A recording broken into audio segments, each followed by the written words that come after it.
And so we have, I guess, get your fickle god favors in while you can, because this is going to be the conclusion now. This is part two of the final session of the Lady in Red. And right now it looks like I'm floating one, Patrick is floating one, and another +1 to Pat. Well, Patrick might need the support here. He's the one going nutty. So during the course of the investigations, um, each of you, and we're going to get over to Henry, has been visited by Fawn. Shows up innocently enough, might ask a question or two, have some conversation, and left behind a gift. And I think it's time that we see what Henry's interaction is going to be. And so Henry, as you had, at least last we knew, were spending some time in the countryside talking to the country folk. In particular, it was Eric and Elizabeth, I believe. That is correct. Is there any place that you've arranged to stay until this whole FBI cordon, blows over, or are you just sort of drifting here and there? Where might we find you? Are you staying in the diner as long as you can until they kick you out? And Tell me you don't have to go home, but you can't stay here. yeah. No. I mean, I have enough money that I can afford a hotel room. Okay. If there is some kind of inn in town, that's probably where I'd go. I'm not. It's not something that Henry would do to try to stay with Eric and Elizabeth, even if they invite him to. He's probably not going to want to do that, largely because he doesn't want people to get to know him that well. Yeah. Right. He wants to control those boundaries, so he would prefer to stay at a hotel if possible. Once a phlegm is discovered, it's only a matter of time until the flam is until they catch the next. flam. Yes. He needs to protect his flam.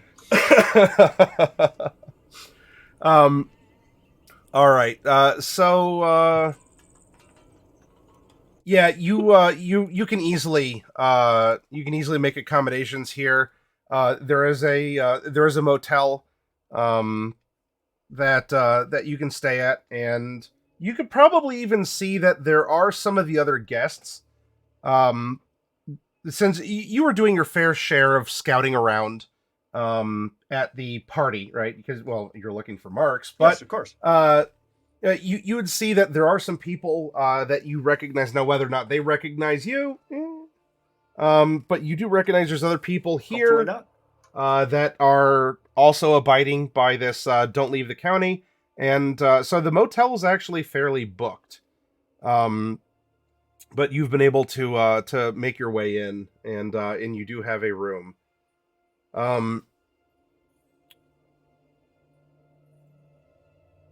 So after discovering what you did about the behavior of Dr. Warburton, and maybe at least as a small sample of the population, of the rural population here through Eric and Elizabeth, during your visit to them, I don't know, what is your next goal? Are you just laying low, or do you want to, are you always trying to stay busy? You're trying to find another car? You're trying to find some info?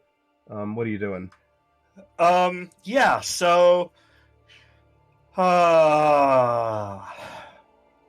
that's a good series of questions. So probably the thing that I need to do is try and follow up on the guy whose wallet I have. Ah, yes. Okay. I'm not going to necessarily try to meet him, but I'm going to try to learn about him, see if he's someone who's local or if he's a visitor. Basically, I'm cyber stalking him without the cyber. Right. Okay. Yes, and if I recall, that was like a functionary or an adjunct or something of the governor's office. Yes. Yeah, he was sent by the governor, but I don't know if he's from Like if he's from Oklahoma City, or if he's Yeah. from here, or if he's from what's the town that's right next door? Oh, Woodward, as per the county. Woodward, yes, Woodward. And I know I know his business card said Miskatonic University, and obviously out of character. I know that's in. Well, now, is that the same guy or a different guy? No, that's a different guy. That's a different guy. There was a so I'm going to be separate, following up on him too. Yeah. There was a separate person from the East Coast, from Miskatonic University. Yeah. Now I know that out of character, right? That's in Massachusetts. But what I don't know is whether I know that in character. But either it might say so on the card, right? I don't know. It would have the city and the and all that. So, it seems likely that he's probably staying in this same hotel. So I may be able to, break into his room or something. We'll see what happens with that. Okay. Yeah. I'll tell you what here.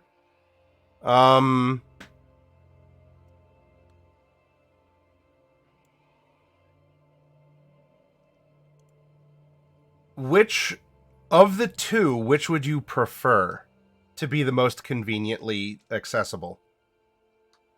So that sounds like an out of character question. So in that case, the occult researcher.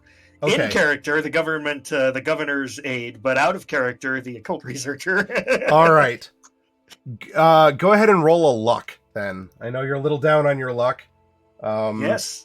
But and you never let me charge my luck either. I'm a terrible keeper. Okay. No, I do not succeed. So, hey, you at least spread your bets, so you're kind of winning either way. So it seems like the governor, the governor's like secretary or functionary, is the one staying conveniently in the same motel as you. The Miskatonic researcher might be staying, Woodward City is the is the county seat of Woodward County, so maybe the big East Coast professor might actually be staying in Woodward. But at least this government functionary is staying within supply, and so you are able to determine through just sort of some small talk up at the front desk, or maybe like you actually catch a look at their guest book, their sign-in book. And you see a name that matched the wallet there. So their sign-in book is still here, is what you're saying? Yes, theirs is, but specifically the asylum's no. Okay, so with that, you want to let yourself into his room, or you want to socialize and try and talk your way. Well, I'm not going to try to talk my way into his room. That's not likely to succeed. What I would probably want to do, I mean, he's staying here, so maybe I can arrange to meet him at the bar, maybe, or something along those lines, where I can strike up a conversation with him. Sure.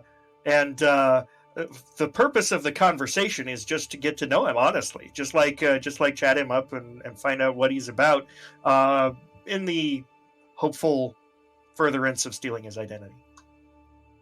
All right. Easy enough. You are already familiar with the local diner, which is kind of the local watering hole as well. It's not a bar. And find out if he looks anything like me as well. So we'll say that you can. He's at the diner, and you can meet him there.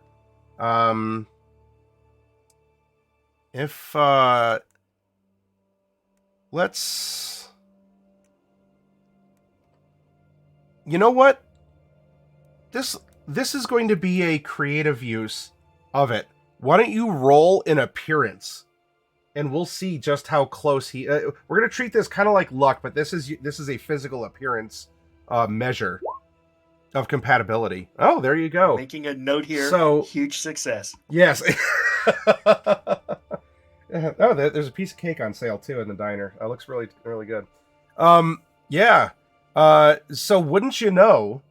I mean, he's not exactly, he's not a twin And I mean, hopefully he's not a doppelganger, but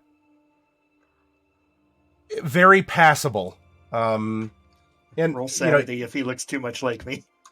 yeah. I'm not asking for a sanity roll yet. I said yet. So yeah, he does.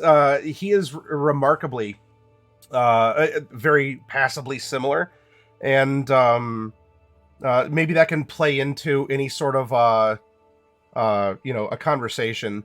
But he's there eating. And you're driving a nicer car. He's a government functionary. You might recognize at least, here's if you associate yourself with your car. But anyway, so the grounds are there that you can meet and talk, and you do get to scope him out. You do get a feel for his bodily dimensions, and that you feel that you could do a good job passing for him. Beyond the scouting, is there something in particular you wish to try and learn from him? Well, that kind of depends on how the conversation goes. Probably the main purpose, well, like I said, my main purpose is to, be able to steal his identity if it should become necessary. Like to, I mean, I'm thinking in terms of crime, but now that I'm also thinking in terms of investigation, in case I need to talk to people at the hospital, something like that. Right. Someone who doesn't know him that well, I might be able to, especially since I've got his ID. But the as far as what else I would want to try and learn from him, I would probably try to steer the conversation toward the strange goings on, towards the death of Dr. Warburton, and find out what does he know about this, and also what is he going to be responsible for appointing a new director? Is that something that has to go back to Oklahoma City? What's what's the next step now? Because I've never really been this close to something, and I mean, I assume this is the talk of the town, right? Because it's a tiny town, and it's a big event, so it's not going to be a surprise that that's what I'm going to want to talk about, right? And find out, so why not? Well, what if you're the big cheese as far as all this goes, then what are you doing next? Are you appointing Dr. Crane? Is he interim, or is he permanent? What happens next? Just try and find out what the next steps are, and we'll see what happens depending on that. Yeah. Let's go for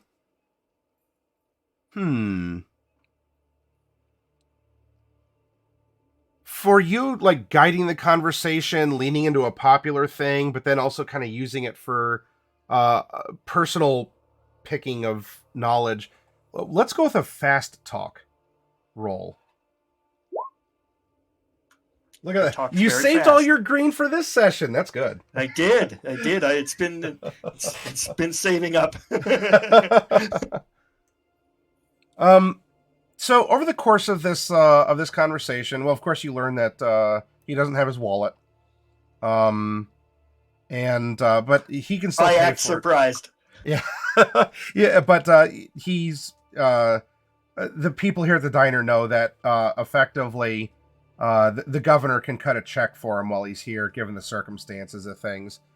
So he does seem to be the type of person who does throw his, it's not even his weight, he throws the governor's weight around as this, Grima Wormtongue, like, representative sort of a thing. And so he does have that kind of toady, lackey, sort of I'm doing everything the governor asks in order to gain favor and influence, and I don't mind being in his shadow because the governor has a big shadow. And if I'm at least getting a piece of that shadow, then I'm fine. That kind of a thing. Yeah, you're picking up on huckster-ish vibes, in a sense. You also come to realize that part of the reason why he was at the party was after the asylum was first set up. It was none other than President Teddy Roosevelt himself, who ended up sort of like taking the resignation of the governor of Oklahoma, who was from Kansas, but I mean, let's be real, Oklahoma didn't exist before Oklahoma existed. And Yeah. there was a big scandal involving him taking money and such around the insane asylum. So there was a lot of fingers in pies regarding. And who was it that was accused of it? Was it the governor Roosevelt or the governor? The governor. Okay. The governor. The previous governor. Yes, but Roosevelt effectively tendered the resignation of the governor after being caught in financial ties regarding the insane asylum. Okay. And after that, it had been a bit of a point of contention, both where the governors to follow, like they had to pay attention, of course, because it's a hospital for the mentally unwell, unfit, or whatever the popular terms at the time were. But you realize that it has a lot of political leverage in terms of moving money, and from how it sounds, a lot of the laundry facilities of the asylum aren't for the bed sheets alone. And I don't know what you mean by that. Very good. Then we're speaking the same language. Excellent. I understand. So, under the guise of helping these poor, just mentally unfit, farmers and Indians and other, country folk or whomever like that would be termed by this official. It does seem that there's it is a tempting taboo to always tap into this place because it is a well of resources. And so he was here in order to garner favor with Dr. Warburton, who was the current facilitator and had been for a while now. As Dr. Warburton seems to be a man who knows how to raise and move money. And he also seemingly found a consistent use for the people of that asylum. And so it made for a very good possible bedmate for the very clean sheets that had been freshly laundered in the asylum. And Gotcha. So this was supposed to be a shake hands and try and feel out the situation. But of course, so with Warburton dead and Patrick Crane being, let's say he's an upstanding citizen, as far as I can tell, that seems like it could be awkward for you. It makes it uncertain, and that's for certain. I don't know too much about this guy. I guess I'll have to try and go back and feel him out, but right now he's not been taken, he hasn't taken me as a visitor just yet. He seems to be holed up in the asylum and probably looking into one thing or another. Oh, if only I could get my hands on Dr. Warburton's records. I'm sure that the governor, of course, would love to see what it was that he was working on. Some of the requests that had come through of, I'm sure, breakthrough science, things that a lot of people might like to get their hands on. And, the governor and I are of a very like mind, and, being an extension of him here, I would love to be able to get those files, but the doctor doesn't want to seem to come off of them, and, the FBI is here. And as much as I might be able to act in an official capacity, my official requests might not be seen as official. Yes, I understand. It sounds like what you need is plausible deniability. Oh, well. A service which I have some experience with. I suppose that this is a request to be a private contractor with the government. Possibly. It all depends on where the chips fall. Let's say. So how well do you know Dr. Crane? Not too much. I didn't have any files on him. I wasn't really expecting to work with him. I figured he was just another doctor working there. Probably some, I don't know, young fool that just got suckered into working at the place to get a job. That's probably true up until a couple of days ago. So is it the contents of Dr. Warburton's office you're interested in, or more the stories that people could tell about him? No, it's more about the official records. And in particular, there might be certain filings that are beyond my knowledge, but from what I understand, there are accountants that would look for particular filing numbers that might have that information. For the plausible deniability, of course, I don't know what those would. I don't know what the information would be, but I have the numbers. In case I ever saw them, I could bring them to the people who could decipher that code. I think I understand. All those things kind of go over my head, but I might be able to assist in finding those numbers for you. You'd be doing the governor's office a favor if you could. I'm sure the doctor's hands are tied. Oh, good. There's nothing I enjoy more than doing a favor for the people of the great state of Oklahoma. And there's nothing I like more than repaying favors owed. It is a bit of a currency. On that note, he looks over to the person working behind the diner counter. He's like, another water, please. Again, because it's kind of floating a credit for the, of course, governor's office. Of course. Well, if you think that you might have better luck than I mean, I'm kind of a known figure, though. The resemblance between us is somewhat uncanny, I have to say. That being said, you might not want to go as me, but you can somehow go as... Certainly not. But if you could find your way there, and if you just so happen to find these... and I assure you, well, I have been assured by the accountants that the files themselves are... they would appear as just minor tax records. It's just to people who don't know what they're looking for, on a bureaucratic level, that is. So it may not be too difficult to end up obtaining. People might not even miss it or see that they're missing, if they happen to go missing and aren't freely handed over. But given the watchful eyes around in the asylum and outside of it, well, I wouldn't want anyone to endanger themselves, but where there is risk, there is also reward, is there not?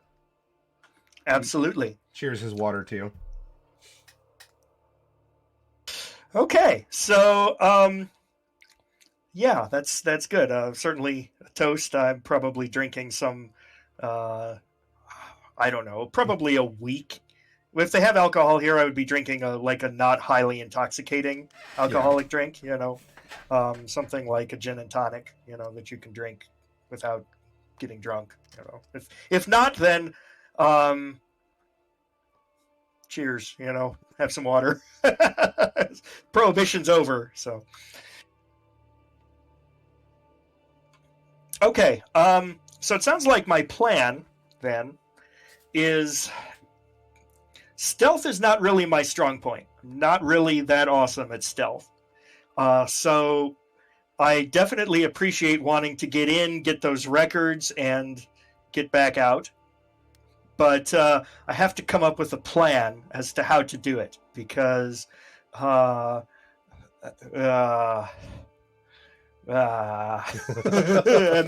that is the challenging one, because I did not know what I was going to be doing until just now. Let's head on back to the asylum. Yep. And I'm going to dress down. I'm going to turn myself. Fortunately, I am skilled in disguise. I may stop at the county store and get some very low class clothes. Yeah. Turn myself into a hayseed rather than a well dressed upper class type of man. Okay. Yep. And what I'm going to do is just like I am, I'm going to go kind of scope out the asylum. If anyone questions me, I'm telling them I'm looking for some lost sheep. But what I'm actually doing is scoping it out, trying to see, because I mean I've been there, right, and I would have had my head on a swivel while I was there before, but at the same time I was more interested in people than the place itself. So unless there's the obvious stuff, I'm going to know, like, here's the gate, and here, if there's like a guard tower or something, I'm going to know about that. But in terms of can I sneak in under cover of darkness, that sort of thing, I need to figure that out. Okay. So you make your way from the diner out of the town. It's not that long of a drive. Even you're kind of puttering along in your Studebaker here, and wouldn't you know, on your way to the asylum, you get that early klaxon, and it seems as if there is a sheriff's deputy car behind you. Well, I'm happy to pull over. I mean, as far as I know, I'm not under investigation for anything, and I have not left the county. Okay. So yep, you pull over, and the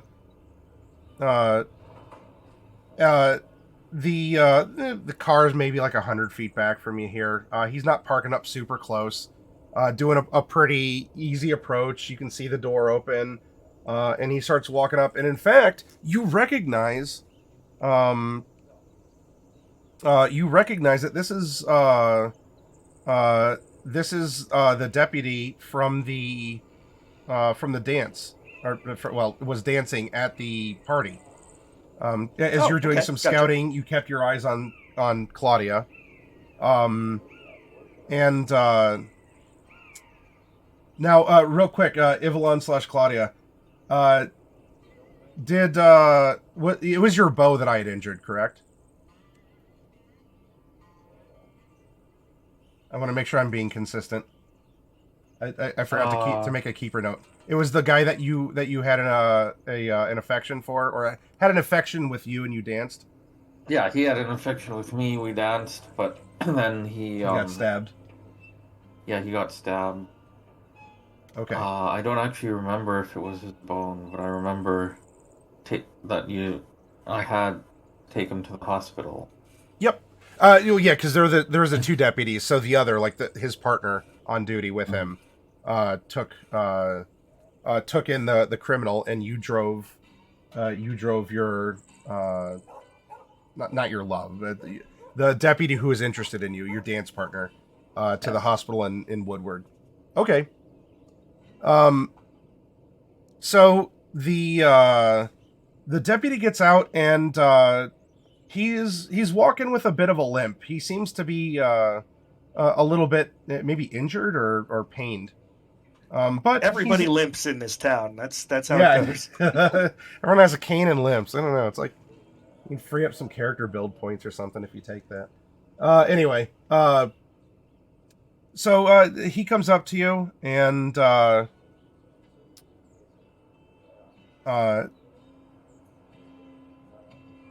thank you for pulling over. Though I don't want you to worry. This is not exactly an offense that you've committed. I guess this is more of a... Glad to hear that. an act of trust. Nah, don't worry. I don't have a ticket for you, unless for some reason I need to write one. He's actually like giving you a... Okay, all right. All right. Yeah. Anyway. This is going to be a little difficult to believe, but, well, these are some strange times. As you probably know, that we're locked down here in the county from the FBI. And, well, what brought him here was the party at the asylum. I don't know if you were there or not, but there was an incident. Should be talking to town. No, I wasn't there, but but I've heard quite a bit. Yeah, I took a nasty gash, and fortunately I was able to get sewn back up and, well, kind of be back on duty. Anyway, that's beside the way that he's discussing things. He seems, he seems, definitely has that candor of country folk of like including the small details and just like personal, like, oh, you know, and then he goes into like 5 personal his life things. Story is included in every yeah yes as little asides, and then he gets to the point. So you're getting that, but he is carrying himself with just this feeling almost of disbelief. Anyway, while I was there, I got visited by a local girl. I don't expect you to know her, but she came to wish me well, and well, she gave me a present, kind of a get well card, I suppose you could say, and but she asked that if I ever see a man driving, and he would describe your Studebaker, like whatever the make or the color or something, that if I saw a man driving around in this, that she wanted me to give him something too, and well, I guess. Well, you said that you weren't at the party, and that's fine, but she just wants to hope that everyone's going to be okay, and that these, you know, that this sort of a good luck charm is to go to someone who has done something good. And, well, who was I to let her down? She came and visited me, and, you know, I really did start to feel better after that. You know, it's amazing what some positivity can do. You get a nice card from, you know, well, a simple girl, but still, she meant it in her heart. And anyway, here you are. I can get a word in edgewise. Yeah, go ahead. Because I don't want to interrupt him, and I know he's going to be long-winded. But when it is eventually my turn to speak, what I will say is something along the lines of, because I need to paper over this incongruity in the officer's mental state, because I've told him that I was not at the party. Correct.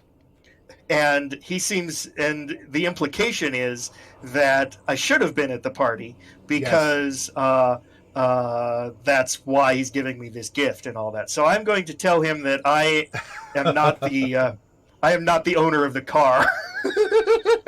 You know, just making conversation, and just by way of explanation, you know, I'm going to say something like, "Oh yeah, well, the guy who owns this car, he's back in town.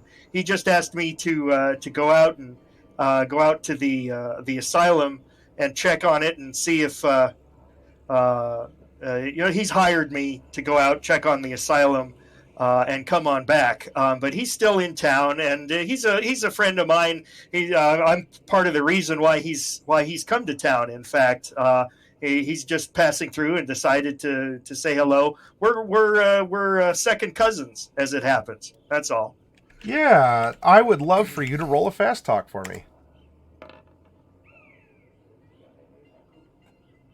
Okay. Well, it's better than yours. It is. So there's, you know, no successes, but also there's not exactly failures in this contest here. Although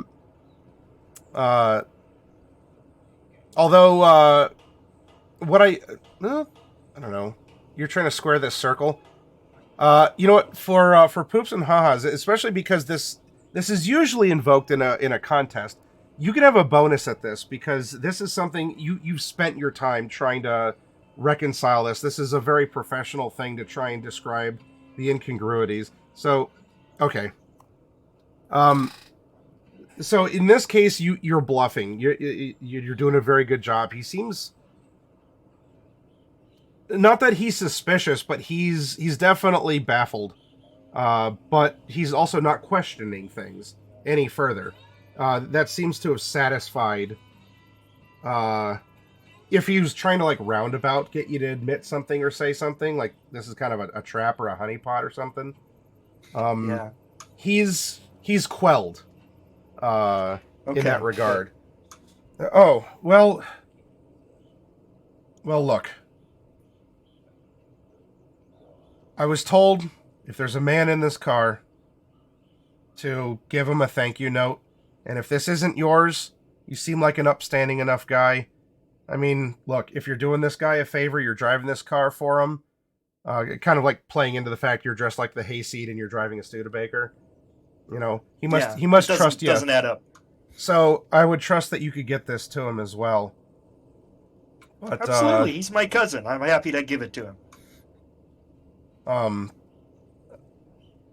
All right. He goes to reach into his uniform, and he hands you a very small envelope. It's almost that Back to the Future scene with the man in the rain. Yeah. He's like, "I got something for you," right? And so you're like, "Oh, is he going for it?" Nope, it's just a little envelope. Whole office was taking bets on whether you'd be here or not. Guess I lost. That's kind of the demeanor of this officer right now. He does seem to be in disbelief that this is going on.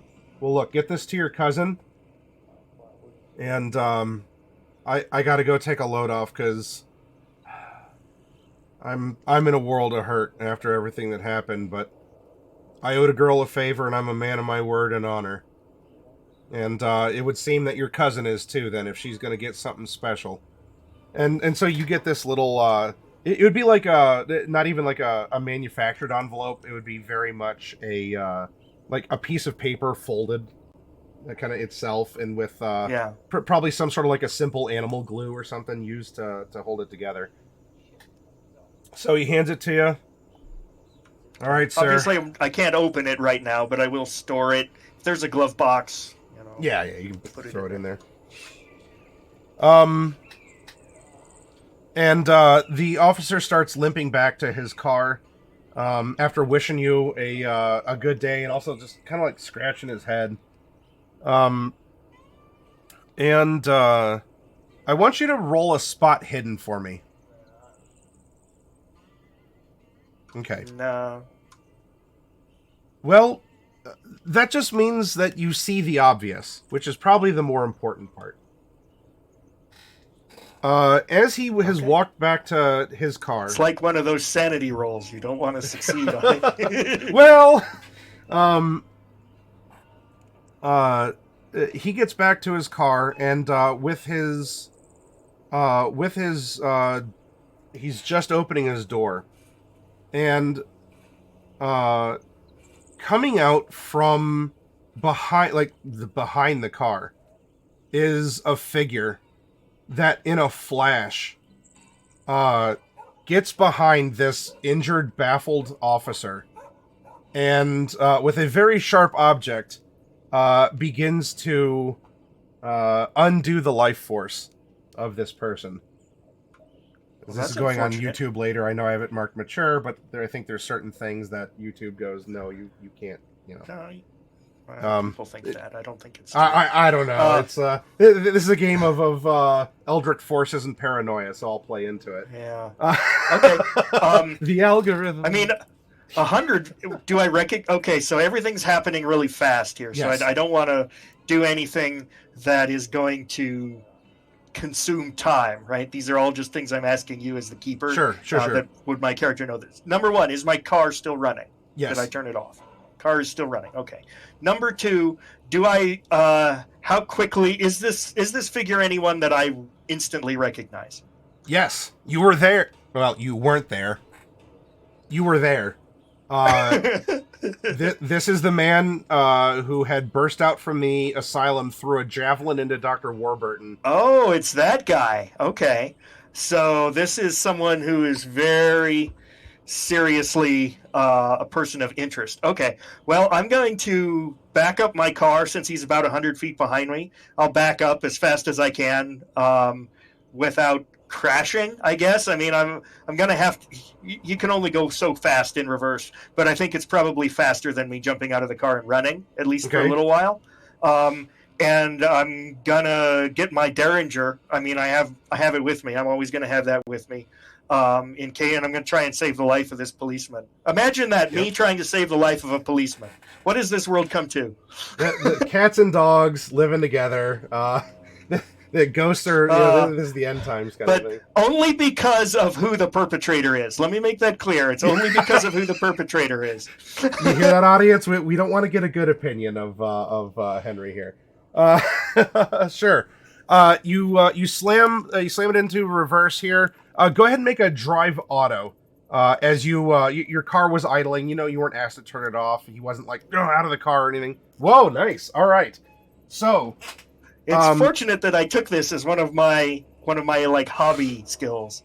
It does. The figure has after several stabs stoops over the fallen deputy and looks like he is rummaging for something.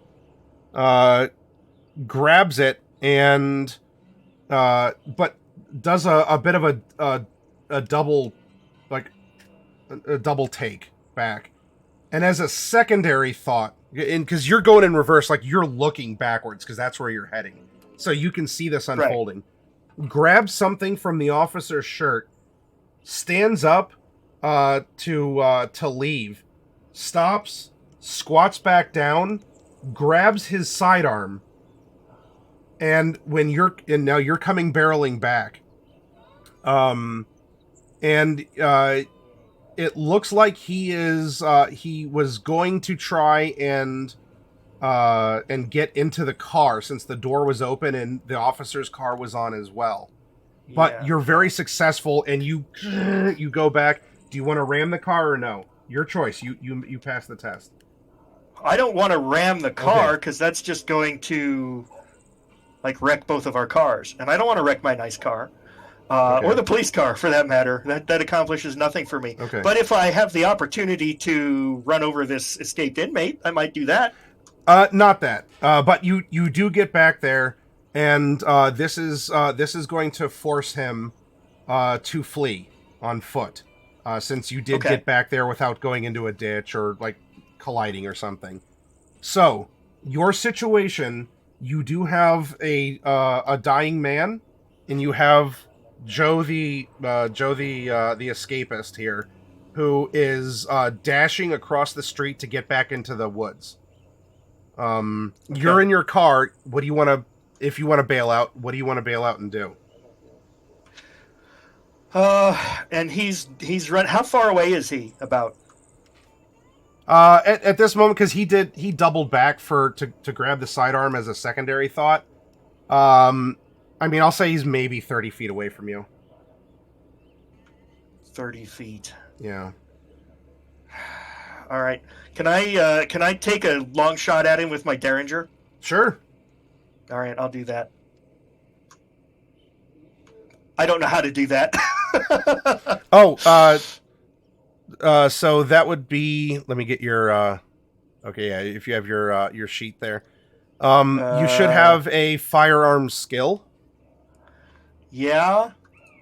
I don't have anything in it. It's just my base 20 for handgun. And I think I have a penalty because it's a long shot, right?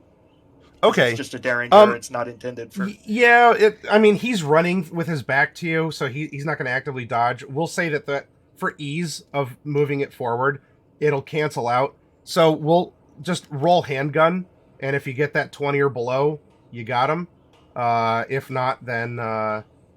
All right. Well, I do have a fickle god. What can I do with that? You can bonus die with it. Ooh, I'm definitely going to do that then. Okay. Let's do it. So thank you to Tony Karlstrom.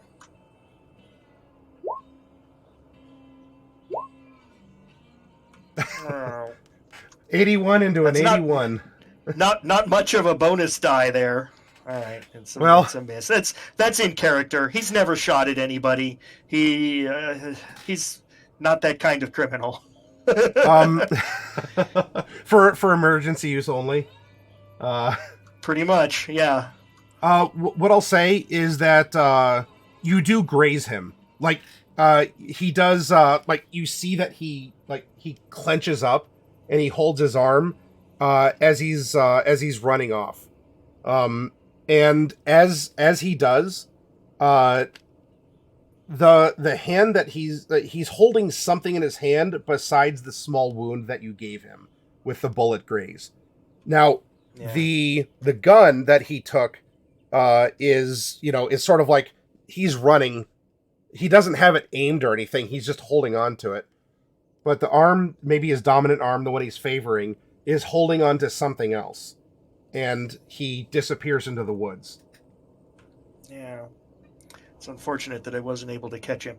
Okay, so I will turn off the policeman's car, because I like cars, and that's the sort of thing that Henry would think of. Very courteous of you. To shut the car off and close the door. And I'm going to load the policeman up into my car and take him. I don't know where the best medical facilities are. I mean, we're on our way to the asylum, which is kind of a hospital, but I don't know if it's this kind of hospital. Would they be able to treat him there? I don't know. It's 3 minutes to the asylum. It's maybe 20 minutes to the county seat. Yeah. The asylum. All right, we're going the 3 minutes to the asylum. Yeah. Then. Minutes count, and a doctor's a doctor. Maybe Dr. Crane is there. Maybe somebody's there. Henry doesn't know. Right. So we'll bundle him up. Try not to get blood on the seat, and go make haste. Car will go 65. I was bragging about that earlier, so we'll go as fast as we can to the asylum.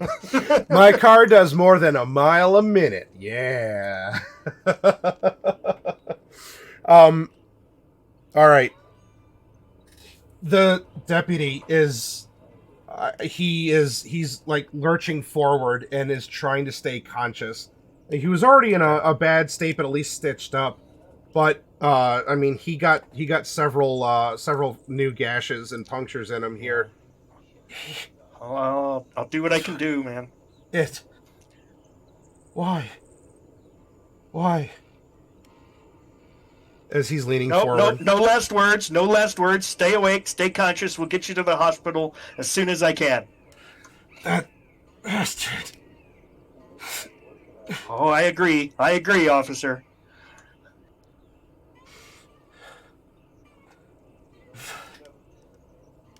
I don't know why. Less talk, more drive. Yep. Go ahead and make another drive while you're doing, because you're speeding on a country road here. Nice. All right. Oh, yeah, look at all these greens. I'm good at this car driving.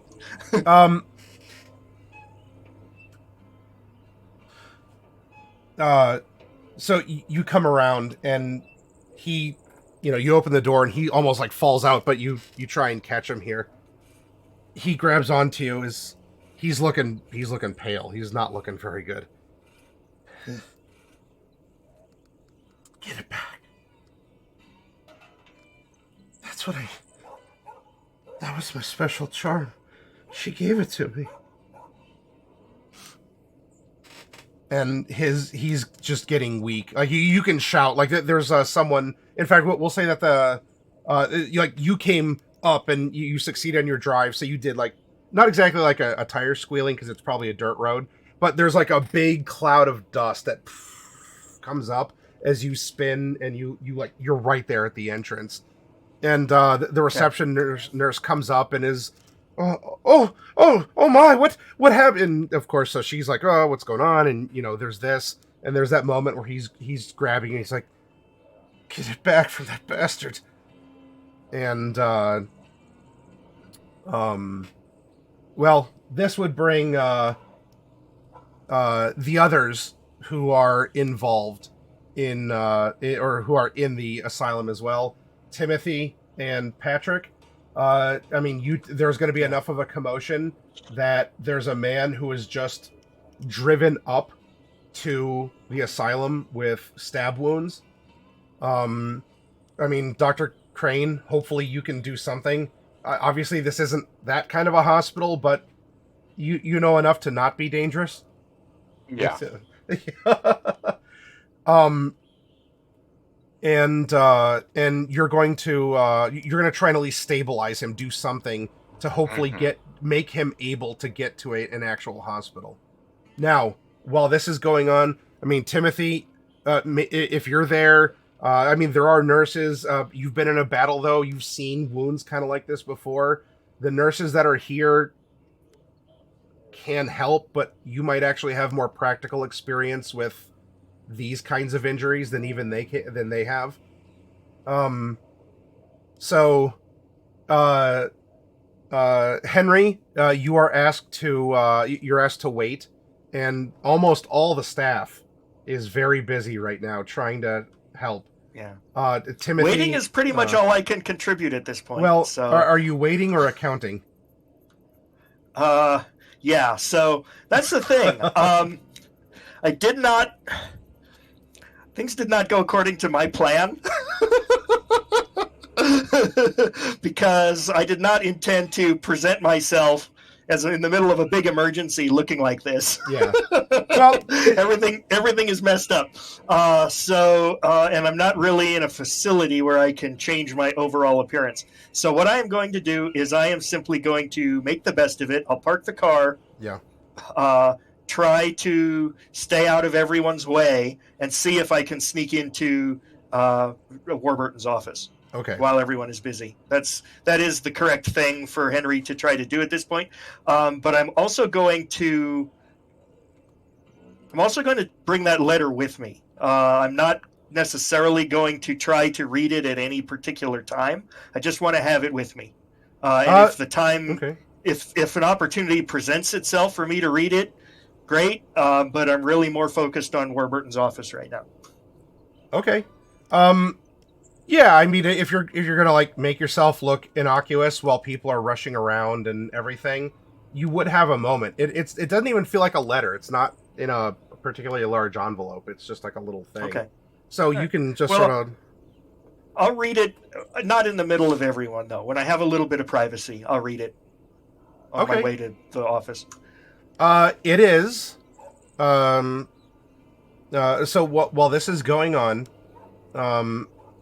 you get that moment and you open the envelope. It is your special ace of diamonds, your marked one from your lucky deck. And it has a fascinating little addition in red ink around that lucky singular diamond that's probably won you more than a couple games. There's kind of a crude looking star.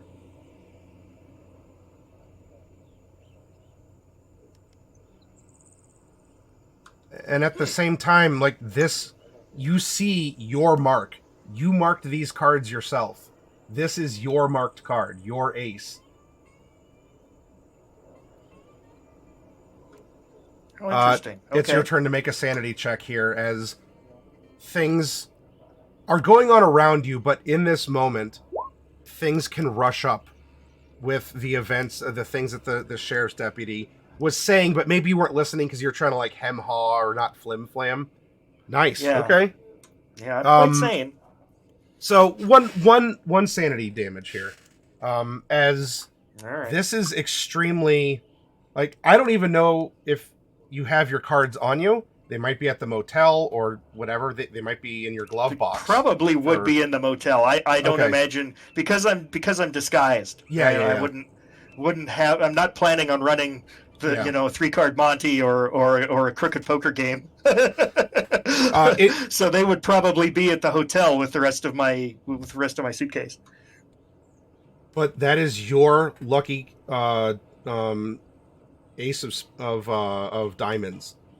And it has that. It's red ink, almost like everything else, almost like it was just printed as part of the card. But yeah, and it's sinking in. It even left him baffled and distracted to the point that this criminal had snuck out while he was talking with you, hid behind the car. Like you have almost witnessed a murder happen right here. And everything is now just catching up to you, crashing against your mind, your sanity. And of all the things, I mean, yeah, that's dire, but you're holding irrefutable proof in your hands that someone was in your room or at least knew you. and you've been trying to not be you for a lot of this time, from the hors d'oeuvres and drinks to even now. Yeah. So, in fact, I would even say, which might be that might actually be the sanity trigger here. In the rush of people like back and forth, you do catch a glimpse of that strange girl in the red dress with the black hair. But just as you kind of look up, as like someone says, "Oh, excuse me," bumps into you, you go, "Oh, whatever, no problem," and you look over and she's there. A couple, like two nurses, go running past, and she's not there anymore. And then your brain just goes beep. And now, Timothy, you'd be inside the facility. You wouldn't see the Studebaker, but you're there helping. But the three of you are together there doing that. Meanwhile, Claudia, back in your office, you've spent some time contemplating, thinking. I don't know if you're drinking, but you have someone, a local, that I guess you could consider to be an informant. I mean, maybe not a paid informant, but someone who loves to rumor monger and gossip. 96% of that stuff is absolute tripe. It's, well, this person, it's all petty personal stuff, right? But this person comes in, like, bursts on the scene, and you hear that there has been a string of murders taking place here in Supply.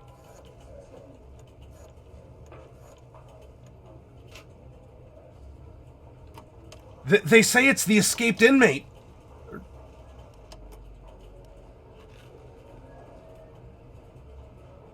Right. Oh. So Claudia has been shooken. He doesn't think her whistle will be safe if she puts the whatever this new thing is back inside it. So she's gonna wear it around her neck.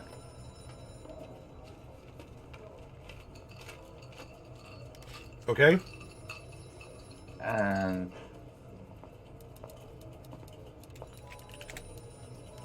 when she gets accosted by this citizen, she's just gonna say, Where is she?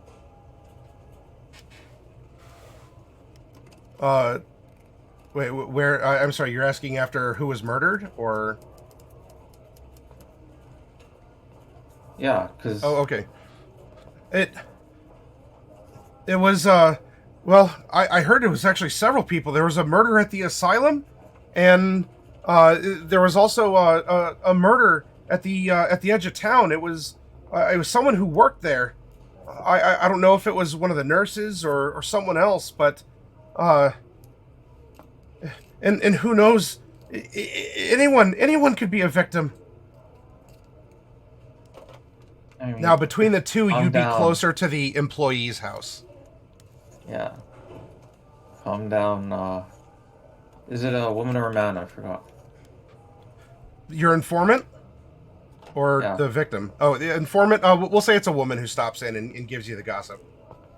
Okay, calm down. It'll be fine. We're here. They will protect you.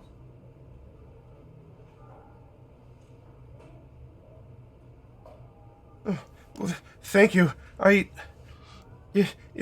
Can you take me back to my place then? I came here straight away from, well, another friend's house, and I live kind of close to the one murder scene. Of course, I'll give you a ride. You don't want anything to drink? Sure, look like you could use some spirits. No, just I just gotta get home, please. All right.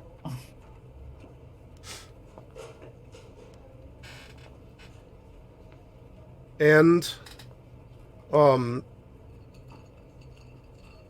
as you drive, she's she's jittering and shuddering, and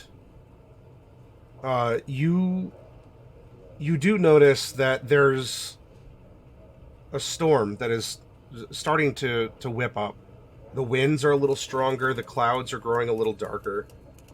Something similar to the sudden storm that was brewing just a couple nights ago at the asylum. Like you're getting that same kind of tingly, but there's no discharge of electricity feeling. The hair's standing up.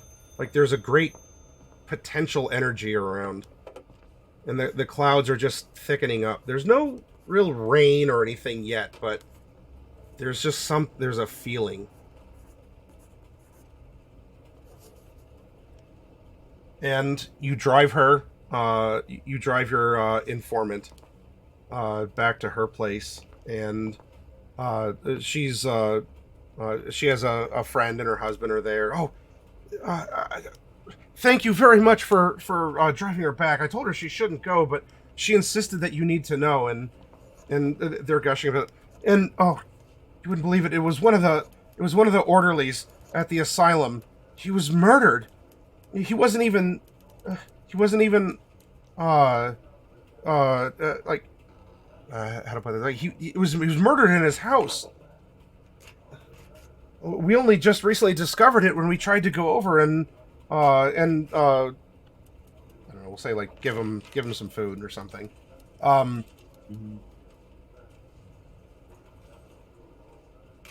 Knife wounds and blood everywhere.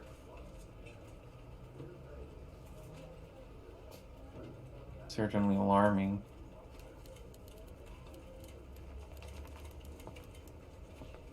That place is cursed, I tell you, says one of the other assembled here. Nothing but bad things happen at that place. Oh, filled with bad people and bad ideas.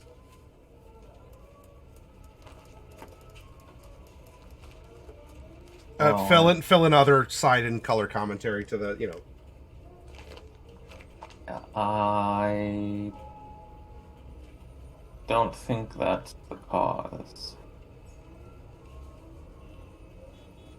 I can definitely take a look into it for you.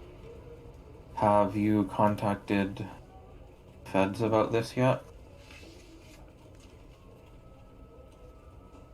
We haven't, no. Maybe the sheriff's office has. We called them, but I don't know. Those people are weird.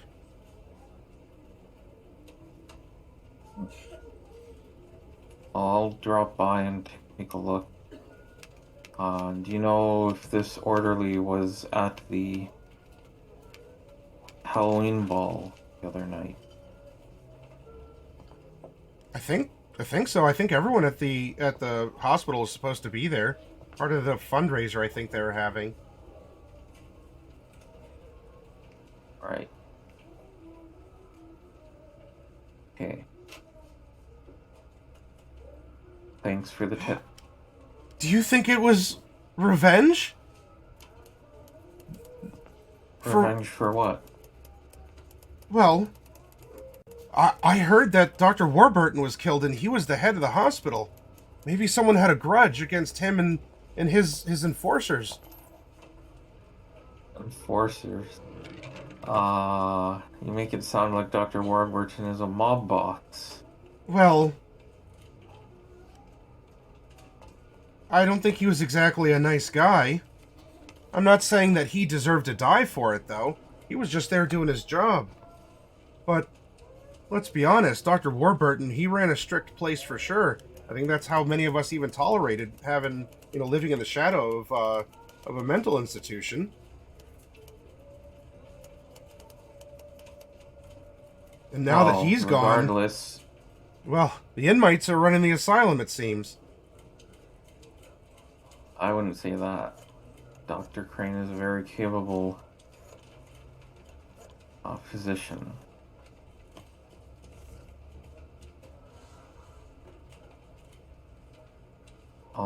What it could be is the the inmate who escaped. Although why he would target this orderly's house, I don't know yet.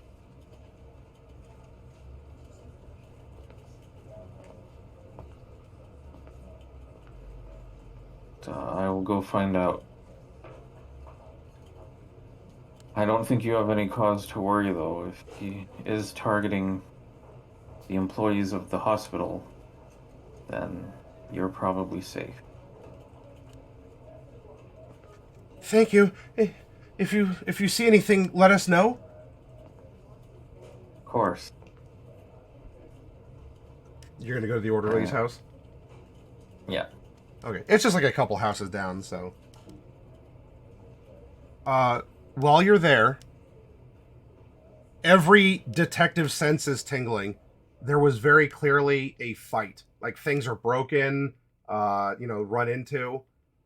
Though, you're seeing something, a very obvious thing. But what is confusing is that what appears to be after the fact, there are some bare footprints in the blood by the orderly's body. And the orderly, for sure, died from several pretty bad stab wounds. And while there's probably like some partial shoe prints from maybe where a little bit of blood got on the shoe of the attacker before fleeing and leaving the bloodied area, it would seem like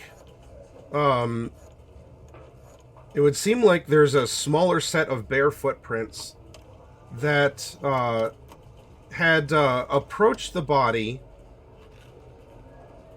and left into another room. And it's, I mean, it can't get more any obvious to follow a trail if you're so inclined to do. But the blood is darker and tacky, so this would have been not in the heat of the moment. This is a measured walking pace. Something that, I mean, you have to. It's now more enforced because of your injury, but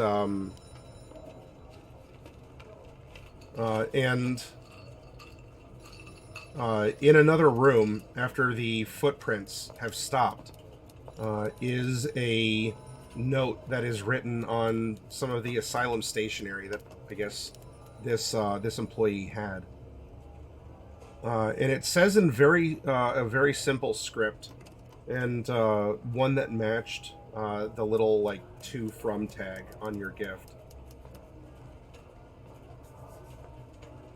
I'm sorry so many people have gotten hurt.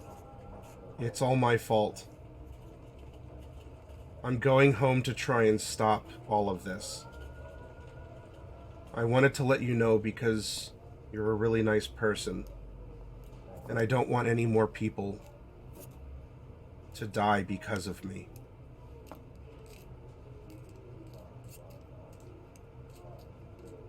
All right. And while there are footprints that led from the body into another room to this note, this hand-drawn note on the hospital stationery, there are no footprints going anywhere else.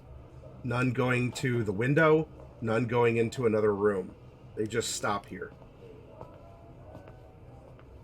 Well, luckily it looks like I'm the first on the scene, so I am going to take my camera and take pictures. Sure. Of the body, the footprint, the note. And then I'm going to take a look at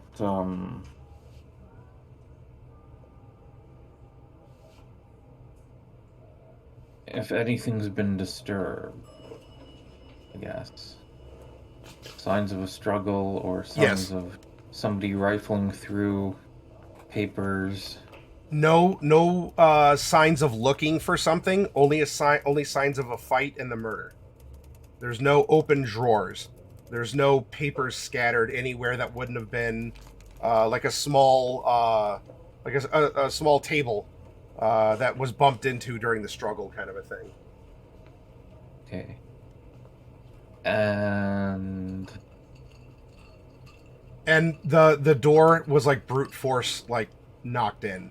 There was nothing subtle about this. right, and this is the house of an orderly, right? Yes. I will make a note of the identity. I don't know if you have a name available or not, but I definitely want to return to the hospital and try my questioning again. Okay. So you have the evidence on film, and of course being very careful not to expose it to light. You pack up your camera. Everything is as it needs to be. And you make your way to the asylum. At the asylum, all of you are there trying to work on a patient, a newly arrived one. At least getting him stable enough until he can be more safely moved to the actual hospital in Woodward. Of anyone who might be in the more reception area, it would be Henry. And so Henry gets to almost be a default receptionist here. Claudia, you pull up to the asylum, and the winds have continued to pick up. Nothing necessarily concerning yet, but it is that storm's a coming sort of feeling. You make your way in, and there's a local that is in the reception area. I guess he's waiting, or he's kind of minding his own business. He seems kind of preoccupied. But there is a nurse who runs past. I'm sorry, do you need help?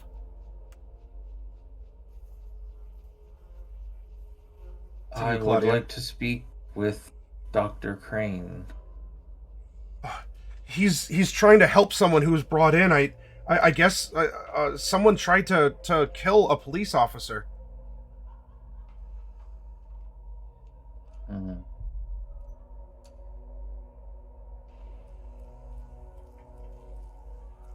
I would also like to speak to that police officer.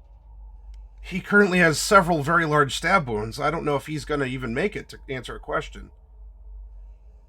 Well, I'm patient. I'll wait until after the doctor has done his business.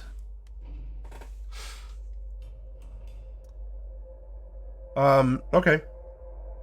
So you are waiting in the kind of the lobby area.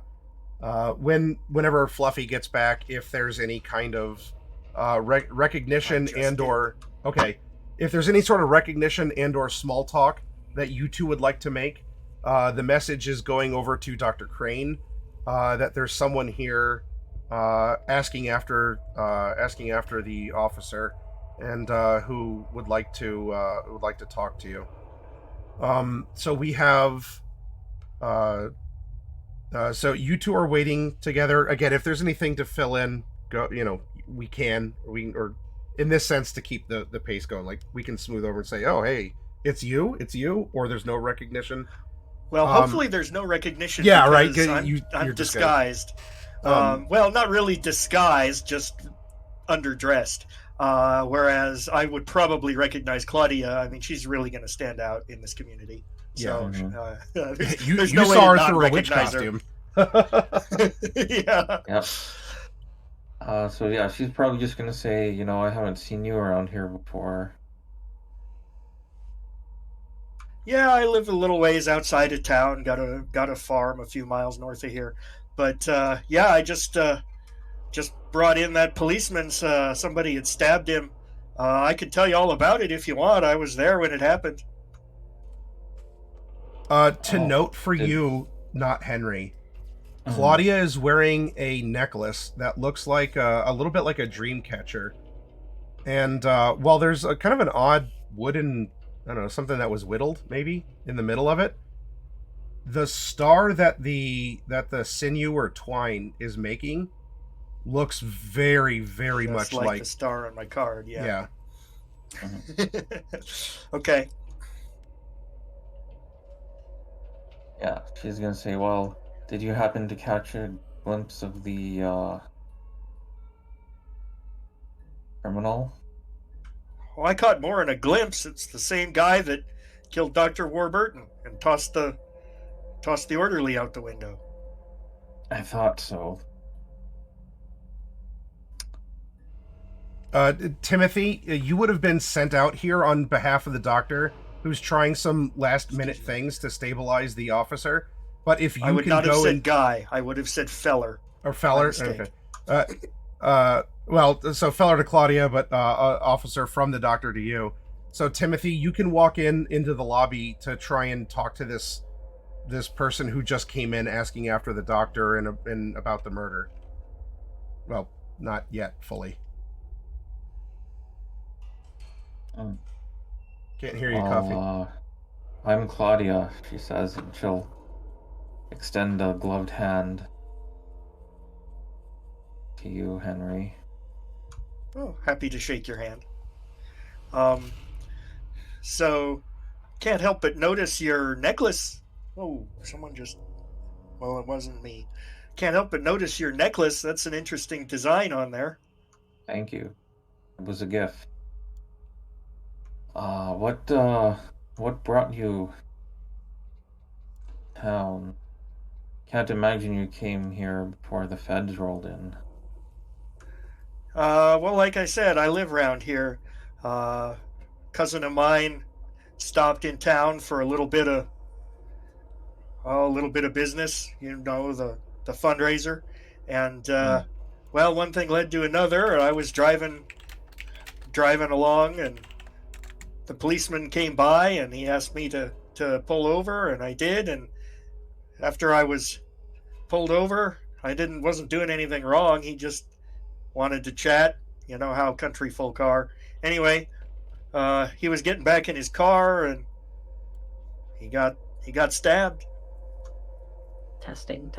Oh, there you go. Hey, There's Timothy is now on the. All right, Timothy, you walk in on the conversation. Yeah.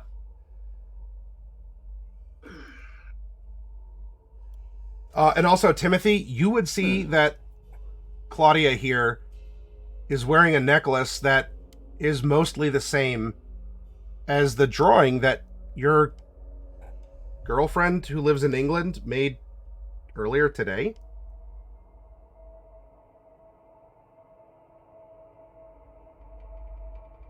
I'm Tim. In case we hadn't met.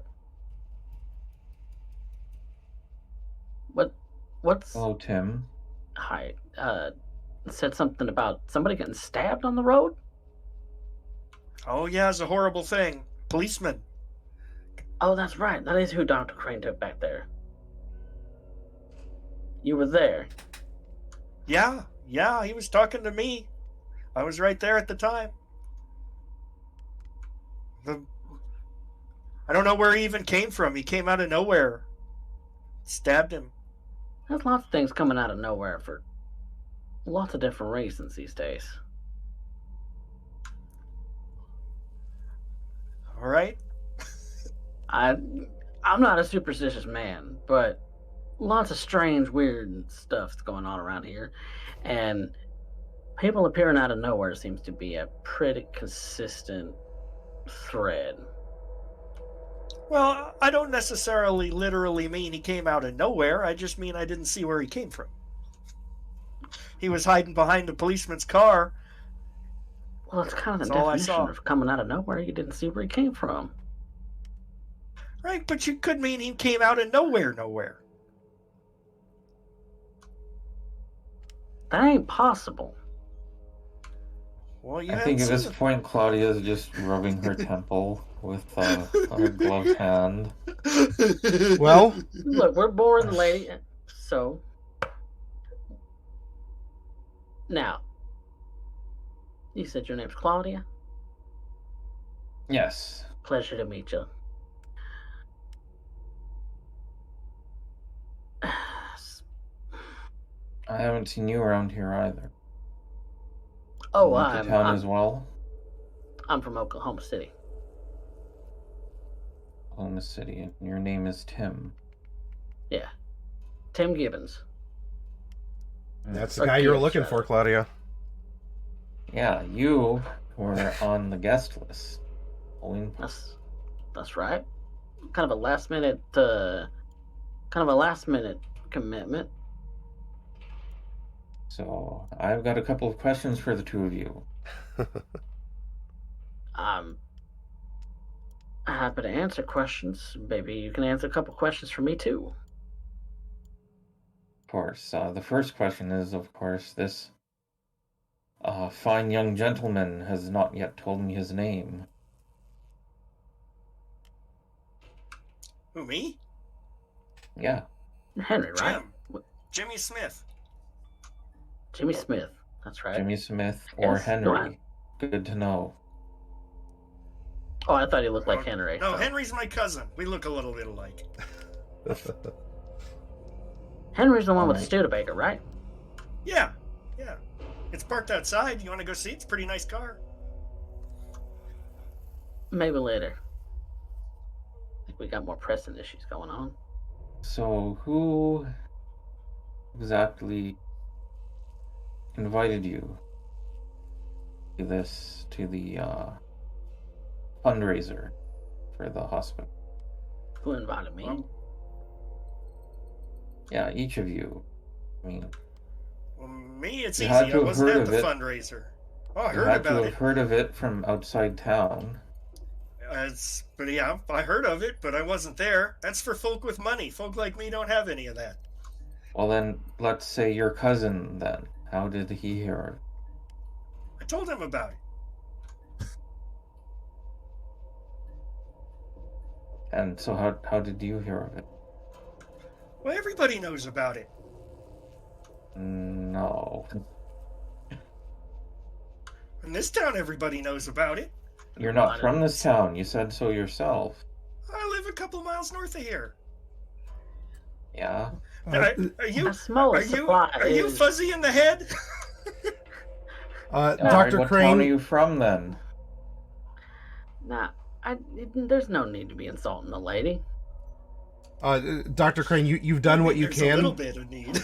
The officer, while you were working here, while they were having this conversation in the lobby, he's not doing very good. I mean, maybe with a miracle he might be able to make it. The fact that it looks like he even had stab wounds that were stitched up before, and he was up and about itself is a small miracle. But in his ragged breathing, he tells you, "Get it back, please. She gave it to me as a gift for being brave."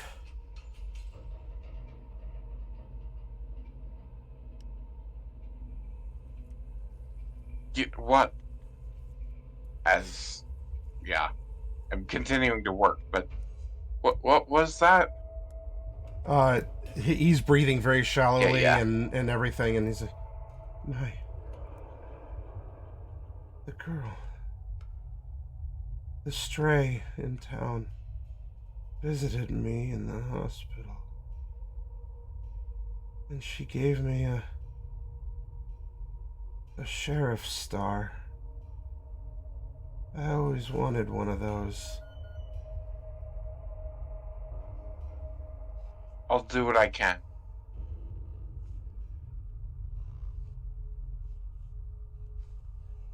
It's unmistakable. Although crooked like someone stepped on it.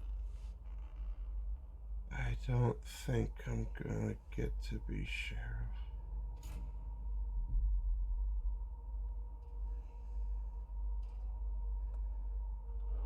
And he's maybe not fully dead, but he's definitely unconscious and slipping. Knocking on heaven's door. The asylum can only do so much here. Yeah. And as he was describing the sheriff's star that got stepped on, words kind of fuzzy around you bring up that same symbol that gave you something that you could understand but not actually read. And he was talking about she visited me, gave me something that he always wanted, something that was very precious to him.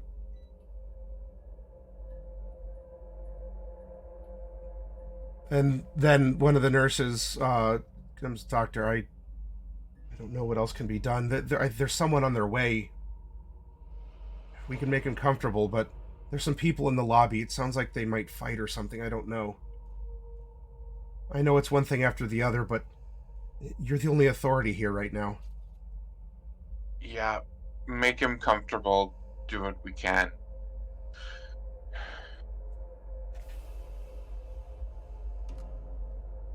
And as you come onto the scene, I mean, you would see these three. The doctor does have... I mean, Tim, you might have a little blood on you. I don't know. Depends on how hands-on you wanted to be. Dr. Crane would be more bloody.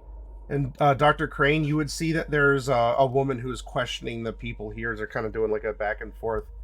Her necklace matches the symbol from that letter. And the same one that manifested. And you hear Dr. Warburton's voice in the back of your mind. You see the connections now, don't you? You see that there's so much more than there ever was. It's always been here, Dr. Crane. Maybe you'll actually see what I saw. You're welcome to shake that voice out of your head or embrace it. That's your choice.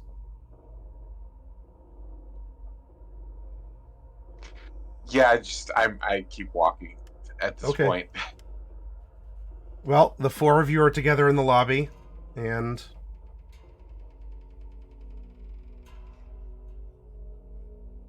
Now, Miss Claudia, you were saying that you were asking who invited me? Yes. Well, I'm here on business from the university.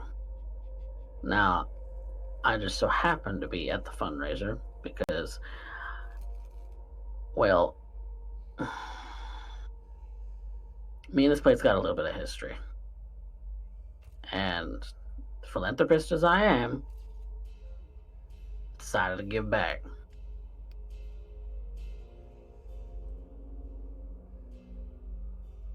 Sure enough. So, you're saying that you weren't here for the fundraiser? I was here for the fundraiser. Oh, okay. That's what I was saying. And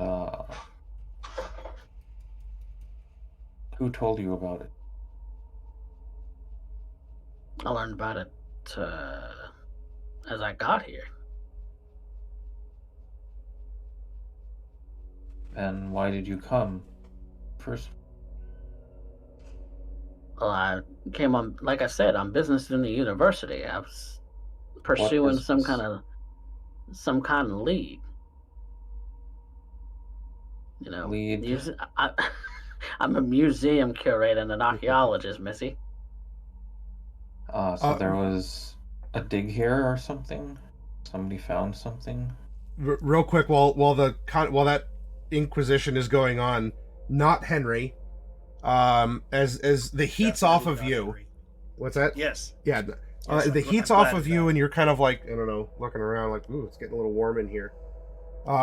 Well, one, some of the windows are whistling a bit, as it sounds like there's some wind picking up.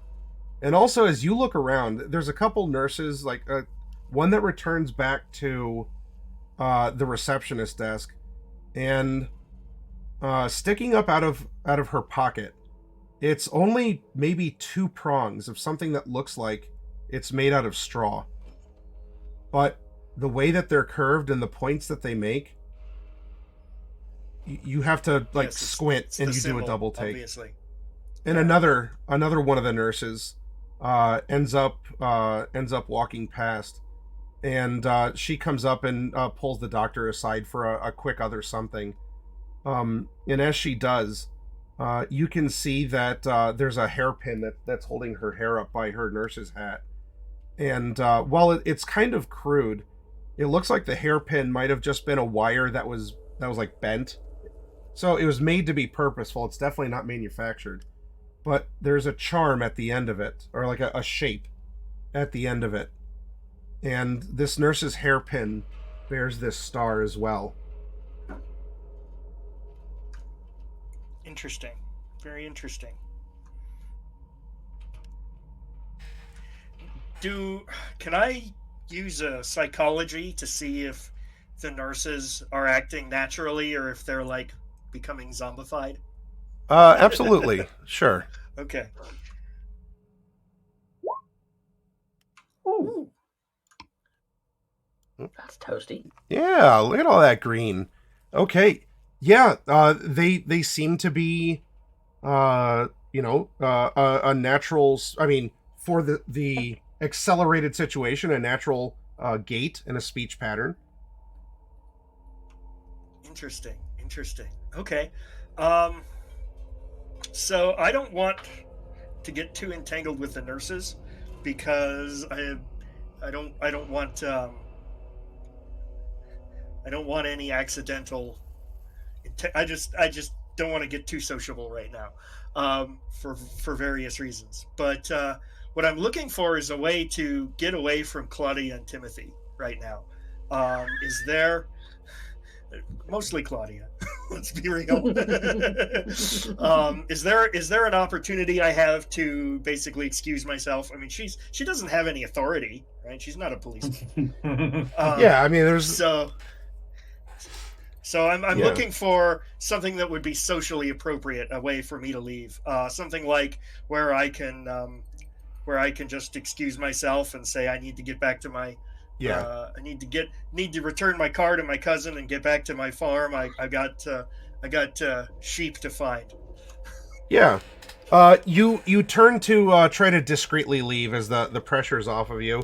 You've noticed these things, and you turn around and you jump in, or not jump. You bump into a mostly naked woman, but wearing the uniform, the patient's clothing here of an inmate.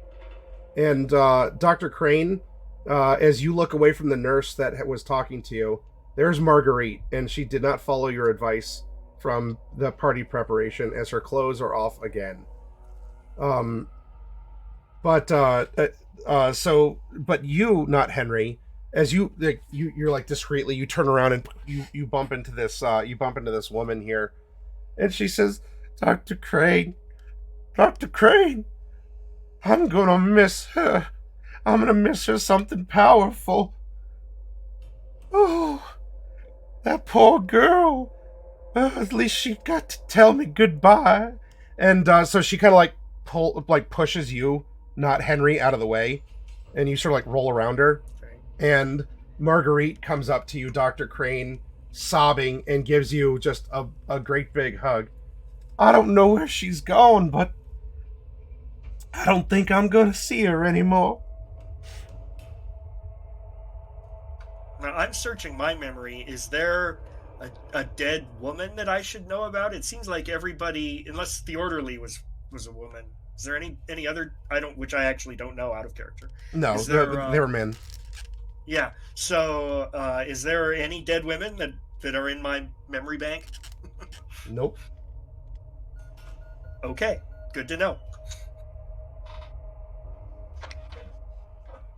I'm sure she'll be back, Marguerite. Just give her time. I don't know. She even gave me a parting gift and everything. Oh, Doctor, I don't know what I would do without her. What this place would be without poor Fawn. And while she is quite naked, in one of her hands here, she opens up a. Now let's see. What would she have? She would enjoy a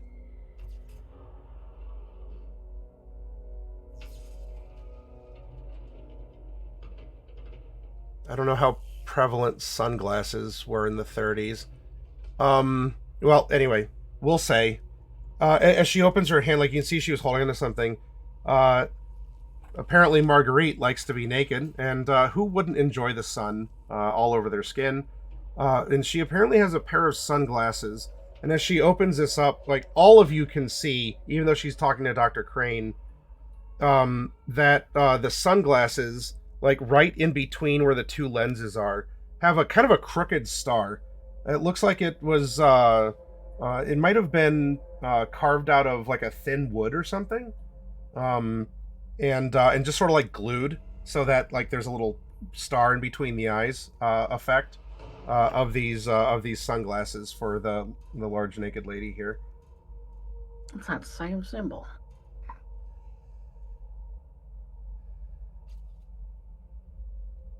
And you said fawn, right? Oh yes, oh that poor girl, so sweet and innocent. Was she left? I I think don't think so. Dr. Crane discharged her. Right. She has a habit of running off.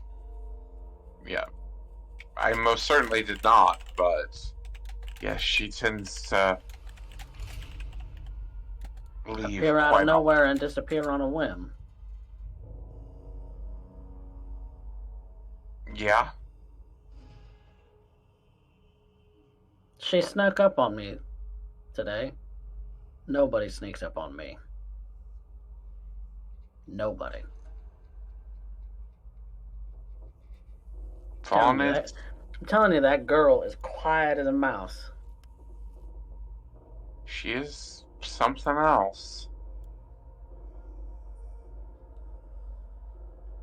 Someone else thinking something strange going on here.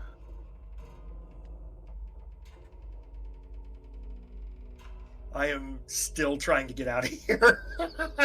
All right, so I think Claudia is gonna try to prevent you from leaving by sticking out her walking cane in front of you, bar your Oh, right. exit. You shall not pass. Yeah. Well, She's the gonna point go, is "Hold that I'm on." trying to. Where are you going? I mean, the point is that I'm trying to do it at a socially opportune moment. Yeah, when you're otherwise engaged in questioning Timothy or the doctor.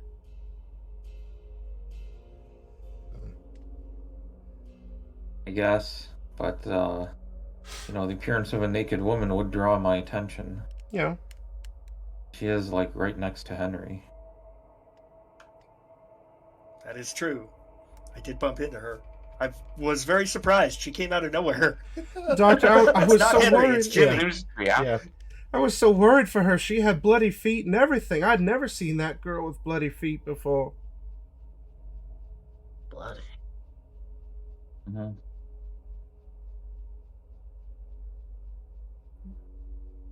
When was the last time you saw her, Marguerite? It wasn't that long ago.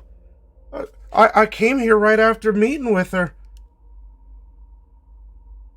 Where did you see? Oh, she was just down the hall. I was making my way, as I do, and, well, she was where I was going, and she had some words to tell me, and, well, I just had to come here and tell you the bad news if she didn't say goodbye. She said she was sorry, and that she had to go. You say where she was going? I don't remember. It was, all I think I can remember.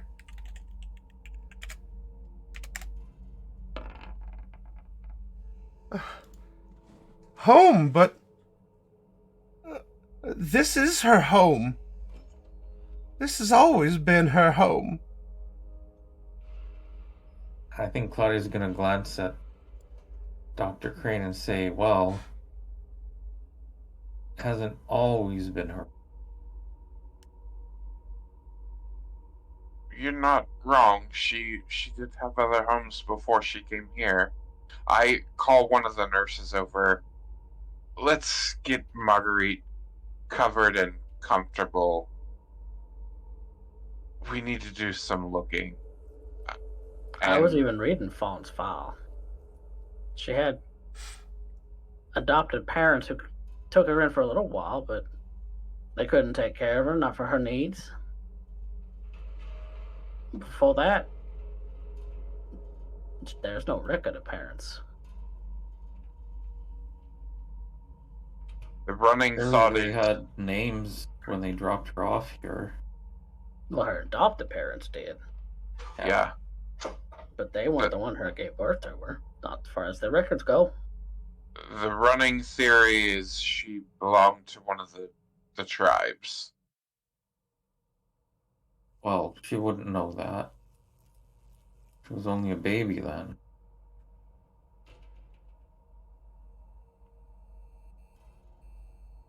Timothy, on that note, it occurs to you that the picture of her in her file, I mean, granted, given, camera technology at the time, she appeared exactly the same when she was behind you as she did several years younger in the photo. And, I mean, for someone of an indeterminate but young age, usually there's still, like, a lot of growth, like, of hair, of facial features or something. She looked exactly the same. Yeah. Looking at her today, looking at a photograph of her when she was first brought in, couldn't tell the difference. She might have been, what, 16? Oh, that's in the records file. That's in the records room. Oh, bring it with you? Sorry, what? Claudia's gonna just start heading towards the records room now.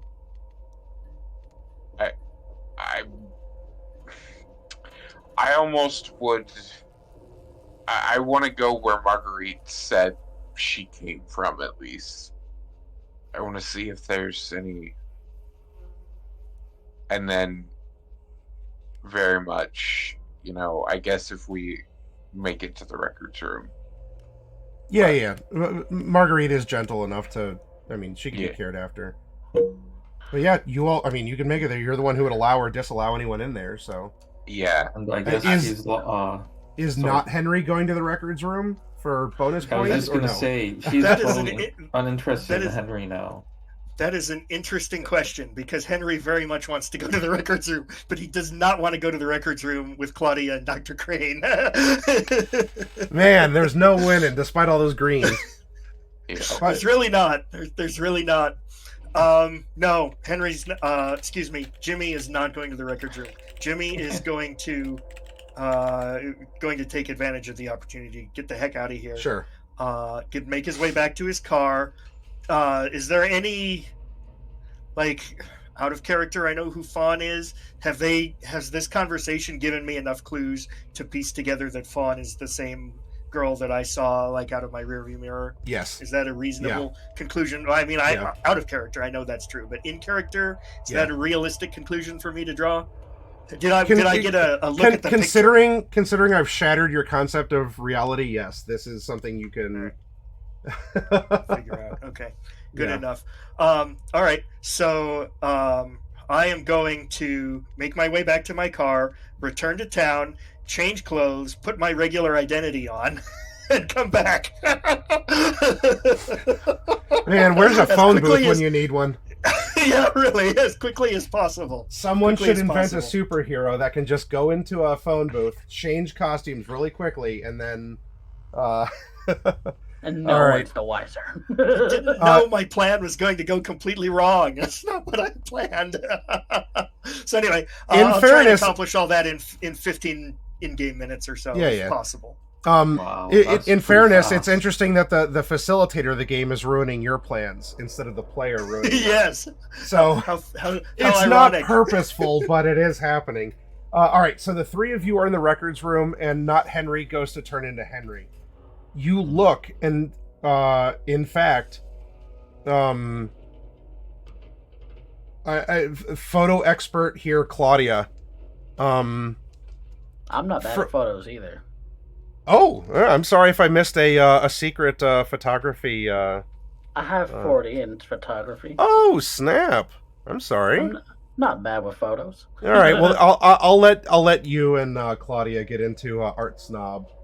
Well, the lighting would have been better if it was slightly, or whatever. All right, maybe not that, but especially if there's two of you that can look this over, and Patrick, or Dr. Crane. So you two are looking at the photo, and from each of your individual memories, you can collude if you wish. That photo is no different between when it was taken years ago and now, after having seen her not that long ago. Alright, so we get her body's the same. Is she wearing the same red dress that she always wears? Exactly the same. I mean, it's in black and white, but it'll be a dark dress. And it'll be the same shape. Same shape. Is there anyone else in the picture, or is it just photo portrait of her? It is just a photo of her to the two of you, not to Dr. Crane. Dr. Crane, as you are looking at her file and her photo, the words, the numbers, the things that are understood but not able to be read are coming to your mind, and there's something almost like a ghost or a shape, something that is a shadow of Fawn in the picture, but it's not her shadow. It's something different. And your brain is trying to comprehend the actual photo with the direction of light that these two are discussing, and what you're seeing in the photo, and also whatever you're comprehending from the photo, as there's a very uncomfortable distance between the two. And in her file, there's information, albeit sparse, but you're seeing the words, the way that things are lined up, notes that also are making this same star shape. As it's like it's just like arranging in front of you, Dr. Crane. She's special, says Dr. Warburton. And if you let me help you, I can let you know just how special she is. Dr. Crane, do you let Dr. Warburton take the wheel?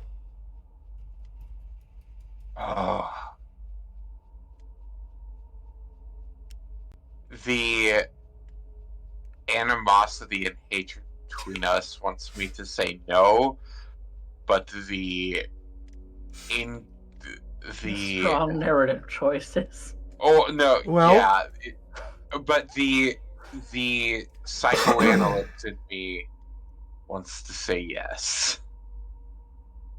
This is it's your call. The voice is nudging at you like, hey, and it wants to like push you out of the way and take the wheel, kind of a thing. So the question is, are you going to let Dr. Warburton take over, or no? I am not expecting one answer or another. This is your call. Yeah. Honestly, with everything I've seen today, the more he has been talking to me, I'm letting him in. Noted.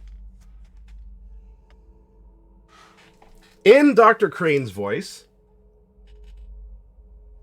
because it's totally Dr. Crane that's talking to the rest of you in the room, and no one else, Dr. Crane reveals some information that he apparently has figured out. Now, Timothy, I'm sorry. It sounds like he might have been holding out on you during your research. Your mutual research through the records here. But what was personally narrated for Dr. Crane is now more public knowledge, as he explains that she isn't what she seems on the paper or in the photo. She's much more. She's not from here, and I don't mean Supply. Not even from Ames, though that would be, I suppose, considered her home. Now, her Dr. Crane's cadence may be different, but his tone maybe, but he hasn't gone into like a deeper voice of like, oh, this is the spirit of Dr. Warburton thing.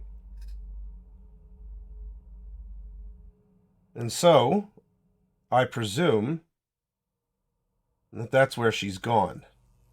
Is back to Ames. And I suggest that we find her, because she's not only very special to more than Marguerite, she's also the focus of Joe, who's clearly gone mad. A failed experiment of Dr. Warburton's. Dr. Warburton has to cover his tracks somehow. A failed experiment of Dr. Warburton's, probably filled with a poisoned mind and regret and jealousy. But how would Joe know where her adopted family lived? It's not like these patient records are read by the patients, right? It was Dr. Warburton's machine. It could transfer knowledge. It could transfer experience from one person to another. That's what I discovered going through Dr. Warburton's records, anyway. By the way, Dr. Crane, you're listening to yourself saying this, but obviously Dr. Warburton's in charge here. That Yeah. sounds very dangerous. Yes, well, that giant device of some unknown but clever origin that killed Dr. Warburton. That was his project. Is there some kind of insight check I can do on his case? Yeah, you've been working beside him, long enough. Yeah, go ahead and make a you can make a psychology. It's not my greatest stat. Unfortunately, archaeology. Yeah, there you go. Yeah, Dr. Crane. I mean, he's become a font of knowledge. This is different. I don't know. Maybe he's snapped under the pressure. Maybe he's seen something that you all haven't. He is not acting like he has the past couple days. Could be sleeplessness. Who knows? But yeah, for sure, it's But Dr. something's off. Yeah, something's and pretty off. Quickly. And pretty quickly too. So, did these patients know what the machine did, or was that a lucky fluke? They seem to target Warburton specifically. I can only make a presumption, says Dr. Crane. But those that he worked on were kept in a kind of solitary confinement. They wouldn't have been able to really talk to any other patients besides themselves. No wonder So only they would know. That reminds me, Dr. Crane, I wanted to ask you who is in charge of that solitary wing on the night of the fundraiser? Oh, that would have been orderly. I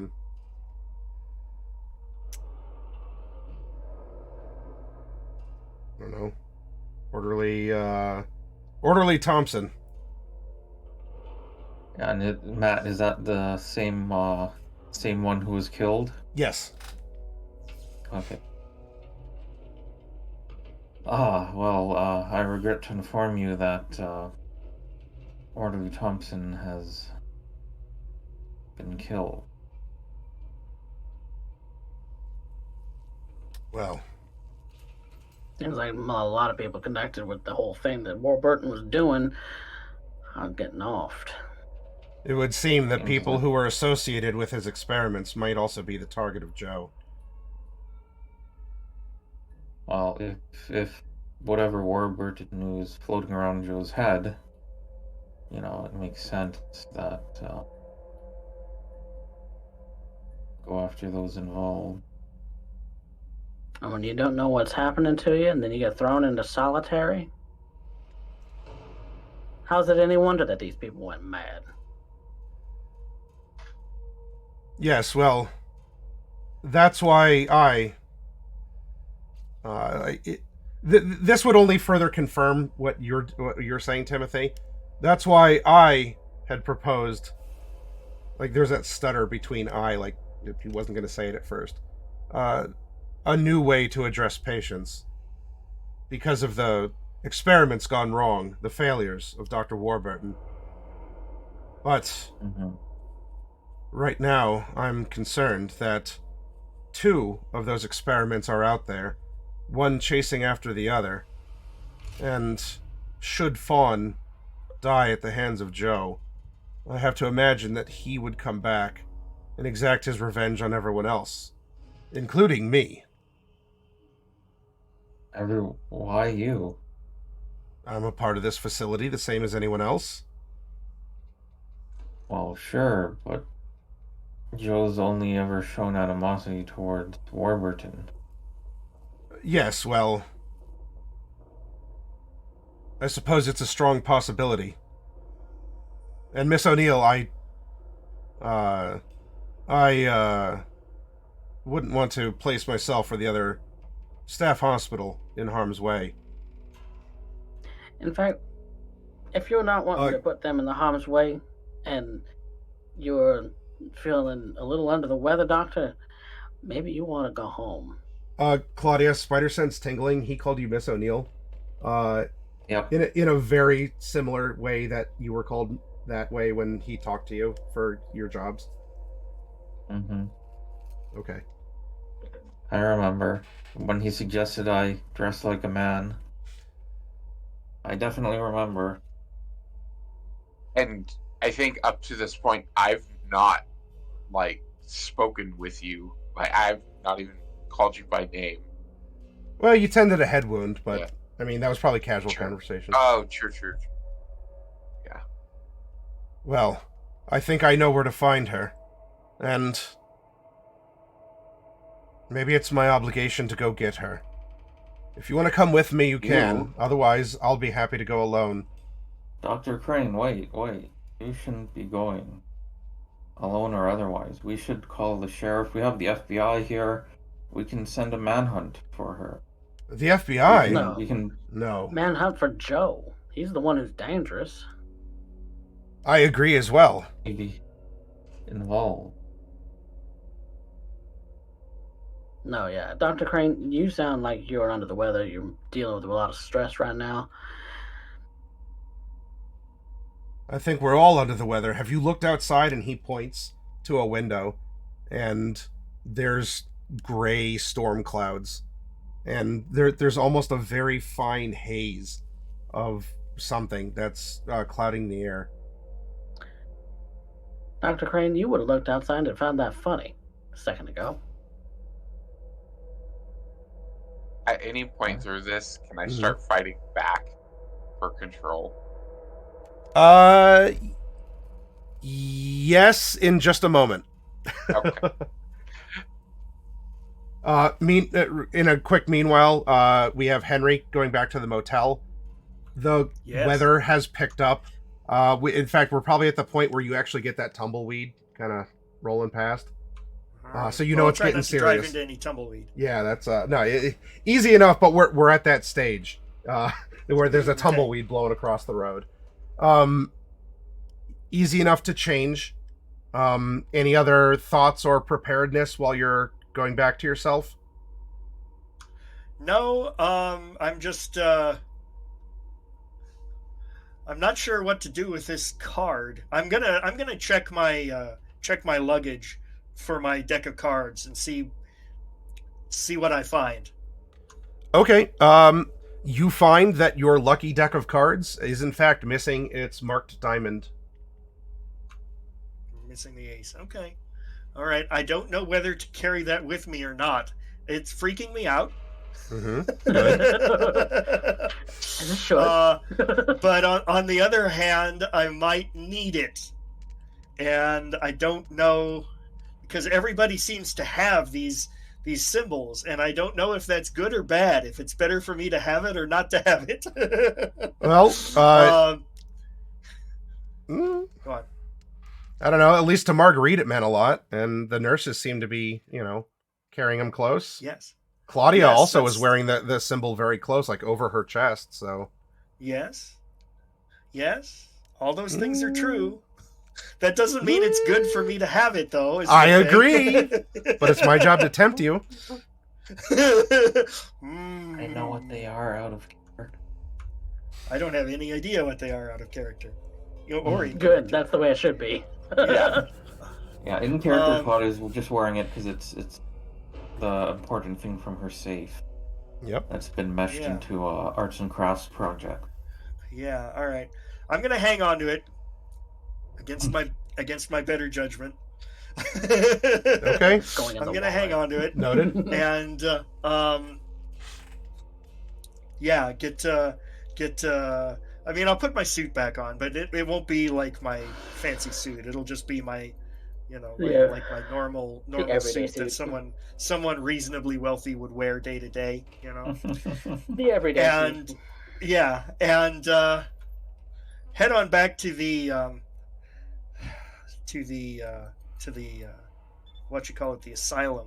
But I'm not going to make too much haste. Number one, I don't want to attract any more police attention. But number two, I don't want to go too fast because it will weaken my cover story.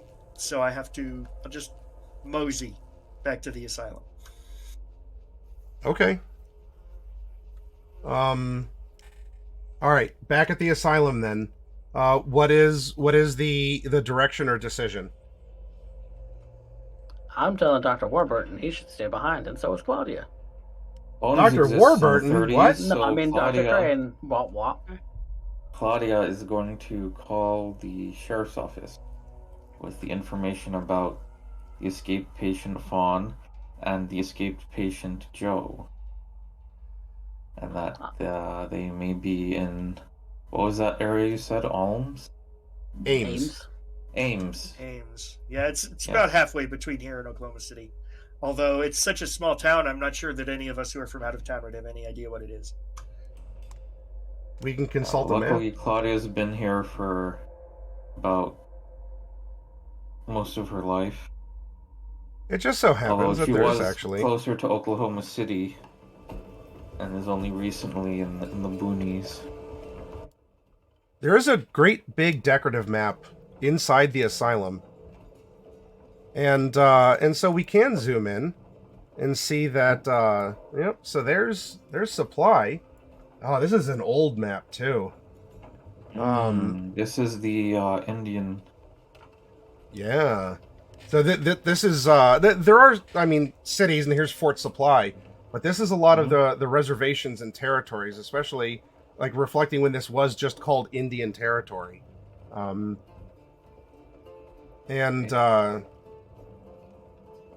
Yeah, if we take a look, Ames, you're desperately trying to scout across this old map. I think it's, let's see, there's Enid, and Oklahoma City is about here. It's if we followed the river. And some of the nurses are also like, oh yeah, I had someone. A railroad went through there. They actually changed the name of the town. I'm surprised it would actually be called Ames on an old map like this.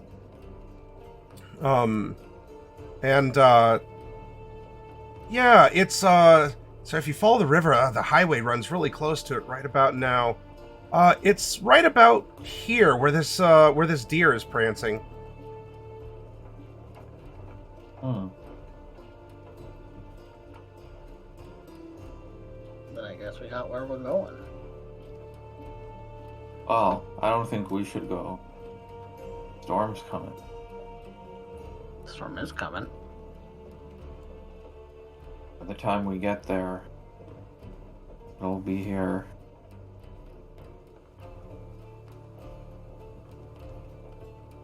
Well, I think We could all sit and wait for the sheriff's office and the feds to get there and see what happens with that. well, as soon as the storm clears up, we can go out as well. What do you not have I'd a top rather tier leave car? Gee, that's a good question. Yes, actually. That does what? I'm sorry. Oh, he was just asking if she has a top to her car.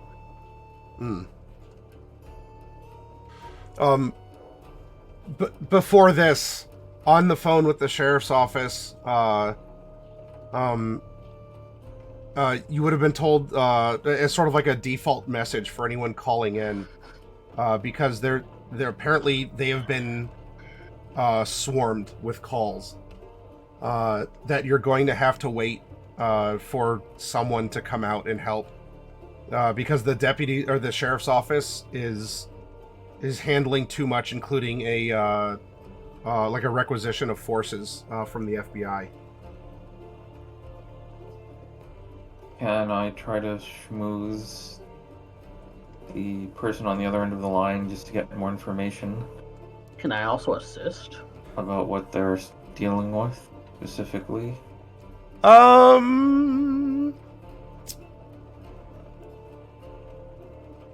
And can I assist in some way? Maybe not on the phone.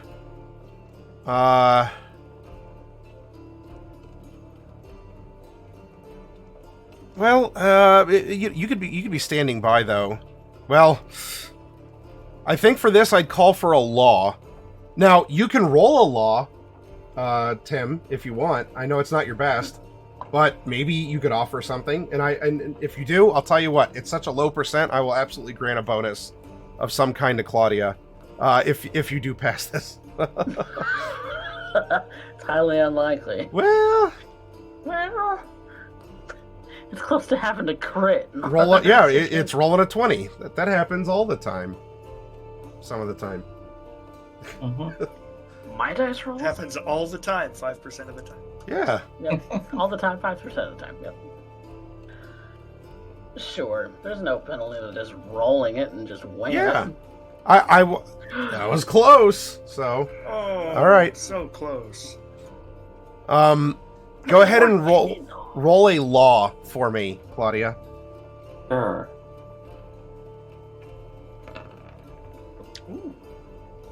Oh, Well, she's actually very good at this. yeah.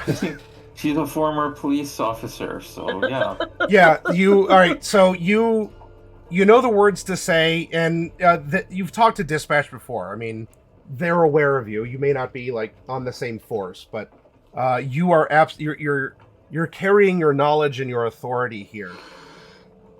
And you learn through very hush, there's probably someone there that is overhearing or monitoring, because she gets very quiet.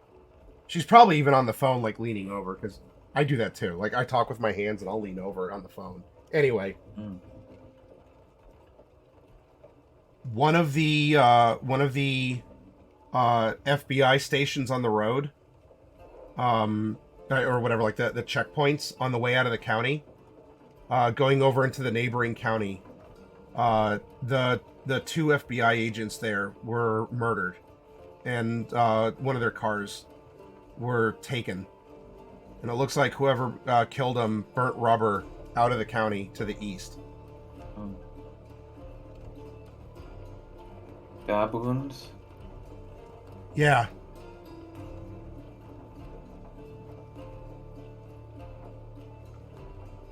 Now, you didn't hear this from me, Miss O'Neill. I gotta hang up because there's people here who I can't risk. No problem. Thanks for your time.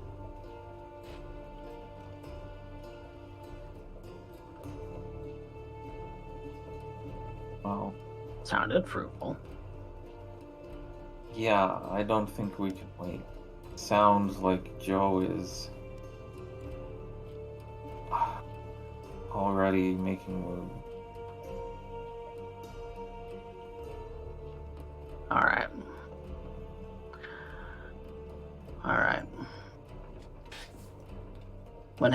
When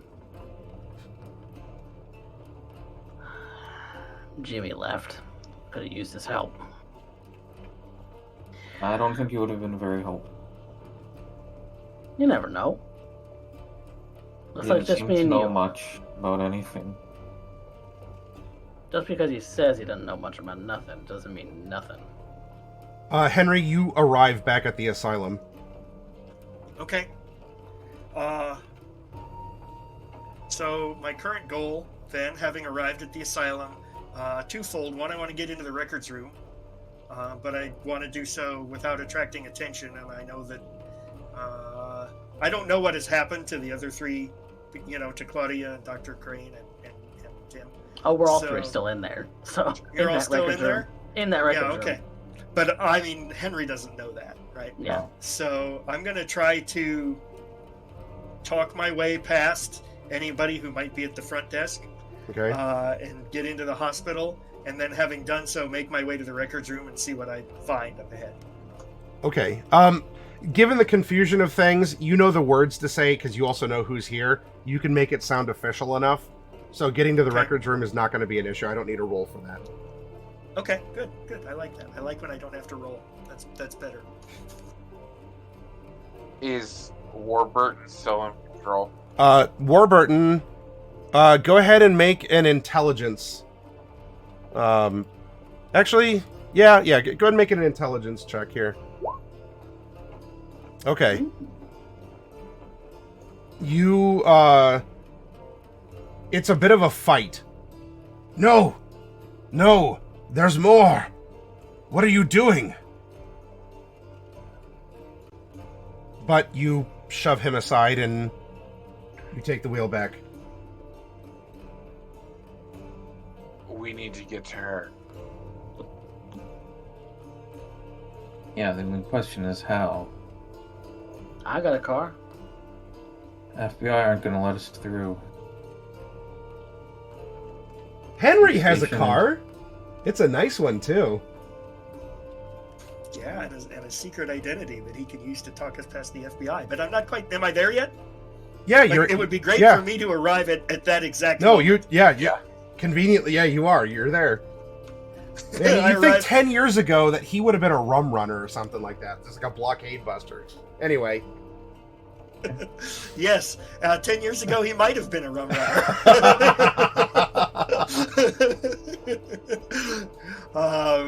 Probably actually more involved in finding out, letting the speakeasies know exactly when the police are going to be there. Oh no, we don't do that here. Yeah. That's probably how he would his role would have been in Prohibition. But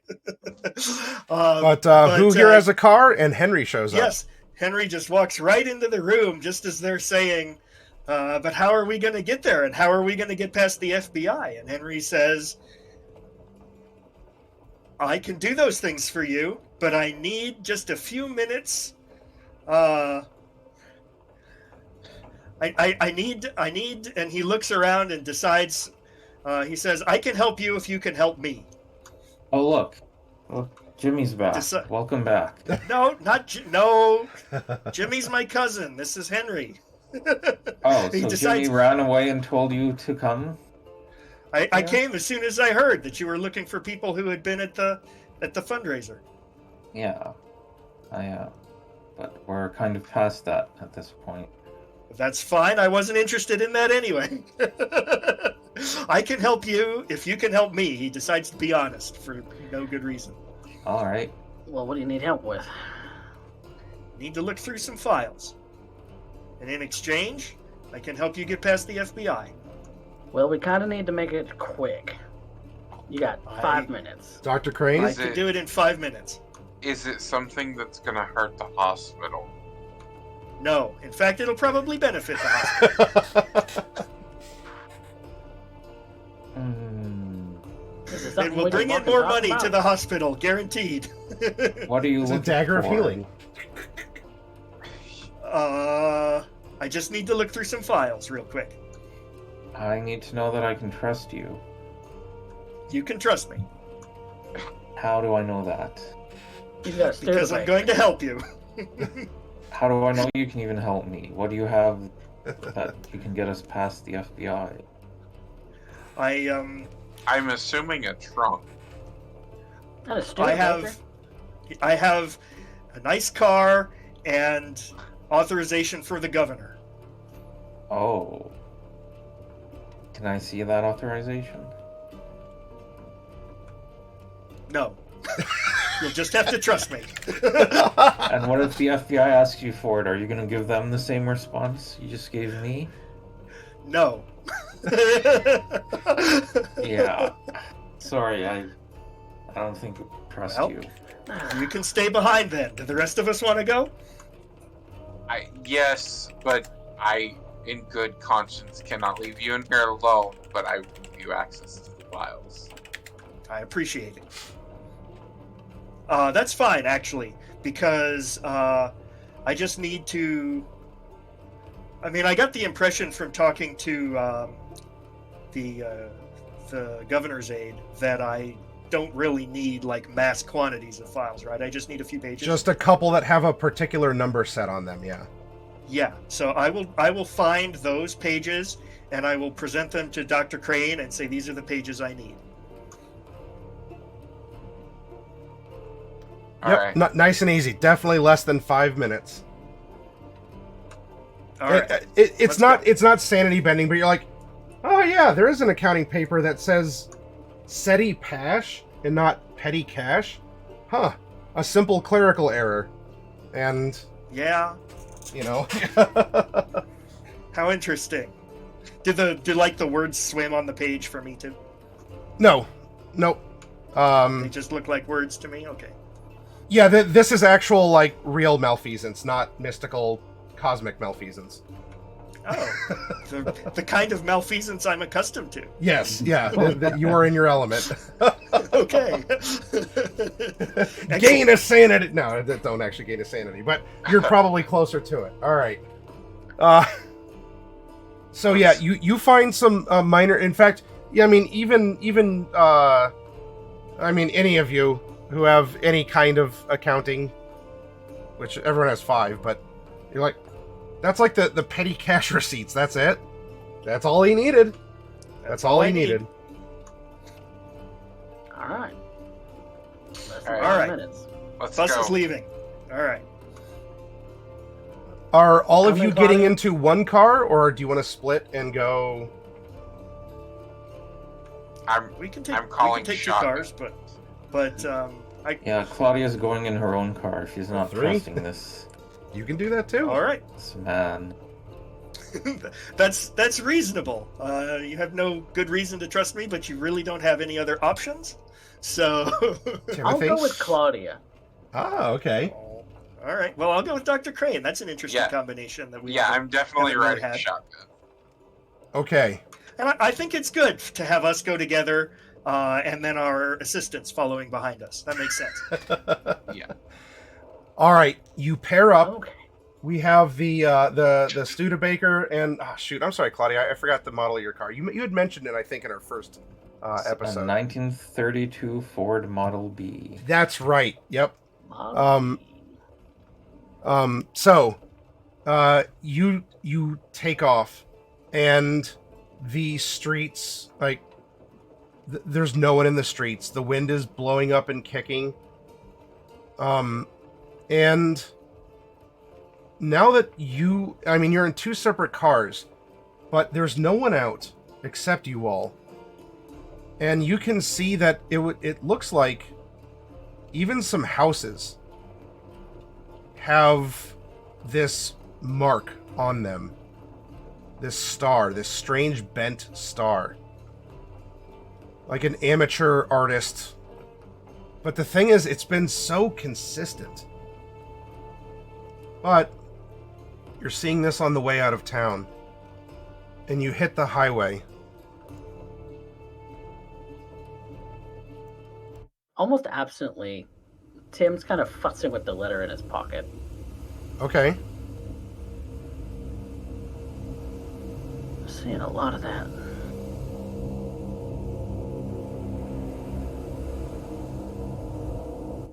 Yeah, it's string. You Can't got one around your imagine. neck. Yeah, Did you get it from Fawn too? did. It was a gift. Same with mine. He kind of waves the paper in his hand.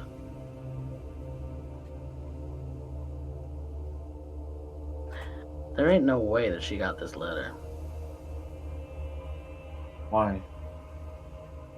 Because this is a letter handwritten from someone I knew back in the war. Are they dead? No. They're in England.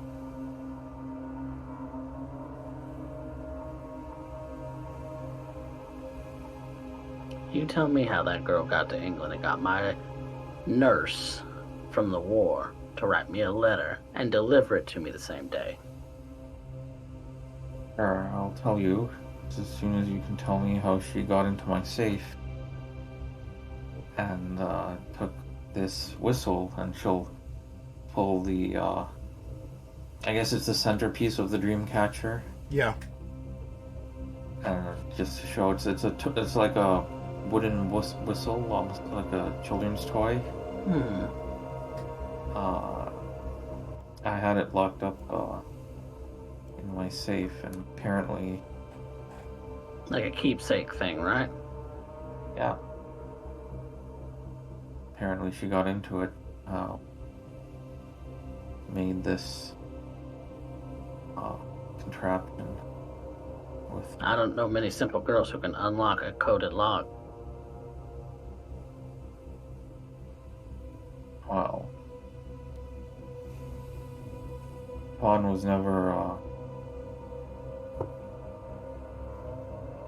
she may be a simple child, but she never really followed the rules. I wouldn't be surprised if she knew how to get into places she wasn't supposed to. It's the how that I'm still puzzling out. A lot of this don't make sense. Now that the winds have picked up, there's more than a tumbleweed or two that are blowing across. And as you are hitting the country highway to travel the distance between Supply and Ames as quickly and hopefully safely as possible, dust begins to fly past the cars. The gentle haze is now becoming more granular. And as the day is continuing, we are approaching sunset. Just the colors of the low arcing sun make the dust appear glowing. Glitter, sparks, almost fiery. And the clouds are churning. And you're seeing electricity arc in the clouds, and even for the couple farmhouses that you're passing by. Some bulbs will explode.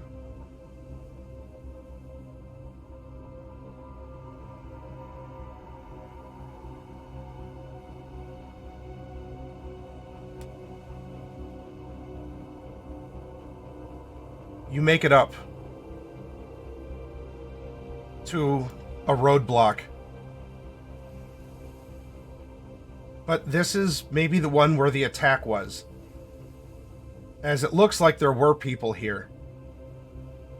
But there's one car off to the side, and a fine coat of dust is starting to cover it.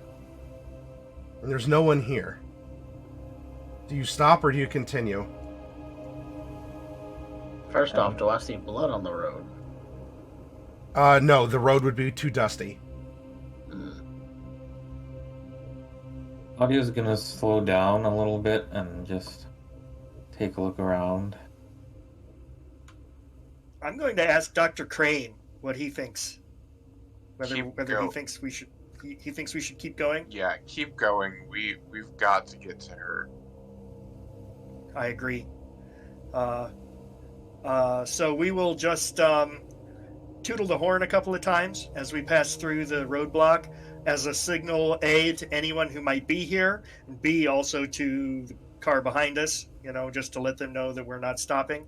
Slow down, to maybe 20, 30 miles an hour. No, 30 is too fast for this kind of territory. Slow down to maybe 20 miles an hour as we kind of roll through, and then resume fast travel as we're clear. That's what Claudia drive. just wants to see if the bodies are here. Claudia, as you get out, the wind does hit you, and it might catch your door. You might have to fight against your door a little bit. But now that you're outside, not just that you're inside the car having a conversation with Timothy, there is dust swirling around. It's accumulating on the cars and the grass and everything. The crops that had been left in the fields to try and prevent more of this from happening, from what had originally caused these storms, or maybe thought to cause the storms. And as you go to approach the scene, you don't feel the dust on your body. It's not blowing against your face. It's not getting in your eyes or your lungs.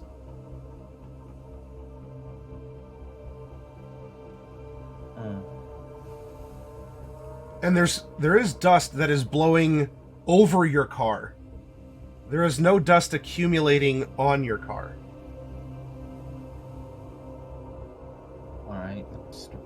I'm just gonna do a quick check with the FBI vehicle. And the bodies are inside, or they're empty? The FBI vehicle is empty. Alright. Maybe someone went through it, like the doors are open and it is filled with dust. But there's no bodies. Alright. Can I grab some of the dust? Yeah.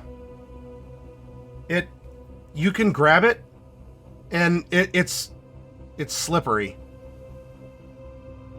I think someday in the future there's going to be something called Teflon. It sounds weird, I don't know. You'll probably see it in a sci-fi magazine or something. It'd be like that effect. Like, you can hold it, but there's no real friction. Doesn't stick. Yeah. That's odd. Alright, I'm back in the car and following the doctor and the con man.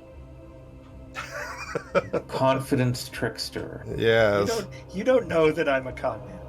You might suspect. All right. As Heavily. as Henry and Patrick are in the car driving ahead, is there anything that is said, done, or speculated while you're making your way to Ames? Well, what I would want to do, honestly, my goal for that conversation would be to tell Dr. Crane about the governor's aide.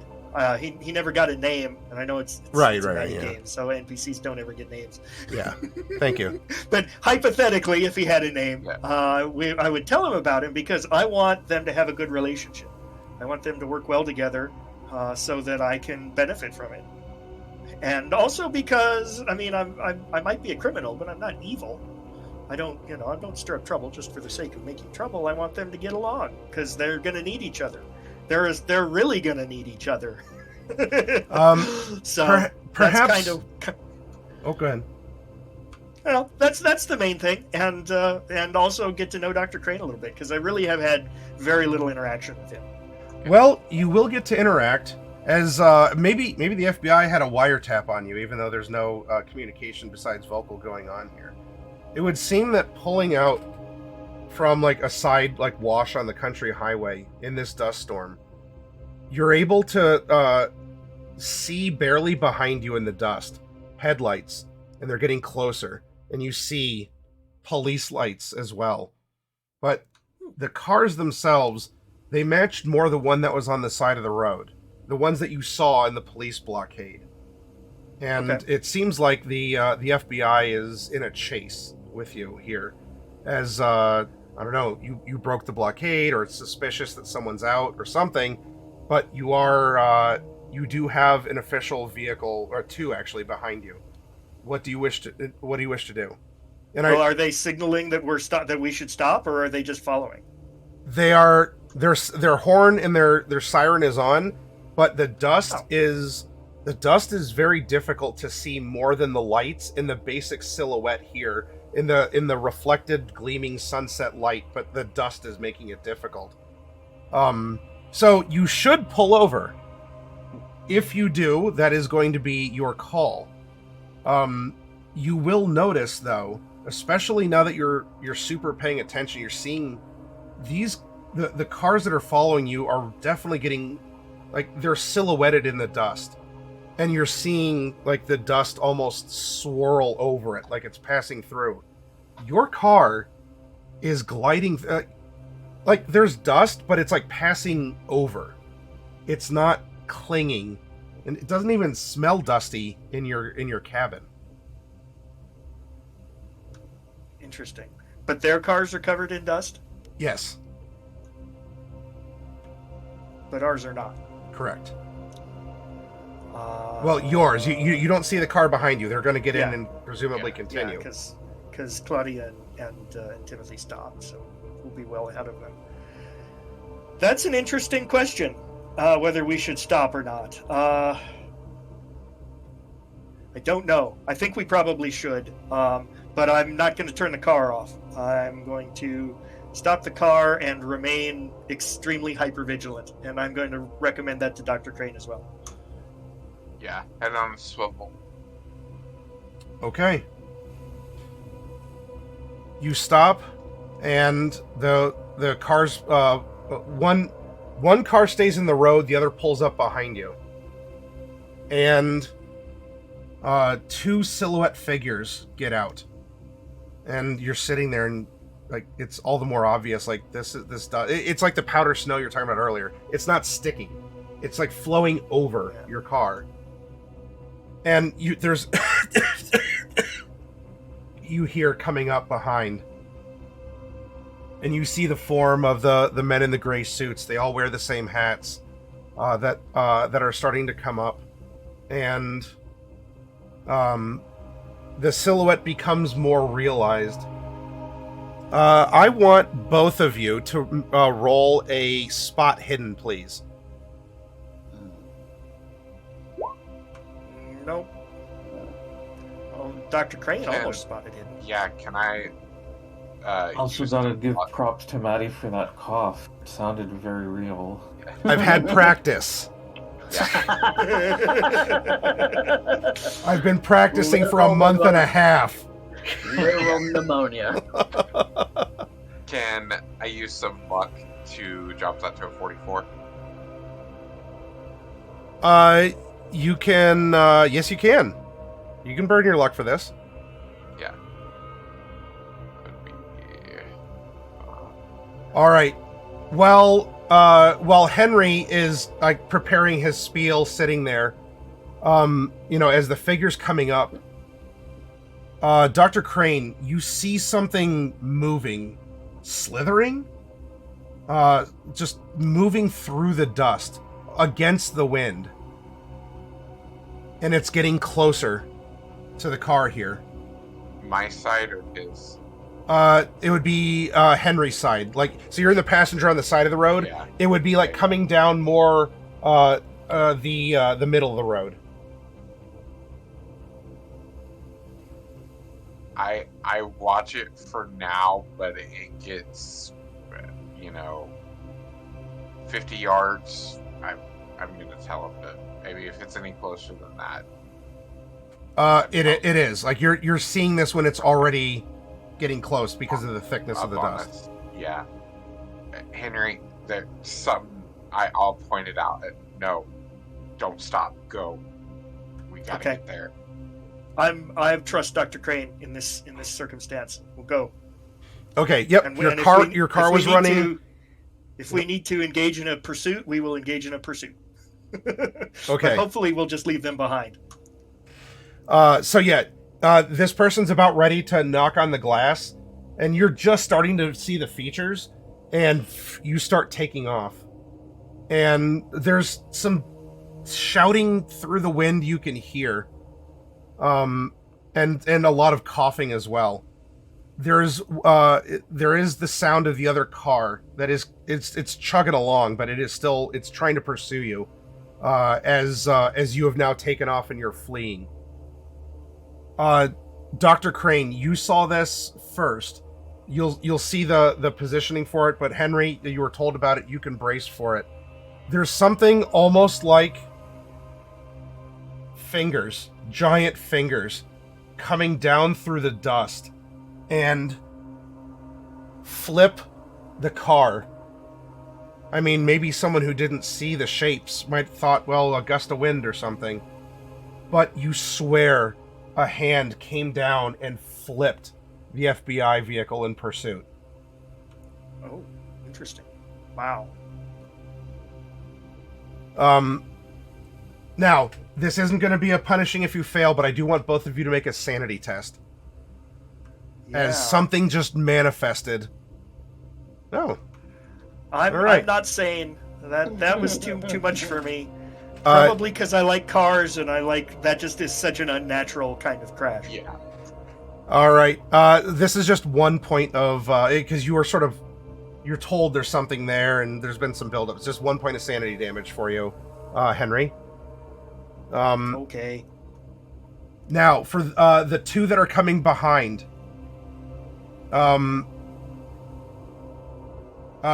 You are going to see. You're going to come up to a car on the side of the road. It's still running, but it sounds like it's chugging. You can stop or you can continue. The doors are open. Claudia's just gonna continue driving. She's gonna yell out the window, "Get to shelter." All right. It doesn't look like anyone is in the car, but as you do continue forward, it looks like there's two bodies on the side of the road, or at least dust piles in the shapes of bodies. No, she's not an EMT. She's gonna keep driving. I'm gonna keep going. You continue forward, not too much further down the highway. I want you to make a drive test, Claudia. Oh, Sure. Claudia. Yeah, Claudia.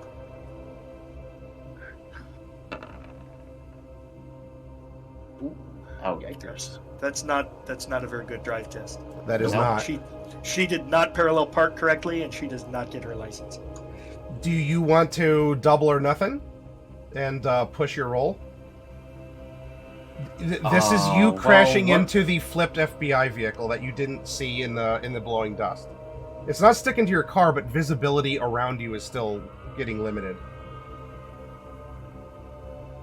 I see. How can I push it?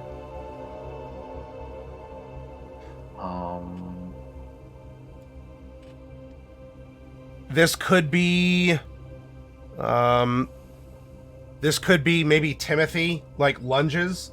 So I guess it'd be kind of like a push if you want Timothy to roll drive auto. He is the same as you, but we could describe it that way, where you don't see it and he does, and he jumps over to like grab the wheel, but it's a sudden movement, so you'll dodge or you'll ditch. Otherwise, you're on the road to crash. All right. Well, either you have the same. What we could describe it as such. Either one of you can roll this push then.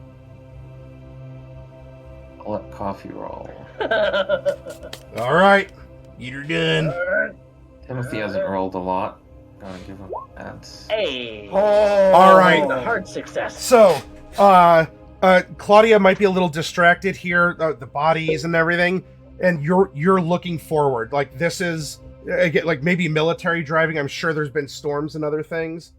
that oh, are you still here?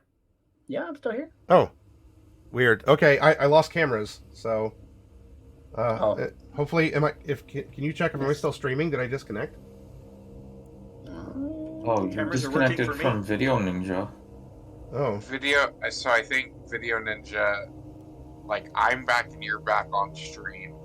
Oh, maybe. Oh, all right. There we go. I have Evelyn. Yeah, maybe Yeah. Video Ninja just derped for a second. I might, Maybe. unless it assigned you guys new codes. It I might have to re-put in. Okay, well, yeah, I'll get to it here to keep the narrative going.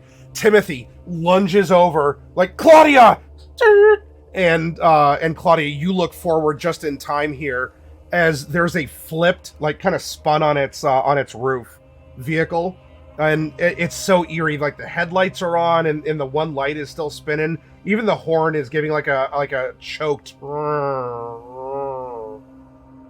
as dust is just coating this thing.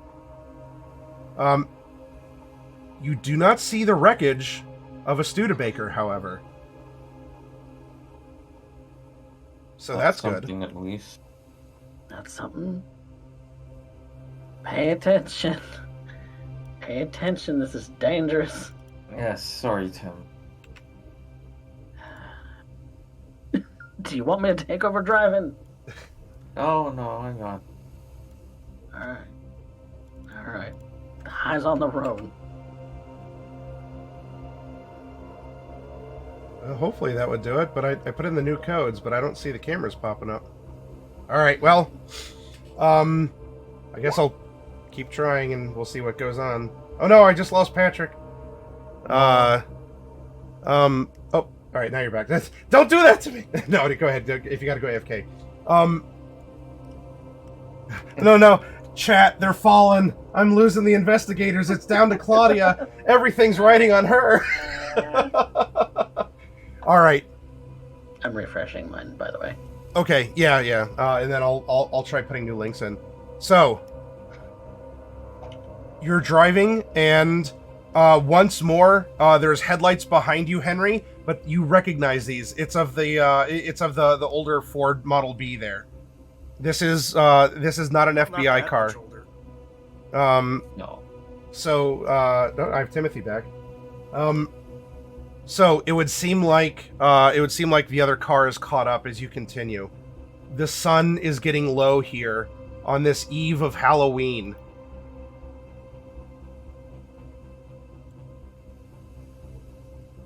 And now everything is getting much, much more intense.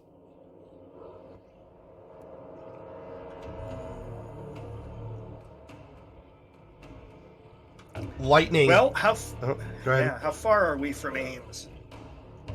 You are like 2 minutes outside of this very small town. Okay. Did you want to stop or something, or you can? No, I want to press on, but we should slow down to a safe speed for the lack of visibility here. You can see lightning flashing in this churning dust storm, and just that feeling of electricity all over your bodies. Static, but there's not a discharge. It's just like an amassing of pressure, of potential.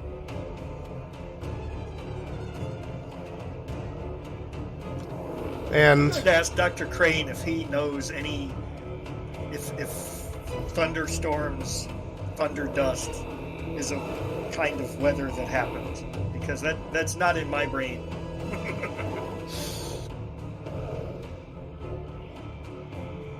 Oh, somebody's drawing.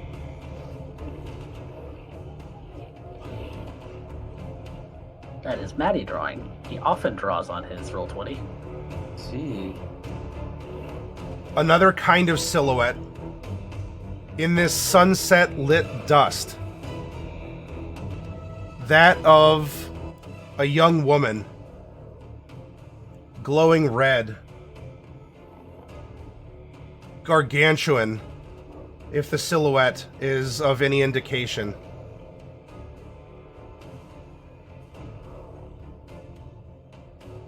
As if her arms are open, as if she's beckoning or welcoming. Dr. Crane, you've seen her, like, as she would run up and give you a hug. That's almost what this looks like. Oh, all cameras are back now. Yay. Hey. Yay.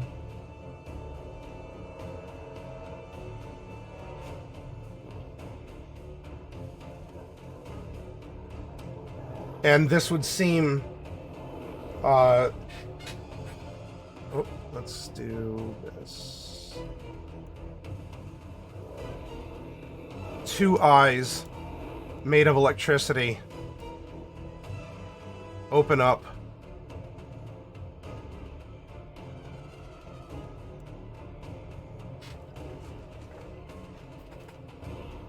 As if they're regarding your approach. There's no other actions, but for the car that witnessed it, while Ames was still a ways off, a form of some giant hand made of dust scooping down and flipping a car like a toy. This would be the source.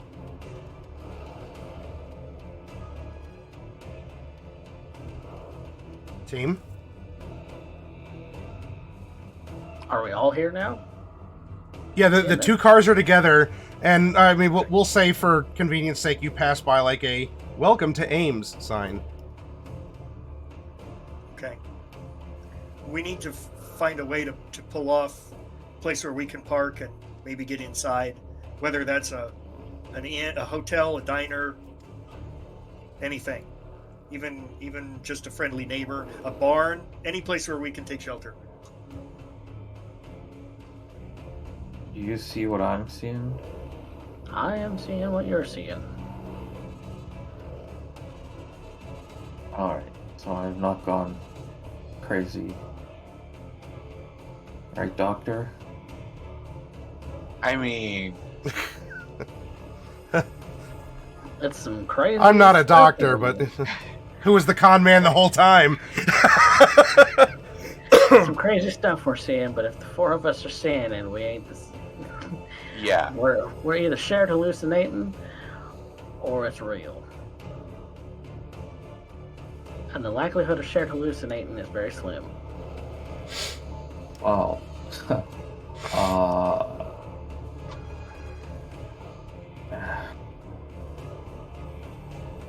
Where did we end up stopping? Side of the road? Yep. The buildings are covered in dust, though. Everything is coated. And we still aren't. Claudia's Correct. gonna pull out her camera, start taking pictures of giant fawn in the sky. Okay.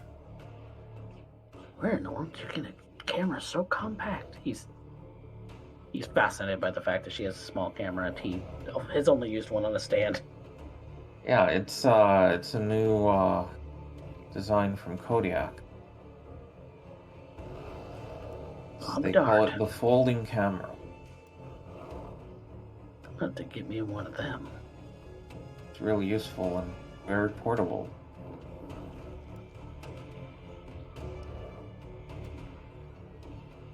I think we just head further in.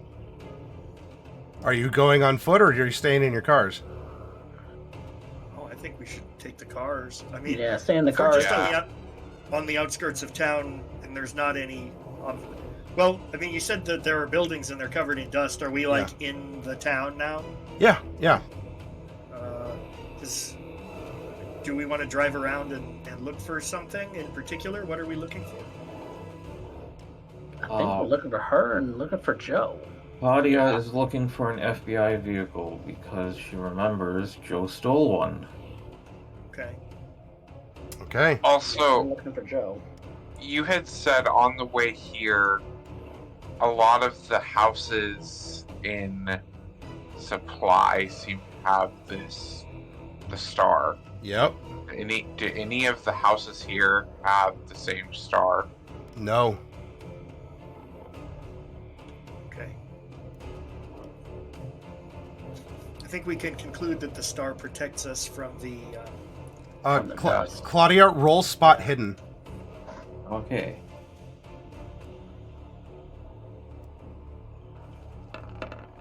Woo-wee! Ooh-wee. Nice. Claudia, Phew. you're searching for clues, as you do. My job. With... You don't know how it works, but it's working. And especially now that you've stopped. But you've stopped and you slowed down. I'm sure you've driven in snow before.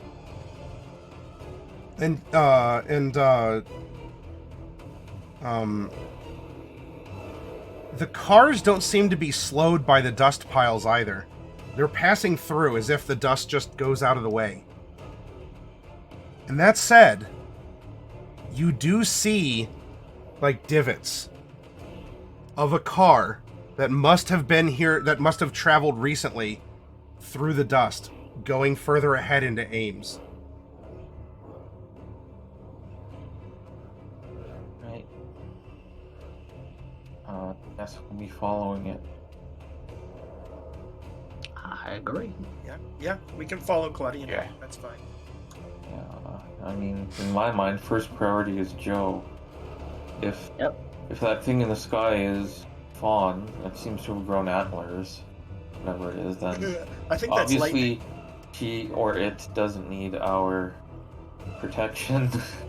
And I will warn everyone that he did steal the policeman's gun. I don't know that anyone knows that except me. We all know it now. Body's just gonna roll her eyes and say, "Of course." All right. How are you communicating this? Are you getting out of your cars, or are you just like rolling down your Well, windows? we had spent some time out of the car, and Yeah, then that was the Oh. that was what oh. we said, right? We pulled over on the side of the road Well, to talk. with that being covered, I don't know if you actually got out. No, that's fine. The Yeah, dust, Claudia as will you get guide out you. of the car, Yeah. the dust does not, like, the wind blows against you. The dust doesn't cover you. When both of you get out of the car, any of the cars, the dust begins to accumulate on the car. Mm-hmm. that's good to know. Yeah. Claudia will get exactly back what I in. expected. It's exactly what I started to expect. And when you do, and you start driving again, like, because then the dust started piling up, but your car was able to kind of push through it, and then the dust started sliding off again. Yeah, she's Now- not really driving Okay. it. She's just letting it roll, I guess, forward. It's idling forward with ease, as if the dust isn't even there. Now, Yeah. you get to a point, while this large figure is looming overhead, you can see the lights of the FBI vehicle ahead. Mm. The FBI vehicle is covered in dust in a swiftly growing pile.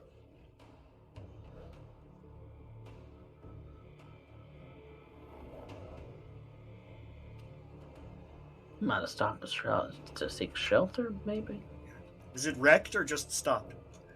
It's stopped. It's on. The lights are on, but there's dust accumulating on it. Go ahead and make another spot hidden for me, Claudia. Yeah. It's gonna be tough. Oh, I guess Not not. that tough. Woo! Got even better. You got even... Woo! Claudia, there are distinct footprints in the dust leading away from the car and towards this thing, which is looming larger and larger overhead. Managed to move under his own weight. Under the weight of all this dust.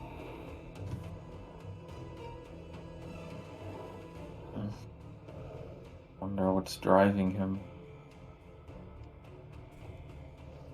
Who knows? Are Henry and the doctor getting out of the car too, or staying in, or what are you doing? I'm Presumably, willing to follow Claudia had to at this look. point.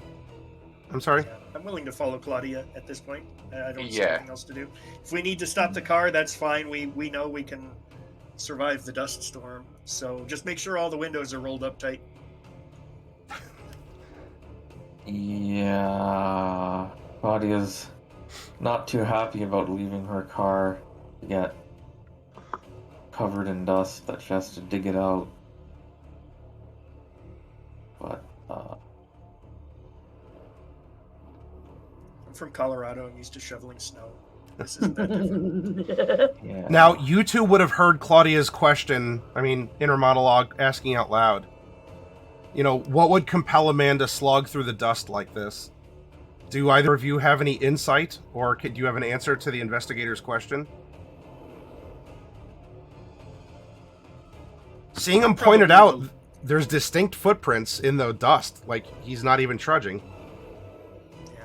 I'm probably the least informed on what this guy is all about, but I'm also the one that saw him run off into the wilderness, so I'm not really surprised that he's possessed by something. It seems like he's going to do this without regard to his own body, because that's how he ran from me. So I'm not surprised at all. Mm-hmm. Question. You said he's not trudging through the dust. Correct, he's walking. His feet. He's walking. Yep. As in he can do so with ease as much as we can. Yes. So he's got a thing. He killed somebody for a thing. Yeah, he took the policeman's. He did take the policeman, that's right. The policeman's thing is what's protecting him right now.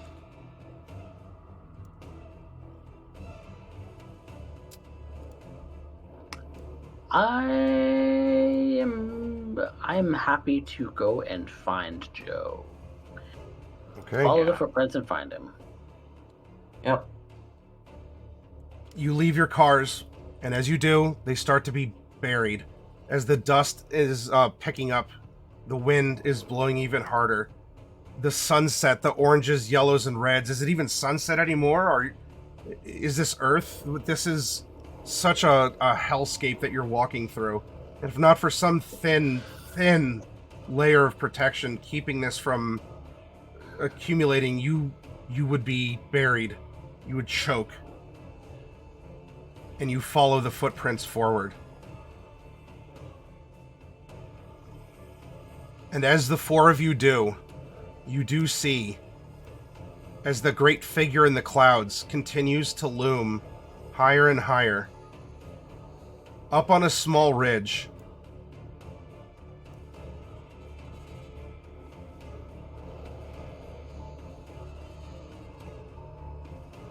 Joe is trudging up towards a very clear and distinguishable fawn.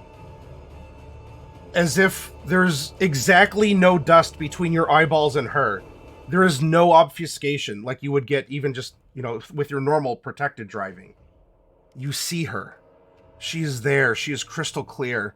Her red dress is billowing, almost as if it's the clouds, and that the dust is issuing forth from the flapping dress. And she shoots out a stream of it at Joe, and it breaks like a wave on a rock. Do you wish to say or do anything as you're close to this scene? We have to get the talisman away from Joe. That's Yeah. All right. That's what's keeping him from... I saw what you are. I know, because I was made to be part of you. You don't belong here. He's growling, feral, savage. His voice and tone matches the intensity of the howling dust storm around you all.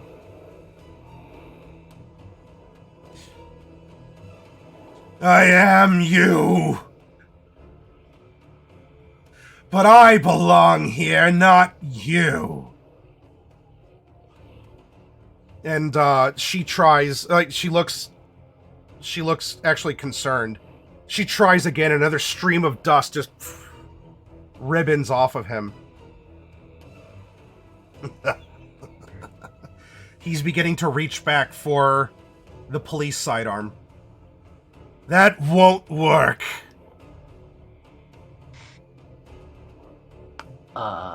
He does not seem to be aware of you all. I'm going to run and I am going to tackle him. I was gonna say, yeah, I'm running at this point. Okay. I'll follow at a safe distance. Backup. All right, Claudia. I mean, as much as I can run, because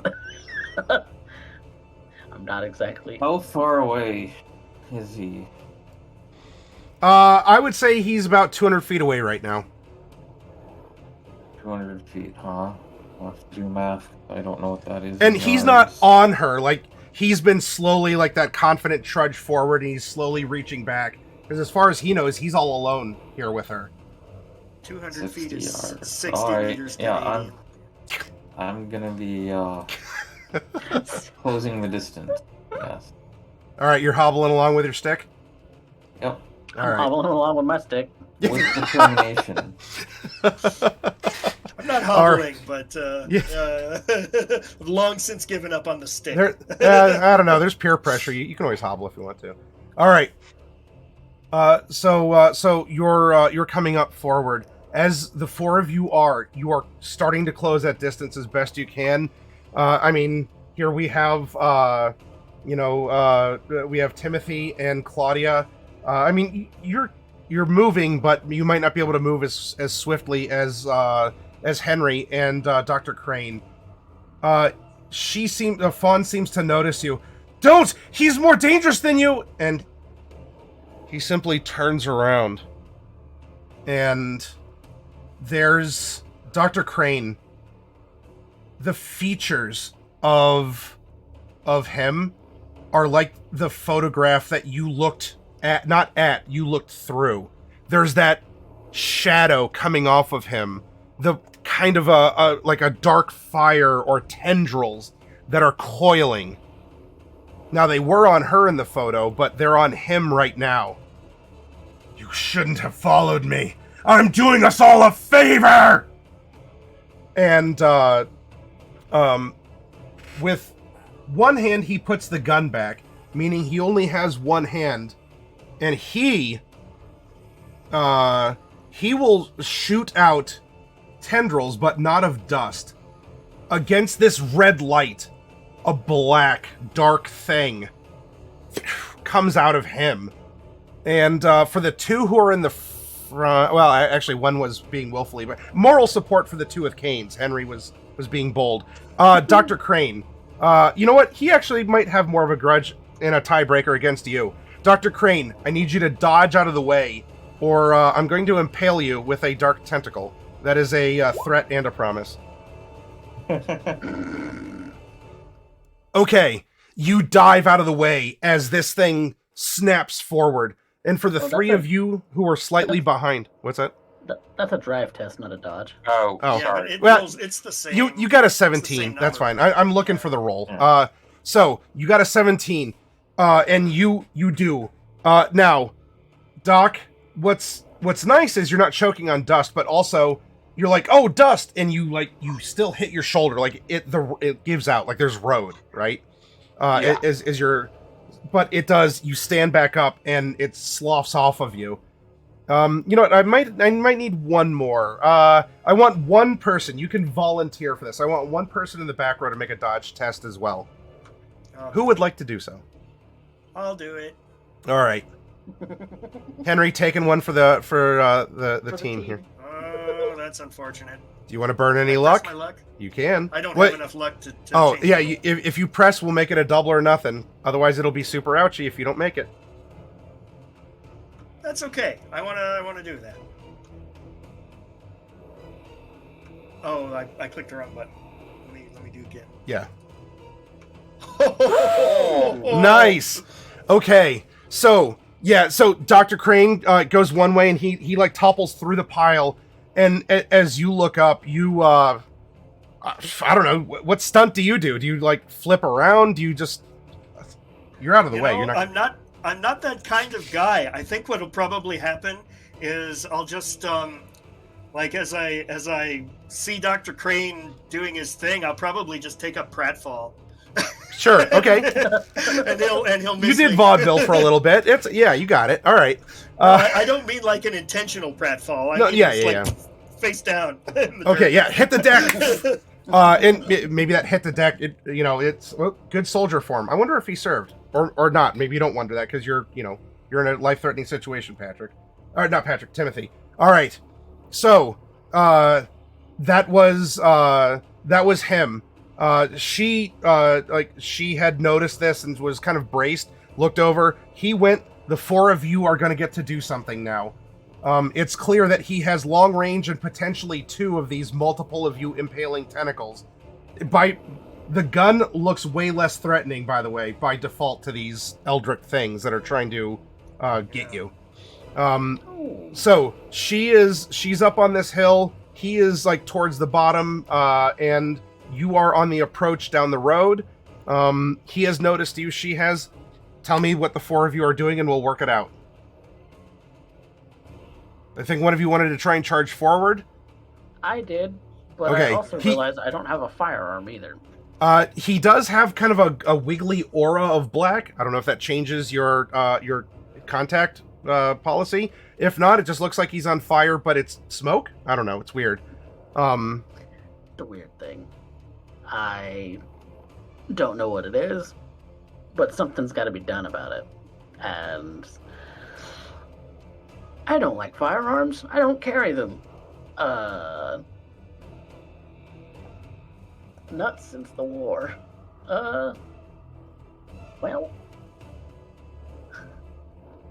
I'm more of a thinker than a doer. Okay. You can use the environment. You can use something in a clever fashion. What in the environment would I be able to use? Well, things are covered in dust, but there's let's see, you're in a small town. There's fences and mailboxes. There's telephone poles and wires. There's other things you might find on the side of the street. There might be some little I don't know. There's rocks. What might you find in a small country town? No idea. A bicycle? I would like to.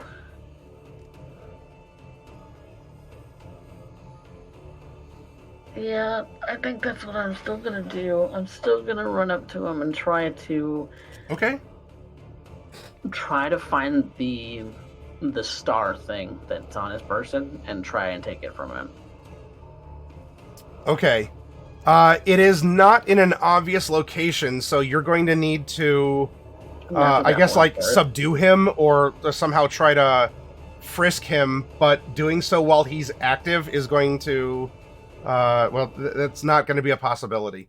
Now, if you want to try and subdue him first, like trip him or pin him or... something like that, where I catch him off guard so that I can actually search him. Sure. Okay. So you get up close to him, Timothy, and I want you to make a Constitution roll, please. This is just straight, like, your body as you're approaching him. There's just this ache, like whatever this like nice slick feeling shield was, like it's penetrating that, and there's just like something feeling like it's trying to unravel you from the inside. I have good Constitution. Yeah, nice. I have good Constitution. You pull yourself together as this entity, like this black fire or something, is trying to get into you, and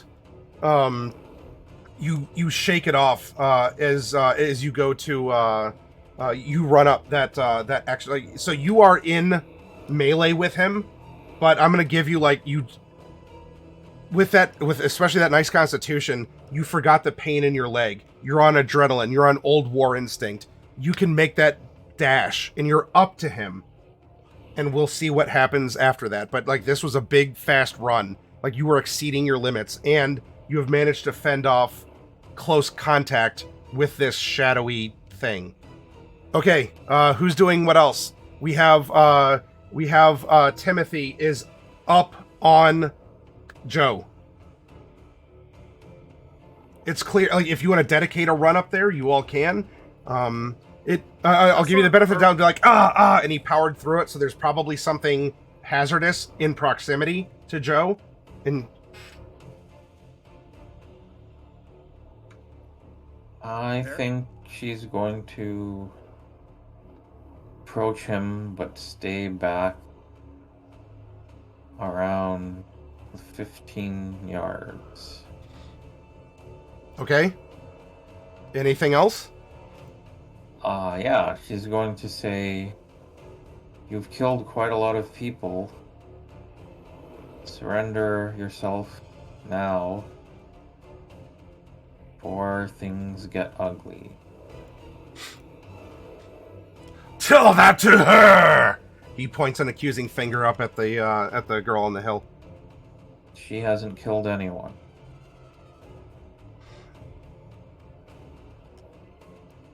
There might be two party members of yours who can disagree with that, but but they're not saying anything right now. All right, so you've given him the option to back down, and he has chosen to not back down. So the use of or the force of threat or whatever use of force. What are the other two of you doing? So how far are we from him? And You're about how far? About you're about 60 Canadian meters. You're about 100 feet from him. You'd be further away from her because she's up on a hill. Okay. What about the cars? How far are we from the cars? Cars are a couple hundred feet back that away, down the country highway. That's my best weapon. I'm going to make a break for it. I'm going to run for the car. Just top speed, just booking it. All right, Henry. See ya. Boop, boop, boop, boop. Dr. Crane, No, what are you doing? I'm not. No, I know. I know. He's being facetious. Okay. Dr. Crane. I'm not bugging out. I'm gonna run towards Timothy and towards Joe. Okay. You want to get up close too? Yeah. All right, make a Constitution roll.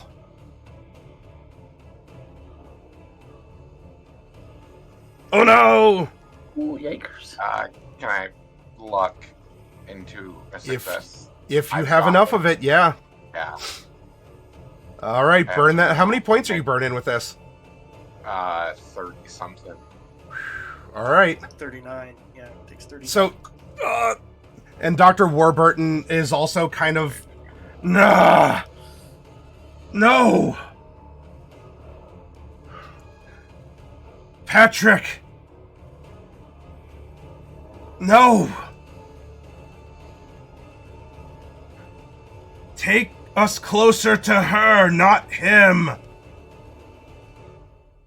But, I mean, that's as far as you can move. But Dr. Warburton is grumpy, and he's asking you to get closer to her. Yeah, nope. And when isn't he? Yeah, that's fair. He's a crotchety old man. Dead crotch. We,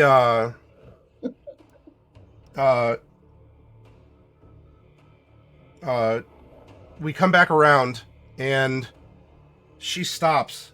What is... There's more? And she's looking through the dust.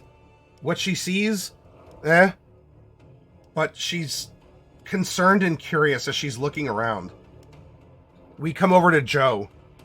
Joe has both of you very, very close by. And he is going to... Henry is way out of reach here. He's going to try and tentacle one of you with one hand and the other two of you with the other. So I want the three of you, except Henry. So Henry's excluded because you ran back. I want the three of you to make dodge tests. Since you're trying to not get impaled by some horrific thing. Oh, yikers. Ooh, success. Excellent. Okay. Dr. Crane, you are impaled unless there's anything that... let me see if you have any... you do have a Fickle God's Favor. Oh, I do. Let's use it. Okay. So instead of 86, you have... 16. Awesome. All right. Oh, This... yeah. So, a Fickle God smiles at you through the dust here as you're so close, and this thing was point blank, and you just barely, like, I don't know, you like hold in your gut as this thing just passes by. and passes through you and tries to impale Claudia, but she also gets out of the way. All right. I'm not the one you need to kill. What are your now, Henry? You're still running back. The dust it's like it's not there. You're jogging on the road, but you're making all due haste. In fact, I think you have I don't know, what's your speed? I don't know. How do I know? Oh, it should be on your sheet. It's part of the auto calculation. Let's have Claudia. Claudia, do you want to act before the two in melee do? Sort of. I am gonna pull out my revolver. Okay. My movement rate is 6. I don't know what that means. Okay, it's a little under average. That's fine. You're making your way back there then. Well, it should be above average because I have really high dexterity. Speed isn't just on that. It's also it's not? size, I believe. Size and dex, I think. My size and strength, neither of them is very good, but my dexterity is really good. All right, you pull your revolver out and what? I guess I'm just gonna implore him again to turn himself in. I'm gonna say, I'm not here to kill anyone. I'm here to take you in. Into where?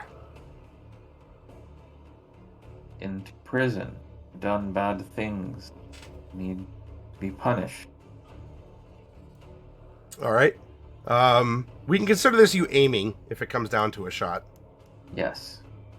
Okay. And the tag team Will I have heard the things that Joe is yelling? Yeah. Yes. He is yelling with a very unnatural voice right now.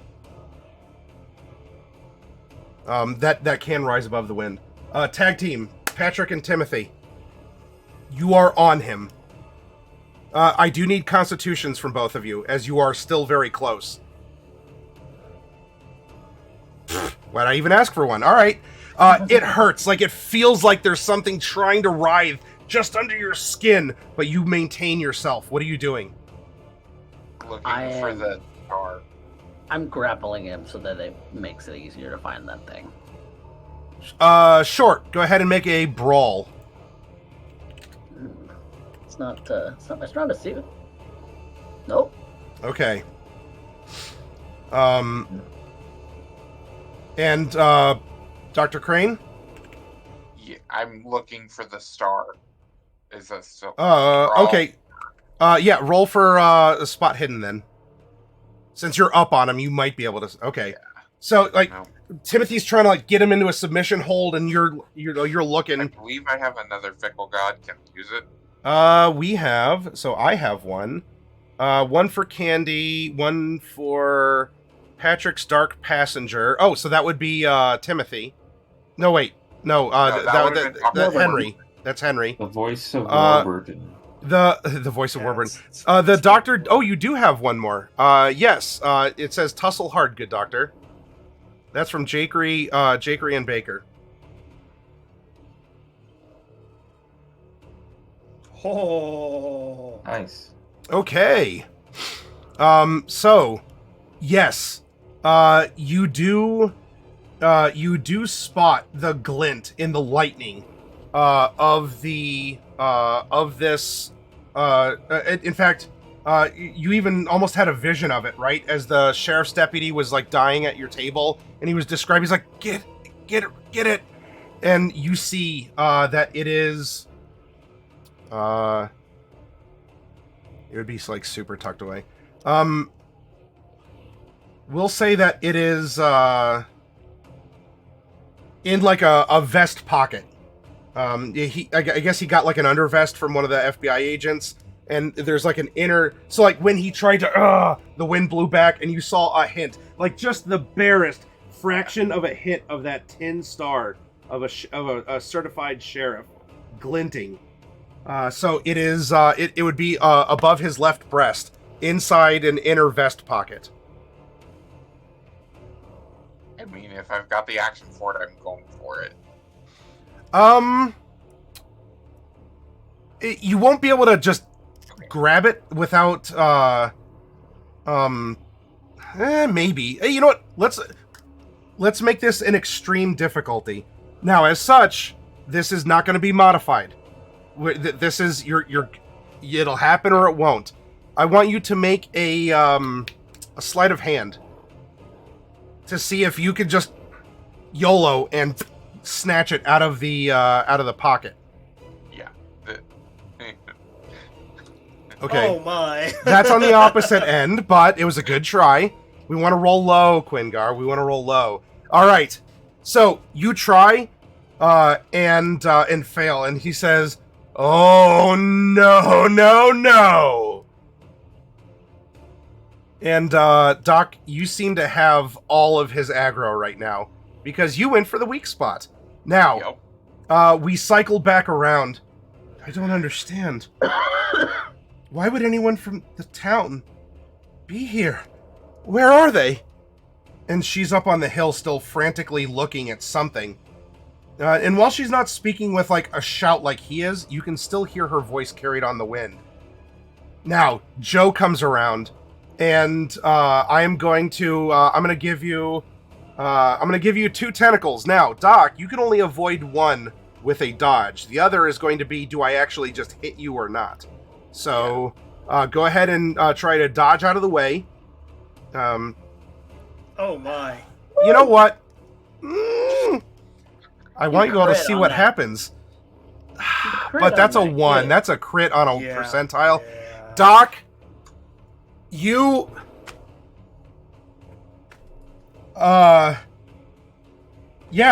he just... and like, not just 2 big tentacles. Like, we're talking like 10 smaller ones from his fingers just shoot out, and you are Like able to... Matrix. This is just unreal. This is absolutely unreal. What just happened?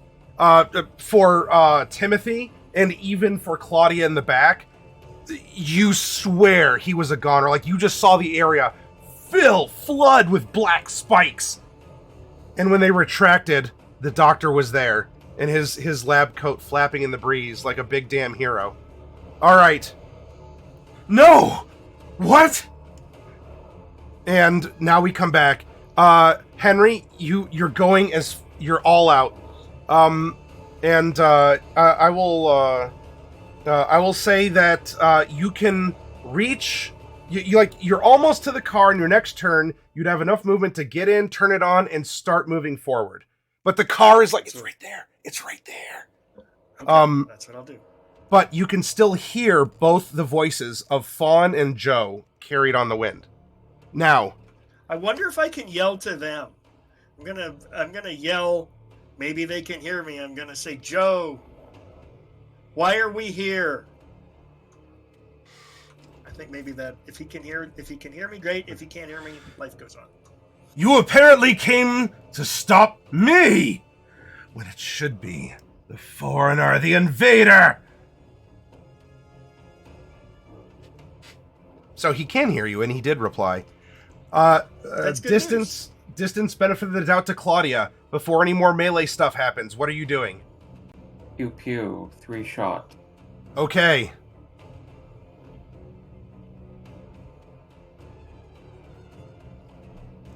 I believe my first shot I'm aiming, Yes. so I get a bonus die.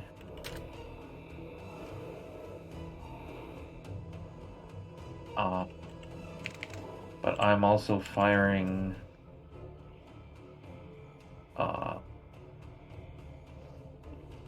more than once, so I think that offsets it.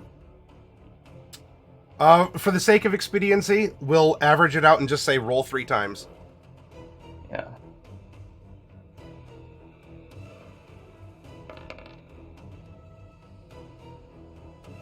Okay. First one. Glad that wasn't a critical. Malfunction, yeah, malfunction on the revolver is 100. Okay. Please don't accidentally shoot Timothy. Oh, Yes, please don't shoot me. and I am firing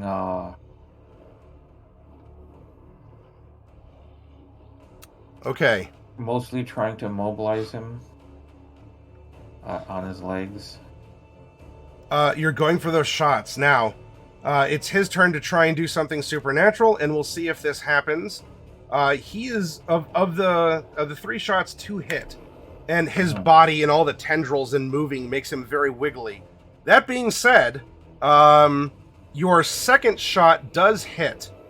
The third shot does not. So 1 hits him. You know what? We'll say that shot finishes what Henry started. In the same arm that he grazed before with his Derringer, your shot. Ah! And like a black blood begins to pour out of his body. Now, you did deal damage to him. Obviously, he's not human, but you did damage him. And we'll see if anything comes around because of that. All right, meleeers, what are you doing? Timothy, Patrick. He has taken his one arm, is kind of like hanging down, and he's clutching it again.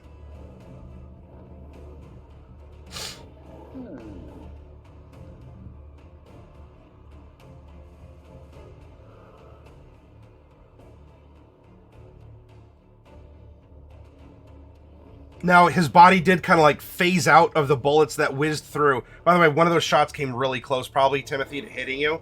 So you heard 3 gunshots and a zing of something going really close to you. Probably stressful, but what are you doing? Very stressful. Very stressful. Well, the things I'm good at are not useful here. So, I am...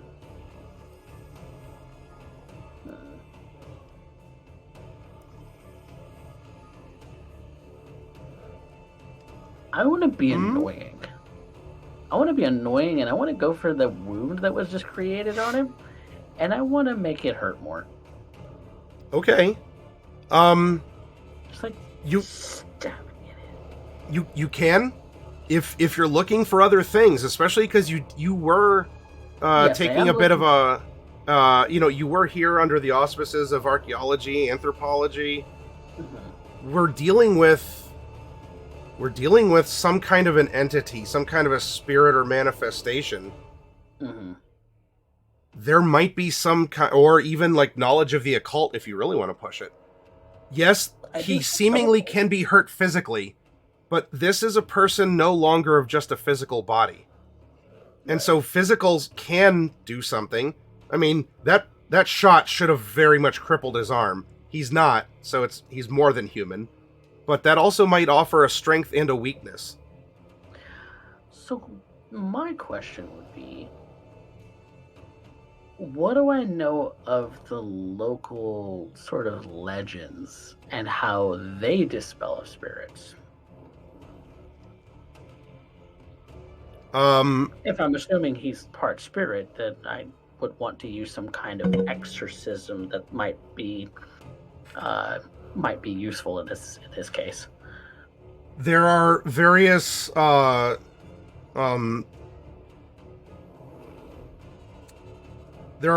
medicine men or other tribal and spiritual leaders who have the ability to summon the spirits, banish them.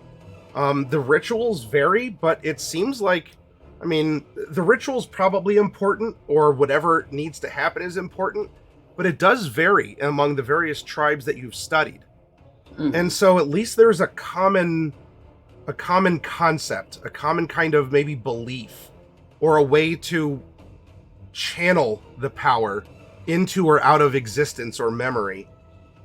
Maybe the items can help with that, but if one tribe can summon a spirit using one thing, and another tribe can summon a spirit using a different thing, but the spirit is still summoned, maybe it's more about the user, the wielder, than necessarily the items or the words in the language.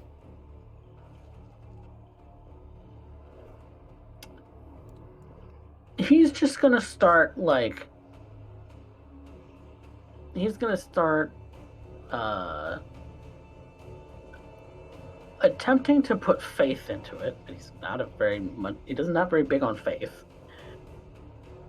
but some kind of he's going to start like saying like Hail Marys or something, or something equivalent to like I banish you, Satan, or something like that. He's trying anything.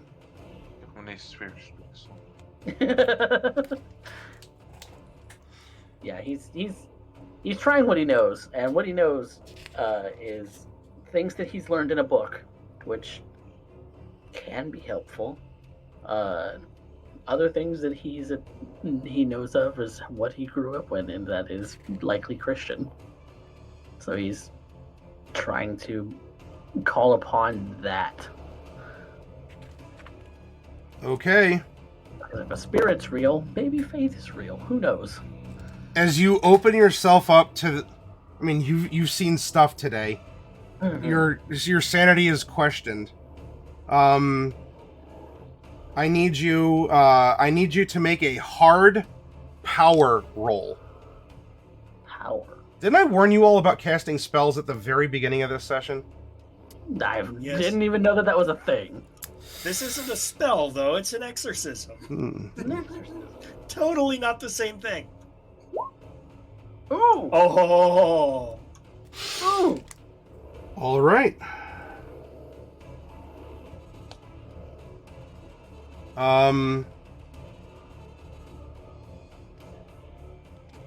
So, what I need you to do is, this is going to be costing you sanity, as is effectively one of the components of the spells, as you are opening yourself up here during this very liminal time on the eve of Halloween, when the worlds are so close to touching, and I need you to roll 1d8 insanity damage.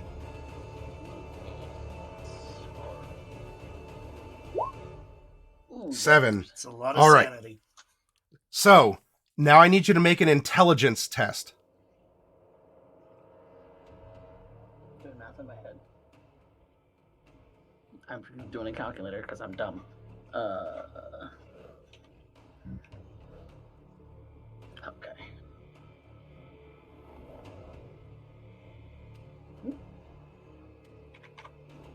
Okay, and then you said a what to call it? Intelligence. You want to fail this if you can.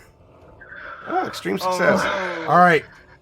You are a man of logic. You saw war, physical war, the consequences. You're a man of science, of scholarly. You study religion as a part of, like, a culture, right? It's a thing that people can do. This is different from you actually doing the things that you thought might have been, what ancient people believed. It is reality to you.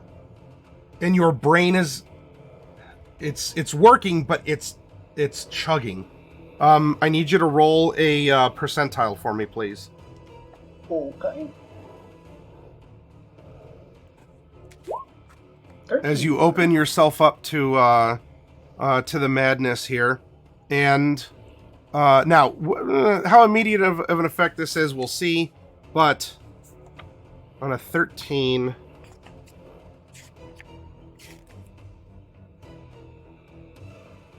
Arachnophobia, a fear of spiders. All right. Well, we'll keep that in mind. As maybe if you see the tendrils and things, this is going to make things because they're like big, long black legs. So we're going to say that maybe you're realizing the spiritual power of these things, and if they puncture you, who knows what could happen? They're like spider fangs. They're making you very, very upsetty. But as this happens, you're in this supernatural storm, you just clear yourself. Begone! And you call upon your knowledge, and you think about everything. This letter that was written to you at the behest of Fawn, a presumably innocent girl here, a woman who wanted to, who even talked to your fiance, this love of your life. You went through war together. You were filled with passion and anger and fear. And the aura drops. That black tendrily aura is suppressed. Now, he's not dead or fallen over, but it seems as if this supernatural effect has been suppressed or is being bled off or diminished in some way. Right now, he looks like, and he doesn't feel like there's stuff crawling under your skin when standing next to him, he looks like an average Joe. Average Been Joe. waiting for His that one. name's Joe. Dr. Crane. Get it. Get the thing. Yeah. I'm gonna grab the star. Okay. This is going to be another sleight of hand. A hard one. Or no, it was extreme last time, wasn't it? Yeah, he's distracted. I'll make it a hard sleight of hand. But he's not like open or pinned and or vulnerable. Okay. All right. You try and go for it, but as he's like clenching his, you're not dexterous enough to try and get in there, and just yoink it from his pocket. Henry, or wait, Henry. You get in the car, the dust just falls off. Yeah. And hopefully it'll start. I can't think of a reason why it won't. I mean, if the dust is neutralized by me getting in. The car starts and purrs. All right. And you can say I can start driving, but not really make any headway.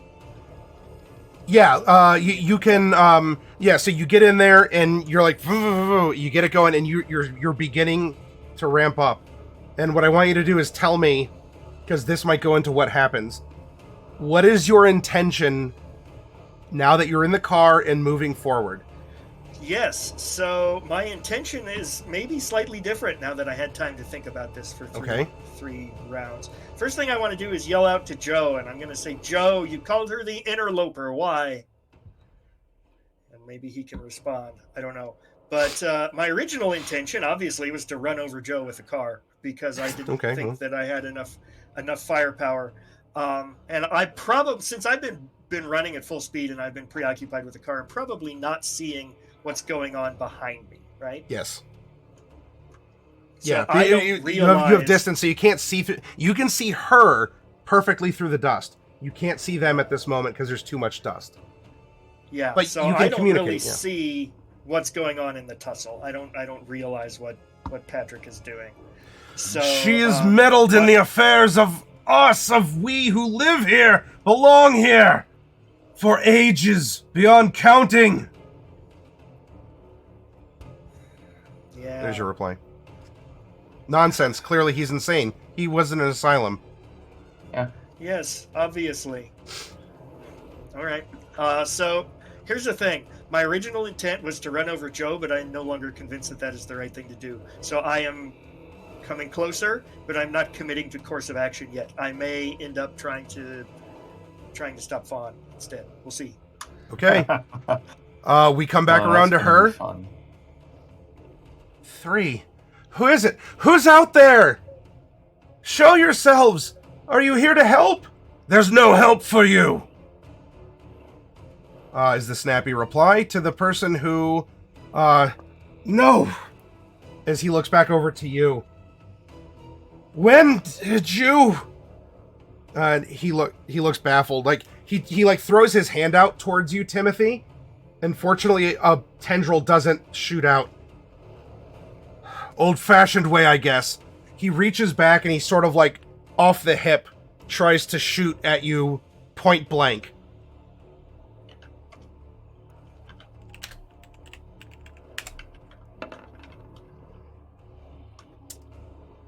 Okay.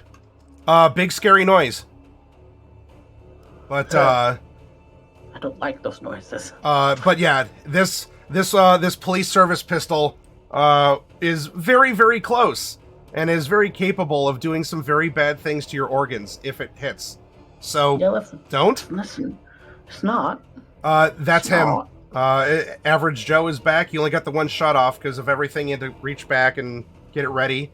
So now we come over to benefit of the doubt at range. We have Claudia. Do you want to do anything here before our two meleeers try anything? Well, I guess I'll melee and call caster out to now.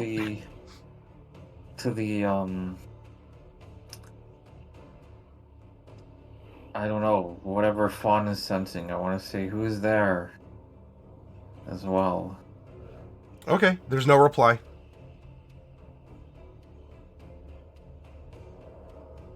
In that case, I'm gonna insist that Joe put the gun down.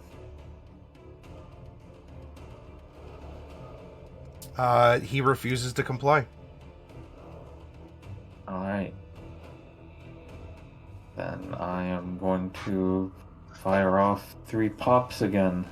Don't hit me. All right.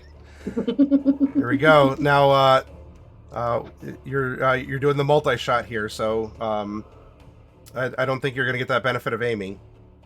Nope.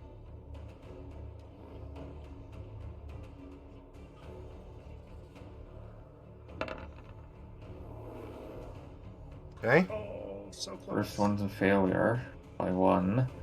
I am going to luck that. I was just about to ask. Okay. Yep. So that's I have to go down by 2. So that's 33 luck. Making that a regular success.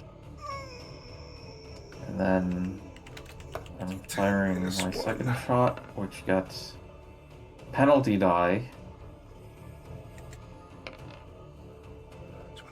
Oh, Well, you already I missed. used my fickle god's favor, and he did dodge that first one. oh wow. I can pick a 67 or a 67 for the second one. All right. Beautiful. Fantastic. I think that's too much to luck it. So I'm gonna fire the third shot, which will also be All right. penalty. 93. I don't think you can Less get than much ideal. worse. Yeah, Um, 90. Okay. So they all missed. Timothy, this is like you're back in the war. There are bullets flying around you. Ving, ving, ving. Pow, pow, pow in the distance. The reports carrying on the wind. Don't All like right. it. Don't like it Timothy at and all. Patrick, tag team, what are you doing? I'm kind of reaction like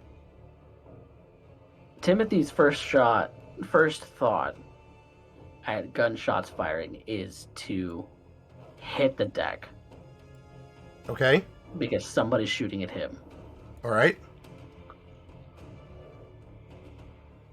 But he also knows that Joe is a threat. Yes. So what if he can tackle 2 birds with 1 stone? Ah. Tackle Joe to the ground and hit the deck himself. Okay. All right. So that maneuver, I believe, is a brawl to initiate. I'll do a brawl. It's not great, but I'll do a brawl. Because if I miss, at least I want to go prone. That's fine.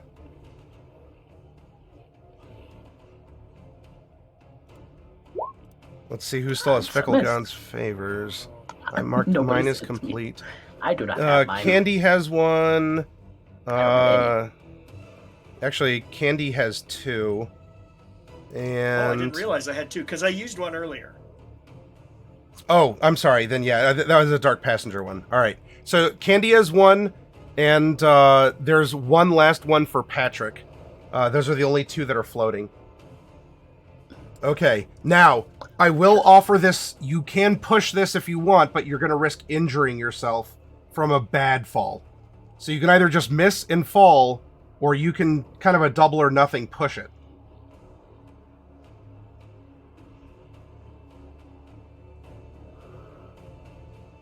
I'll push it. Why not? Hey! Oh. Okay. And apparently a tie is a success. According to that, so... if you match, it is a success. Oh. You only have to spend your life I to match. succeed. That's unfortunate. No! All right. Critical. He crit! You lunge forward. He dodges out of the way. You don't bring down Patrick, but like Patrick Me, Joe. Joe steps out, and Timothy kind of stumbles forward, goes down prone. You're the only one standing. What are you doing? I mean, at this point, every time I've gone to grab it, it's not worked. I'm that's out the window. Yeah, Do what you're gonna have to get lucky, or he's gonna have to get subdued, or some Yeah. other option. I'm gonna do what I know best and try and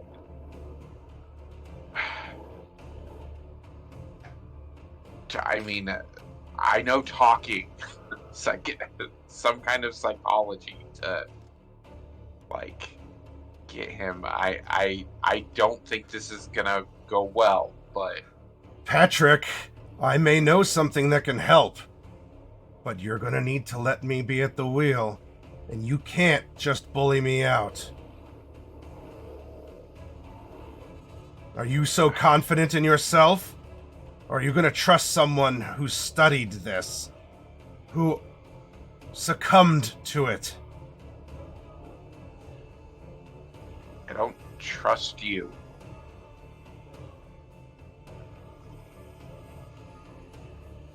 That was both verbal and Yeah.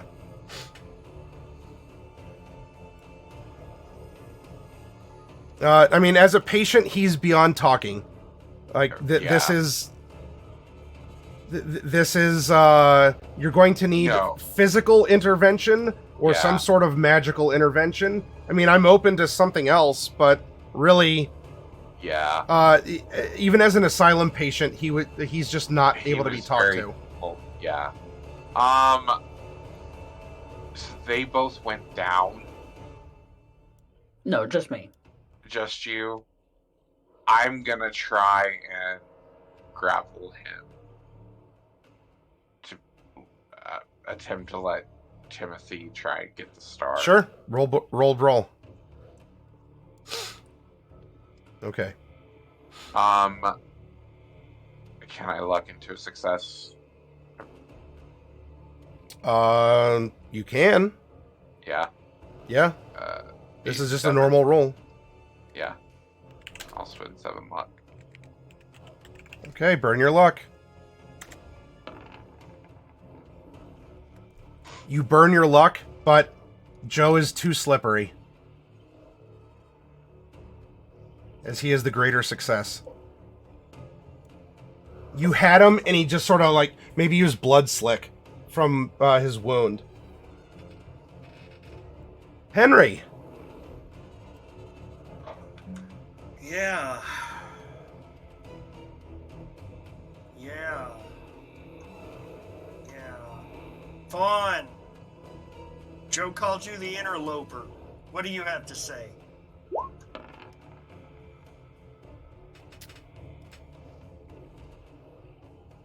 What was that for, Claudia?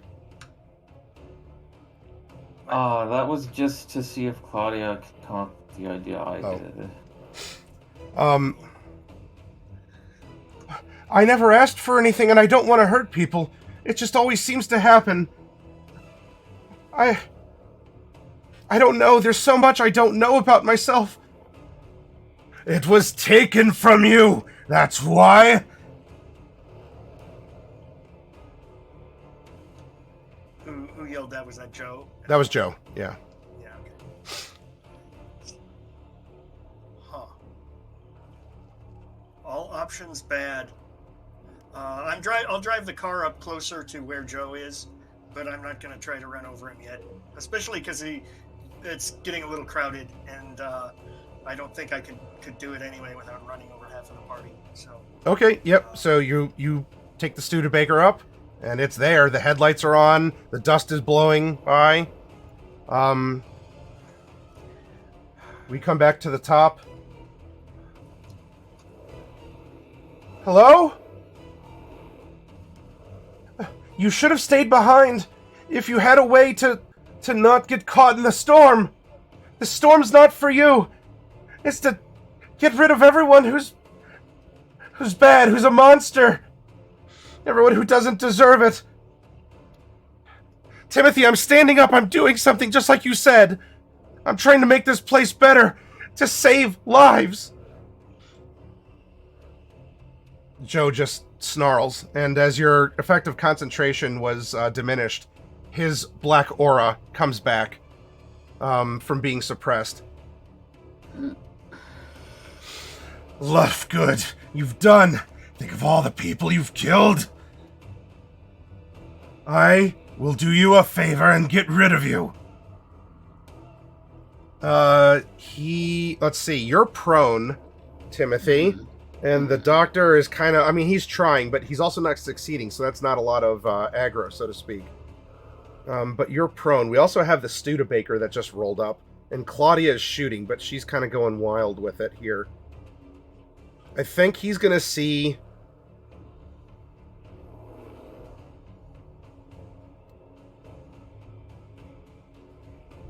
He's going to see the cars as a big threat. So what I'm going to do here, Henry, I'm going to force your hand a little bit. I am going to roll 2 attacks against you, against your drive.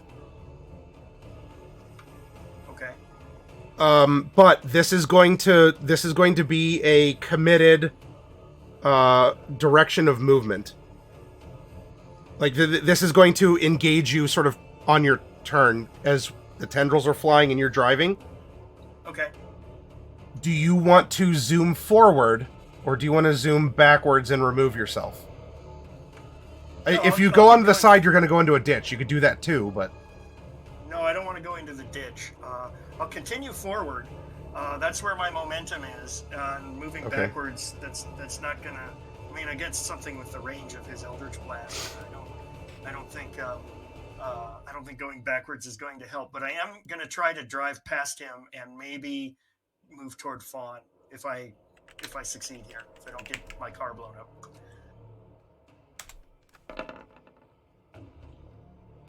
2 successes.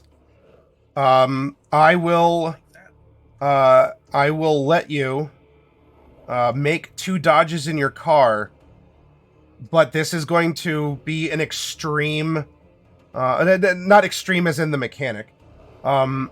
This is going to mean there's no necessarily a controlled, like, you're not going to idle up next to someone. This is, right. You're gunning it because you need every bit of momentum, every bit of, because your tires are gripping the road, fortunately. Yes, that's very nice. All right. So I roll 2 drives? 2 drives, yes. These can be pushed or locked. But it's a double or nothing, so...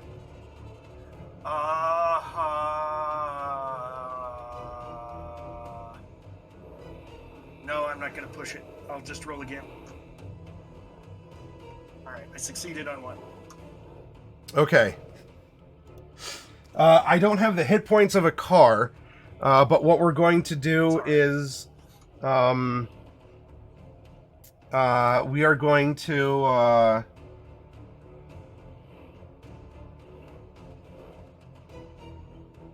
these things are going to puncture a car just like they'd puncture a person.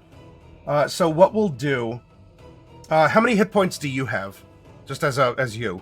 11? 10? Okay. I am going to... Oh, man.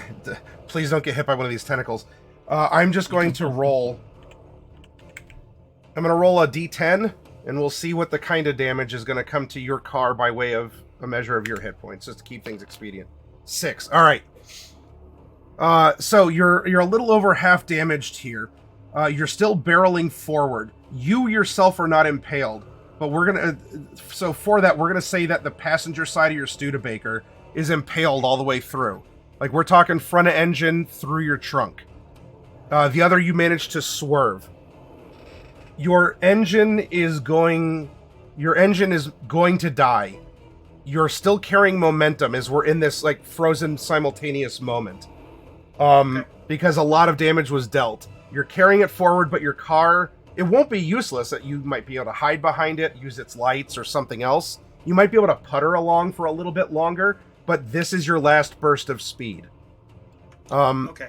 So you all see. So Claudia, the Studebaker zooms past you and goes up, maneuver, driver side missed, impaled through the passenger side as the tentacle is retracted.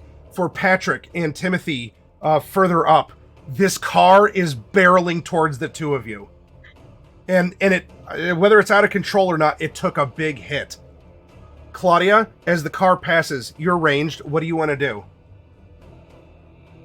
You want to shoot the tires out to cause it to go into a ditch? Can't. Gotta reload my gun. Oh, that's right. All right. I will Man. do that, and I will start climbing the hill toward Fawn. Ah, okay I'll then. Tell her. Yep, you start moving up this way. All right. I'll tell her you can't be the one who decides who's good or bad. Okay. Meleeers, one on the ground, one not. There is a formerly impaled Studebaker barreling ahead. What do? I'm getting out of the way of the Studebaker. Okay. If I have to roll over into the ditch, I have to roll over into the ditch. Trying to avoid them. I mean, I'm certainly making effort to avoid running over my friends.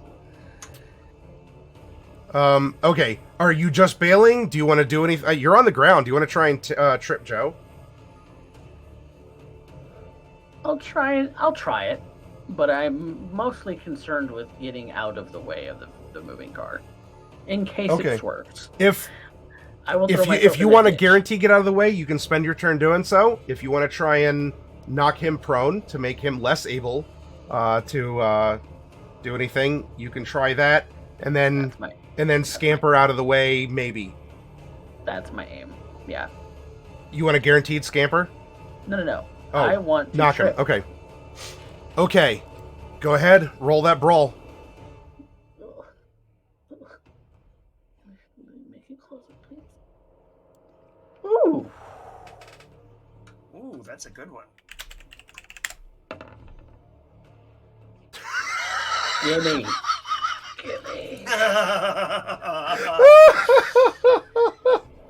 All right. You're down. You take your good leg and you just knee him, like right to the side. Like you hear the I crack. kicked him in the back of his knees. Yeah, and so he falls forward, and then you are in a position to be able to make a dodge out of the way. So it's not a guarantee, but you'll get your dodge. But he's already acted. He is denied. So he is now. The grill of the Studebaker is face level to Joe, because you knocked him down. Dr. Crane. Yeah. I guess I'm gonna get out of the way. Okay. I will tempt you. I will say, as he's been knocked back, if you want to roll a sleight of hand, normally, we can say that the vest pocket is flapping open. If you want to guaranteed get out of the way, you can just commit to that. I mean, is the game a chance? I'm gonna go for the sleight of hand. Okay. It's still a 1 in 100 chance. It's happened twice this game so far. Yeah. I mean, that's gambler's fallacy in all disclosure, but Oh. All right. Can you luck it? Can I luck it? Yeah, it's a sleight of hand. Okay. It's just normal Yeah, skill. I'll luck. I will luck that. I've got the luck. Get it. How much luck are you down to now? 10. It's worth All it. right. Doesn't Well, matter. let's see if it Roll, holds out, roll. because you're going to have to make an active dodge to get out of the way of this Studebaker. All Yep. right. So, with two people ready and primed to hopefully pass their dodges, Henry, this is your turn. Like, we preempted your reaction by dodging. Your car is going forward. This is your last full force huzzah. You see Joe knocked to his knees, and even it looks like Dr. Patrick maybe tried to grab him or something. Like, there's some dust blowing around. Maybe something happened. What are you doing here? Like, they both look up at you as your headlights. Well, headlight, your one, is shining forward through the dust.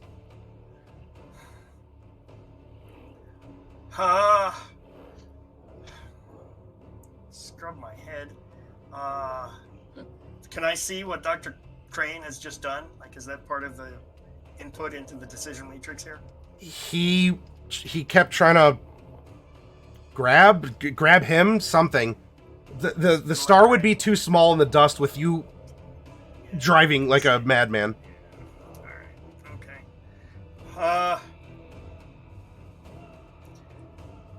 Now at least I understand what we have to do. I'm just gonna keep on going and hope that my party members can get out of the way, and I'll run over Joe as I roll by.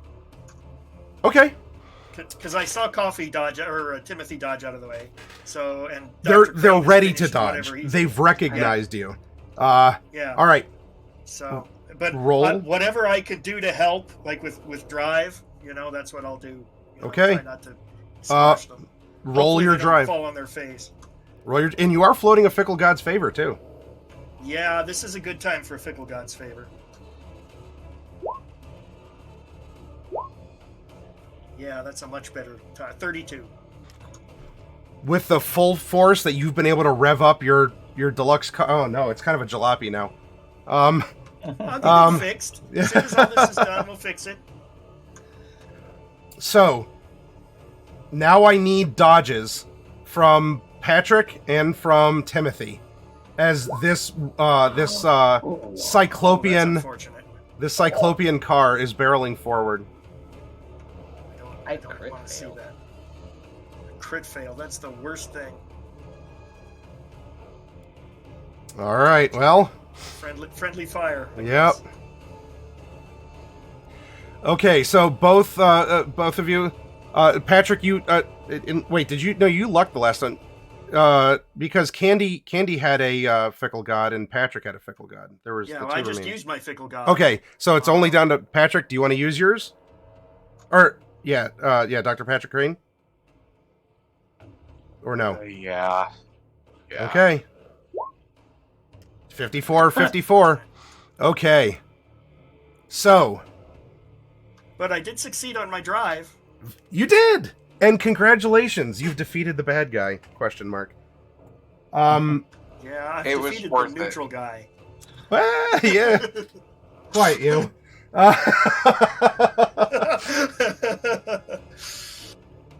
The good doctor and the good archaeologist here are going to be hit as well, and they are going to be knocked down, as well as Joe, who's going to take the brunt of the Studebaker careening forward. Claudia, I know you were climbing up the hill. Off to your side, you can see the Studebaker just like plow forward. And while Joe took the brunt of it, so like Joe was face onto the grill. The other two at least had the courtesy of hitting the bumpers or like the fenders on the side. Now, that doesn't mean that they're also not dead, but you see the three of them get bowled over.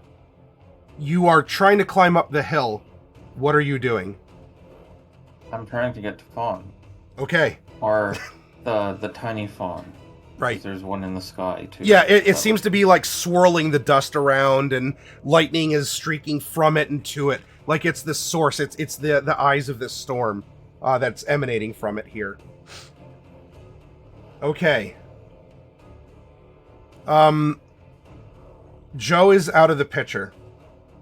For the sake of this next bit of narrative, as things are effectively at a conclusion, for Dr. Crane and Timothy, there's at least enough adrenaline, whether you're alive or dead at the end of this, where you may have been tossed to the side. But through this, you can shout or, you're conscious, right? But you have been hit by a car.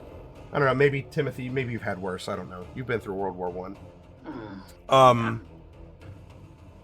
This is going to bring Claudia and Henry. Henry, your car is kind of like broken down. It's not going to get up this hill. And you see Claudia is up here approaching Fawn. What do you want to do as someone who can be more like you can walk and manipulate things and probably not be in a dying state? Hopefully.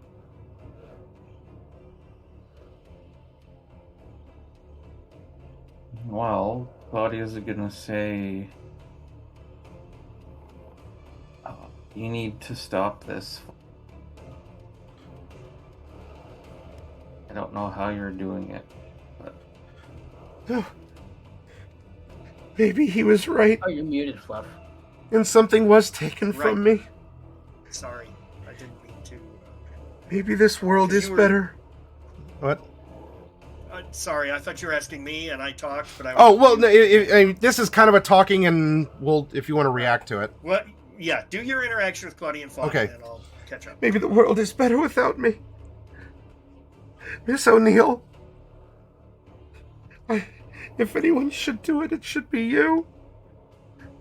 I don't know what I am or where I am. I've never fit in.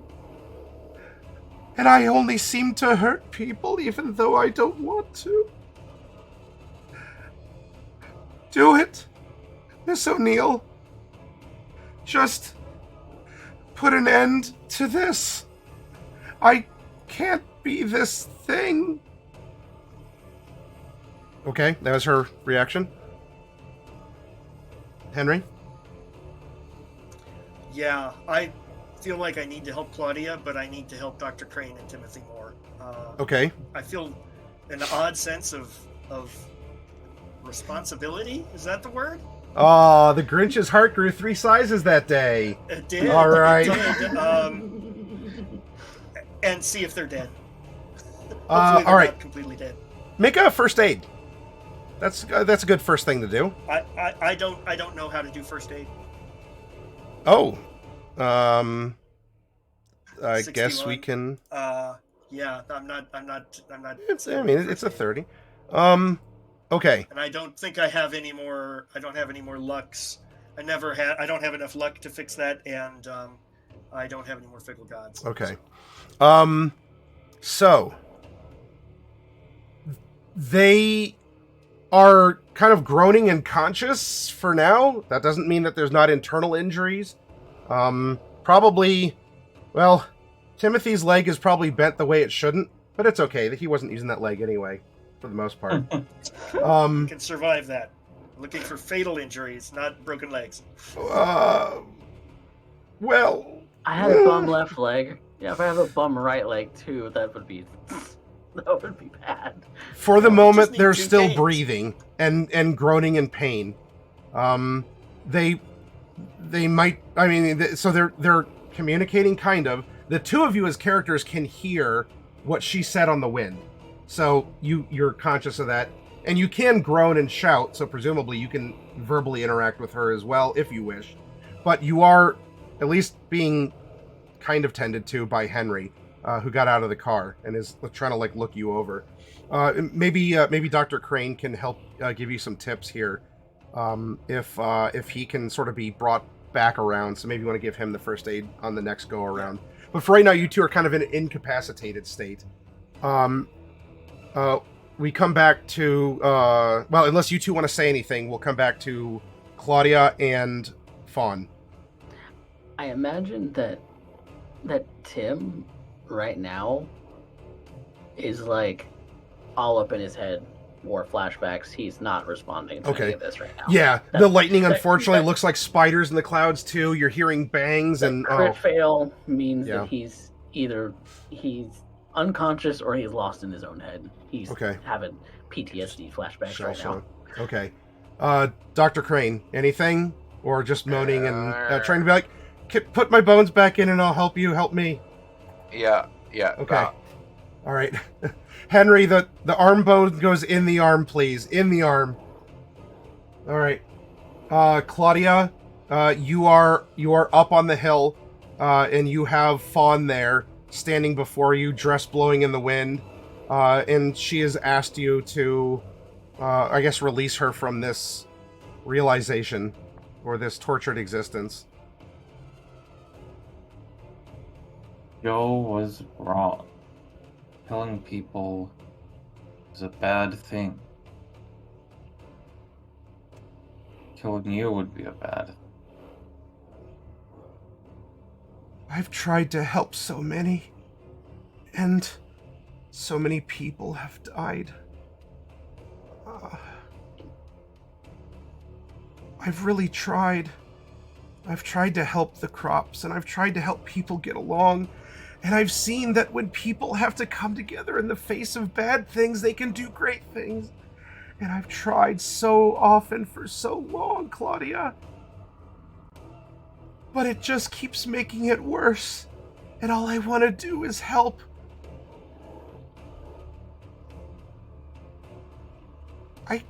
I don't belong here.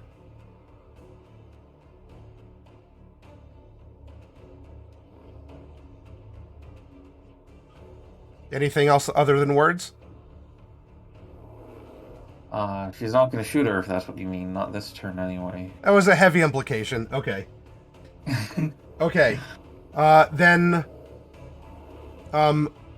one last first aid from you, Henry, and then there's a final decision to make, and then we're going to have an event occur. Let's do some first aid.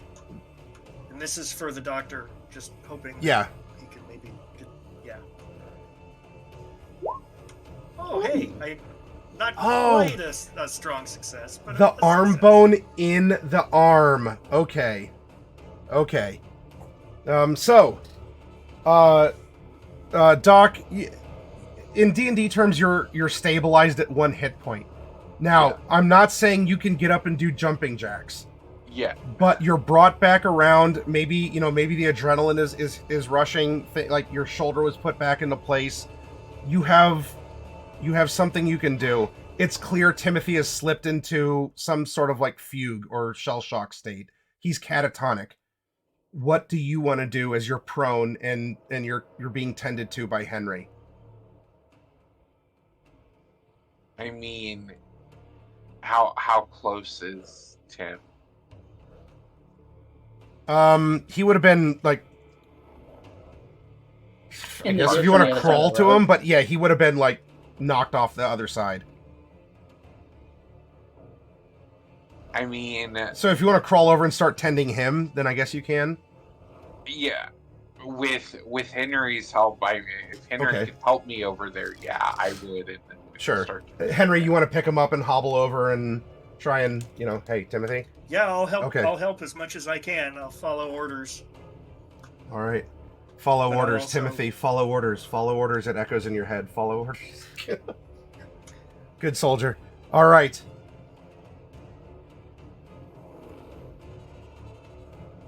As this is now at its ultimate peak here, Claudia, I want you to make a spot hidden. I'm not gonna go.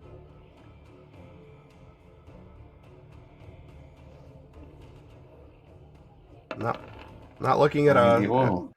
at a spot hidden. You see as she's turned to you, behind her at a short distance at the base of the hill are 3 figures. 2 of them have rifles that are kind of at the ready and held down. The one in the middle is aiming up and is aiming at Fawn.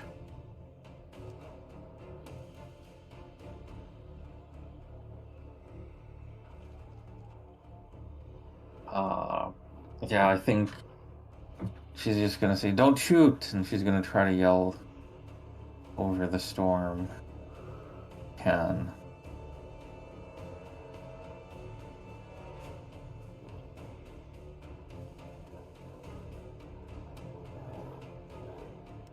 Okay, just yelling over the storm? Yeah, don't shoot. What they would hear if they can. All right.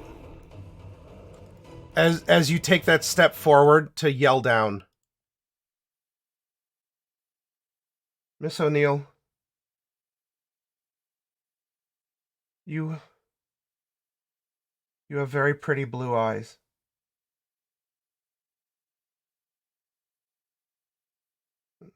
And I hope you'll be able to sleep at night. And what I will do, now chat doesn't really have an option here, but my 4 players do. If you have the stream open, I'm going to play something for you as we roll into a conclusion. In the roiling storm, we have Henry and Dr. Crane trying to snap out the good soldier Timothy Gibbs. And we have the beleaguered private detective standing by Fawn's side as 3 silhouetted figures have emerged through the dust storm, apparently unaffected, each carrying some sort of rifle with proper military, or at least proper training fashion. There's probably some sort of a high-powered device as well. You scream down to them, "Don't shoot." And Claudia, you're told you have beautiful blue eyes. And now we're going to see what happens.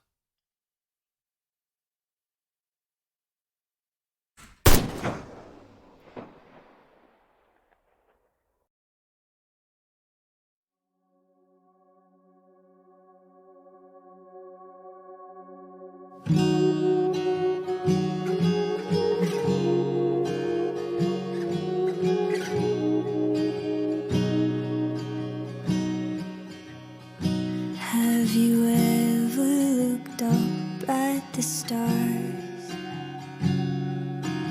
Ooh.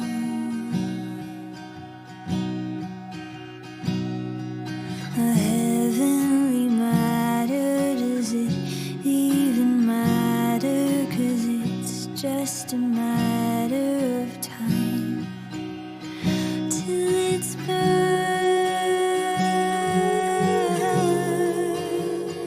itself out. And our world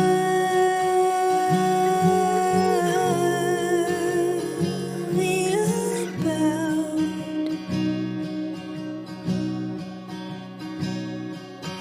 You and the look on your face when I say something dumb.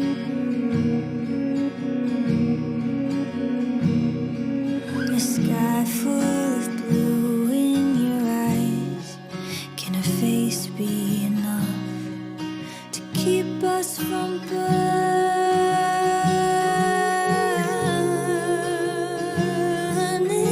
out?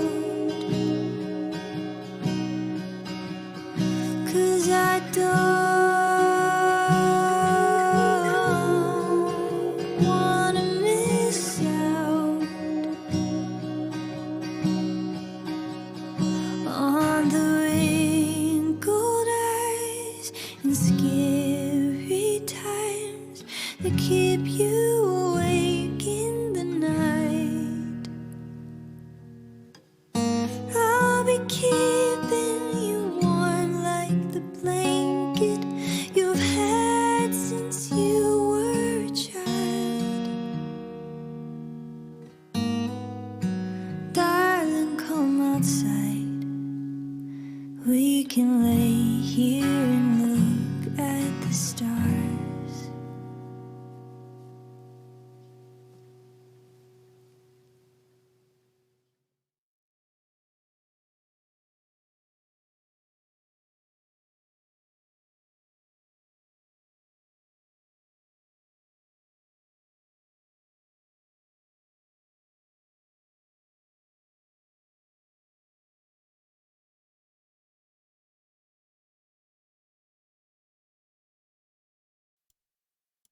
And it is here that we will conclude this story of the Lady in Red.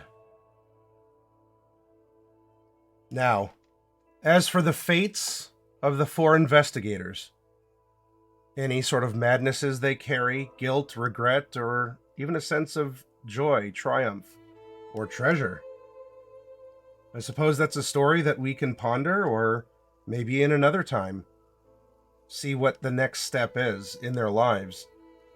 Because what happened might be explained away as something different. A freak dust storm on All Hallows Eve. And the figures that were able to traipse through the dust and came to put down this woman? Not human? I don't know. I think that's something for you to consider. What or who Fawn was.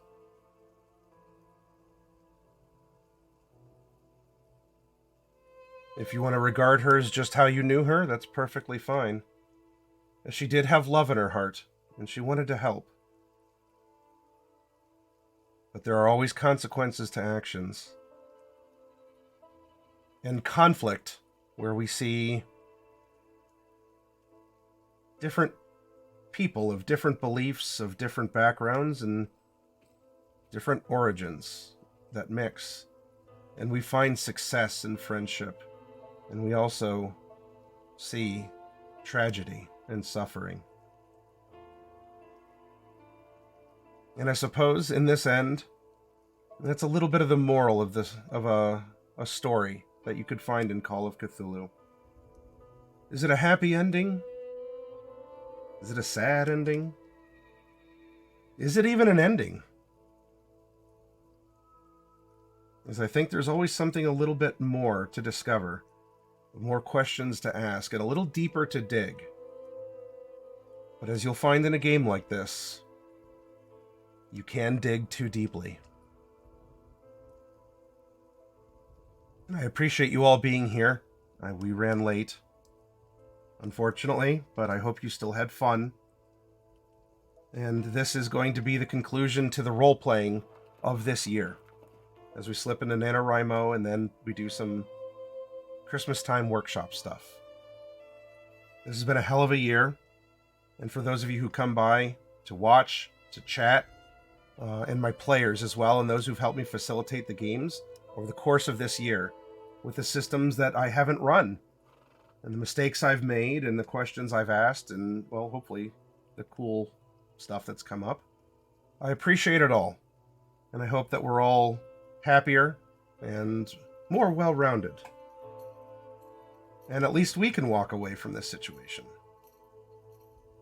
But anyway, everyone, I hope you have a good night. If any of the players don't just fall asleep on me, they can talk to me and we'll have our usual debriefing and cooldown. If not now, then later. But we're going to call it a night tonight. So thank you for watching The Lady in Red, a game of Call of Cthulhu. And have an amazing night.